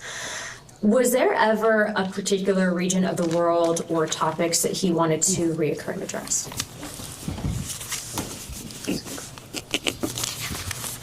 I do remember that he was interested in the 2 places that I was setting up the AIDS market, in Asia and Africa. In Asia, he wanted to know if I thought it was going to be the Asian century and the thing would be sustainable. And in Africa, he wanted to know whether I believed that you could have prosperity there, whether they could achieve something that they'd never achieved before. It seems that Mr. Epstein also had asked a similar question about America's prosperity and economic policy. Did you feel that when he was asking questions, particularly maybe pertaining to the regulation of our stock market and or derivative trading, did he on a number of occasions come back to that and maybe pick your brain about policy or future policy here in the United States? No more than any other big issue. I knew that, everybody lives in New York with money, and look at, he made his money advising Les Wexner, so he had to be interested in markets. Okay, and then I know that Ghislaine was a little bit more probably chatty with you. Did she ever share a similar interest to Mr. Epstein on economics or political topics of discussion? Were there any reoccurring topics that you felt that she wanted to focus on? Not that I noticed. Okay, all right. Thank you, Mr. President. Thank you. Good.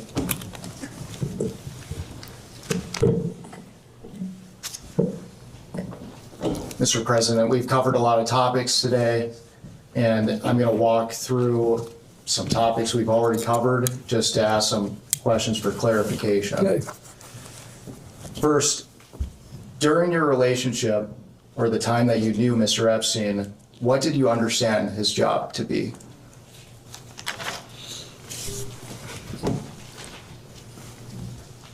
I'm not sure I knew.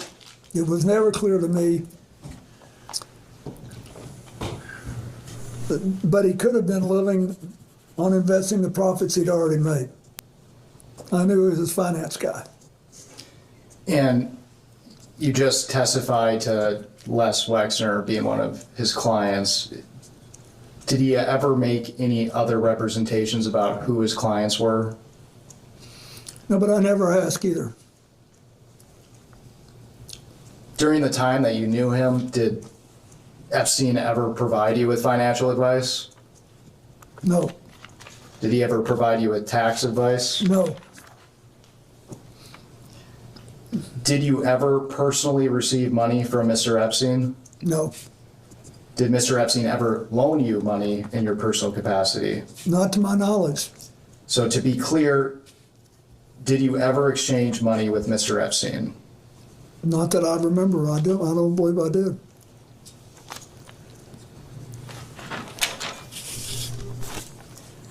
And throughout today's questioning, we talked about the various properties that Mr. Epstein owned.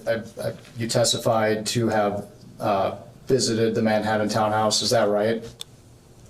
Yes, I did go there once. And just for clarification, it's been reported that what we've seen from the files from the DOJ, Mr. Epstein decorated his home with creepy and disturbing artwork.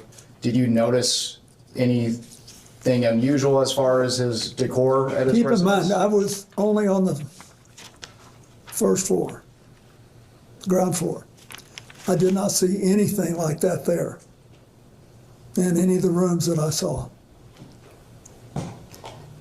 It's been reported that Mr. Epstein had cameras on his premises. Did you notice anything, any cameras at the Manhattan townhouse? I didn't, but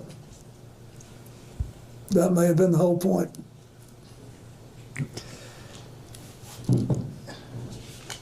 Mr. Epstein apparently rented a property in Boston at one point. Did you ever visit that property? No, Did you ever visit Mr. Epstein's apartment in Paris? no, Did Mr. Epstein or Miss Maxwell ever invite you to his property in Paris? no,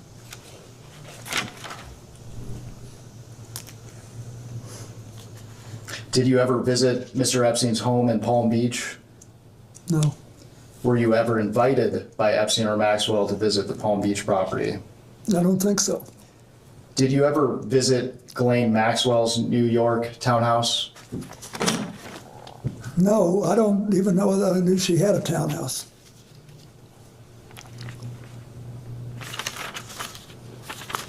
I knew about the only thing that he ever said anything to me about, Jeffrey, was the New Mexico ranch, and I never went there.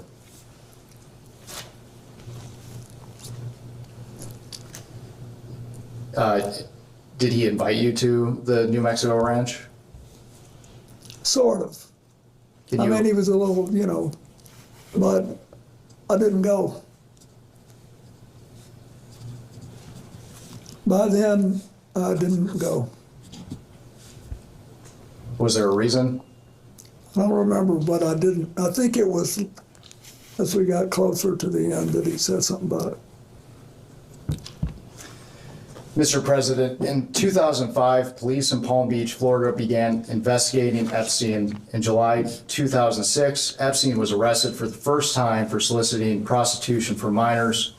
For the record, prior to Mr. Epstein's arrest, were you aware of any investigation into Mr. Epstein? No.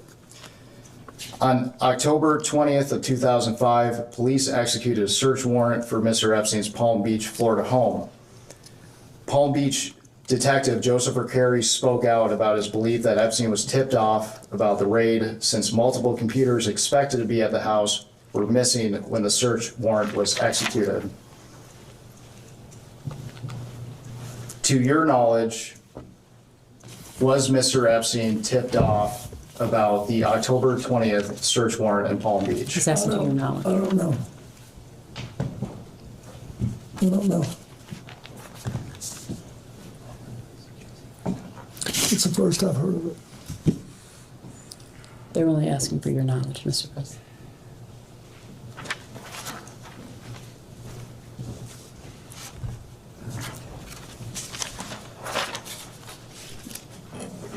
Mr. President, did you ever make any kind of attempt to influence the media's coverage of Jeffrey Epstein? No. At this time, I'd like to introduce what we've marked as Majority Exhibit 23. And this is Bates number EFTA 02792895.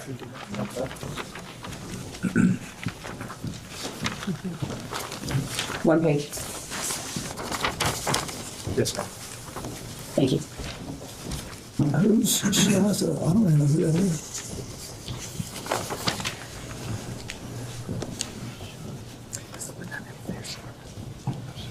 And this is email from Virginia Giuffre, an Epstein victim, that alleged that you walked into Vanity Fair and threatened them not to write sex trafficking articles about your good friend, Jeffrey Epstein.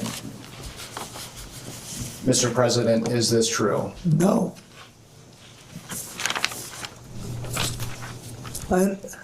No. Not no, hell no. Not close, no.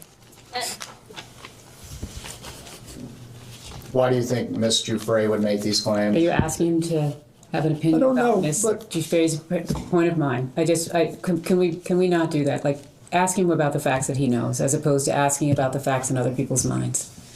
Mr. President, have you ever asked any other publication to shut down a story related to Mr. Epstein? No. And by any other publication, counsel, he's answered the question about Vanity Fair, correct? Yes. Thank you. I absolutely did not. Okay. No. Okay. That was hell no.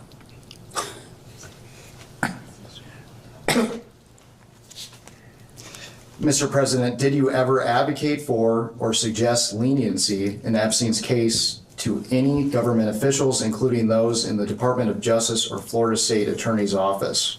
No. On June 30th of 2008, Epstein pleaded guilty in Palm Beach County, Florida State Court to 2 felony charges, 1 count of solicitation of prostitution and 1 count of procurement of a person under 18 for prostitution. He was subsequently sentenced to 18 months in Florida County Jail and began serving his sentence on June 30th of 2008. To be clear, you have not had any direct contact with Epstein after his arrest in 2006, is that right? That's correct. After his arrest or after the publication of when he went to jail in 2008? Can you just clarify the dates there? I will ask another question. To be clear, you have not had any direct contact with Epstein after his arrest and when he was incarcerated in 2008. Yes, to the best of my memory, that's correct. Are you aware of any effort by Epstein to contact you while he was incarcerated in Florida? I'm not. Mr. President, who is Arnold Paul Prosperi? I think that he's a son of a guy I went to Georgetown with, named Paul Prosperi. I think that's right. And I saw in all these things that my staff gave me that he was mentioned, but I don't think anybody said anything to me. I have no memory of that. So is it your testimony today that and actually let me back up here. So according to jail logs, Mr. Prosperi visited Epstein at least 20 times while Epstein was incarcerated in Palm Beach County Jail between 2008 and 2009.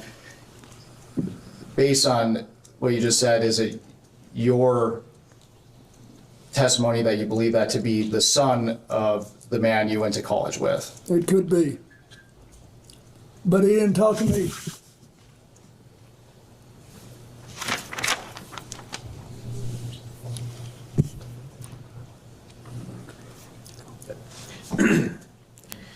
Thank you, Mr. President. Last week, Lex Wexner testified that Jeffrey Epstein often name-dropped powerful people to give himself an air of credibility. Did he ever do that to you? Brag about people he knew in high places, kings, princes? Yeah, he did a little bit. Okay. Going back to what was mentioned earlier about the search warrant on October 20th in Palm Beach for Jeffrey Epstein. Mrs. Clinton testified yesterday. I think she mentioned that it appears he got a sweetheart plea deal, and I don't think anyone on this committee would disagree with that when Alex Acosta was the U.S. attorney down there. and we've already deposed Mr. Acosta, and we've got the transcripts and everything. There's a lot of speculation, as had been mentioned, that he may have been tipped off prior to the search warrant, that Epstein may have been tipped off. Are you aware that whether or not Sandy Berger may have tipped off Jeffrey Epstein? The president just testified that he was unaware that anybody had been tipped off. So are you asking him to? This explains why I was asked yesterday about him. But no, I don't. I know nothing about that, and I wouldn't. Mr. Epstein was indicted by a grand jury on July 19th, 2006. According to an IRS Form 990 filed by the COUQ Foundation, a known Epstein entity, Mr. Epstein donated $25,000 to the William J. Clinton Foundation 1 day prior to Mr. Epstein's indictment. Are you aware of this donation? I know that they told me that the records showed that he'd given $25,000. When did you become aware of that, Mr. President? Were you aware of that then or in preparation? No, now. I mean, when I was preparing for this. Yes, sir. Did you solicit that donation from Mr. Epstein? Not personally, I didn't know. Did someone else solicit it? I have no idea. Do you know why Mr. Epstein made that donation? He's asking you to speculate about what No, Mr. I Epstein don't. would be thinking. We try to raise a fair amount of money every year to pay the bills.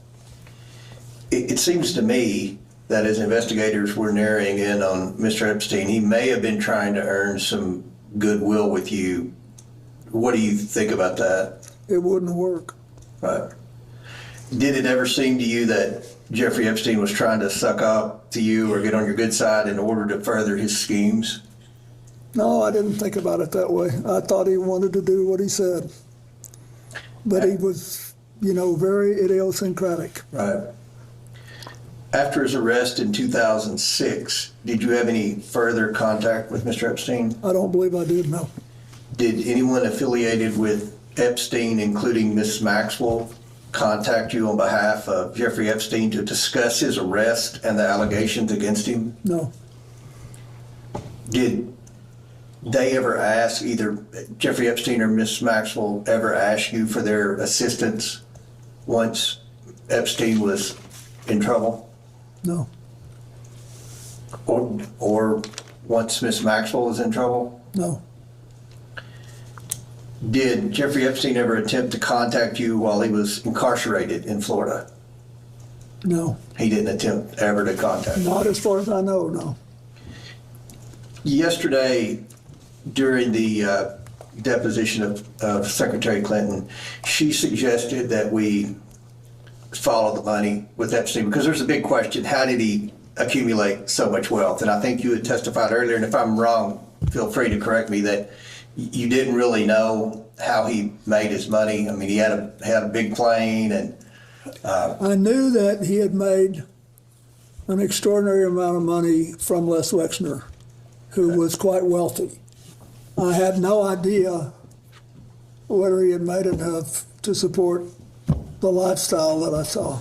And I assume you're aware Mr. Wexner testified under oath that he acted like he really didn't know Jeffrey Epstein very well, and which is kind of hard to believe because he paid him a lot of money. And yeah, he made him. Yeah. But you never know. Yeah.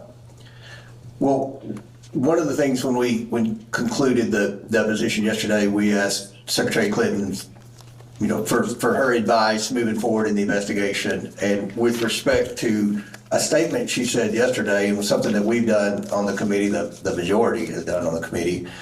In the past, we followed the money, we've subpoenaed bank records, we've subpoenaed suspicious activity reports from Treasury. Those were some of the things Ms. Clinton suggested.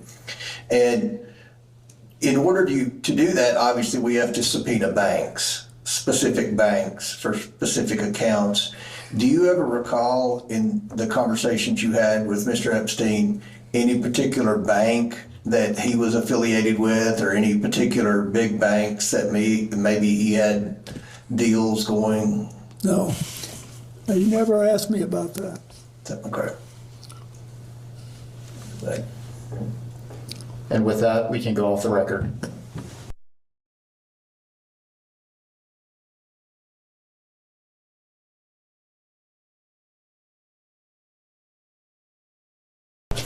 We can go back on the record.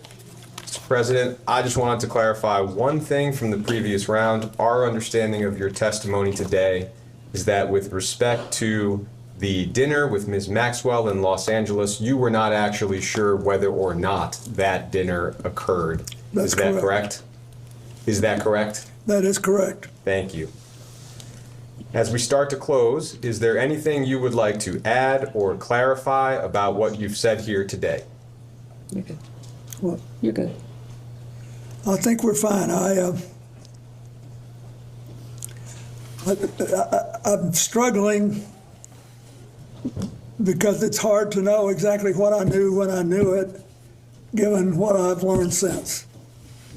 It's become a kind of a compelling challenge, but I've tried to tell you what I knew then, and when you ask what I think now, I think you have, all of you, Mr. Chairman, you've had a chronologically challenging thing. You've got all the stuff that happened with Jeffrey Epstein, some of it as regards to President Trump going back to the late 90s. And that's a long time ago. And then what we learned later, it's been difficult. But I have enjoyed it. You've been very respectful to me and given me a chance to talk to you.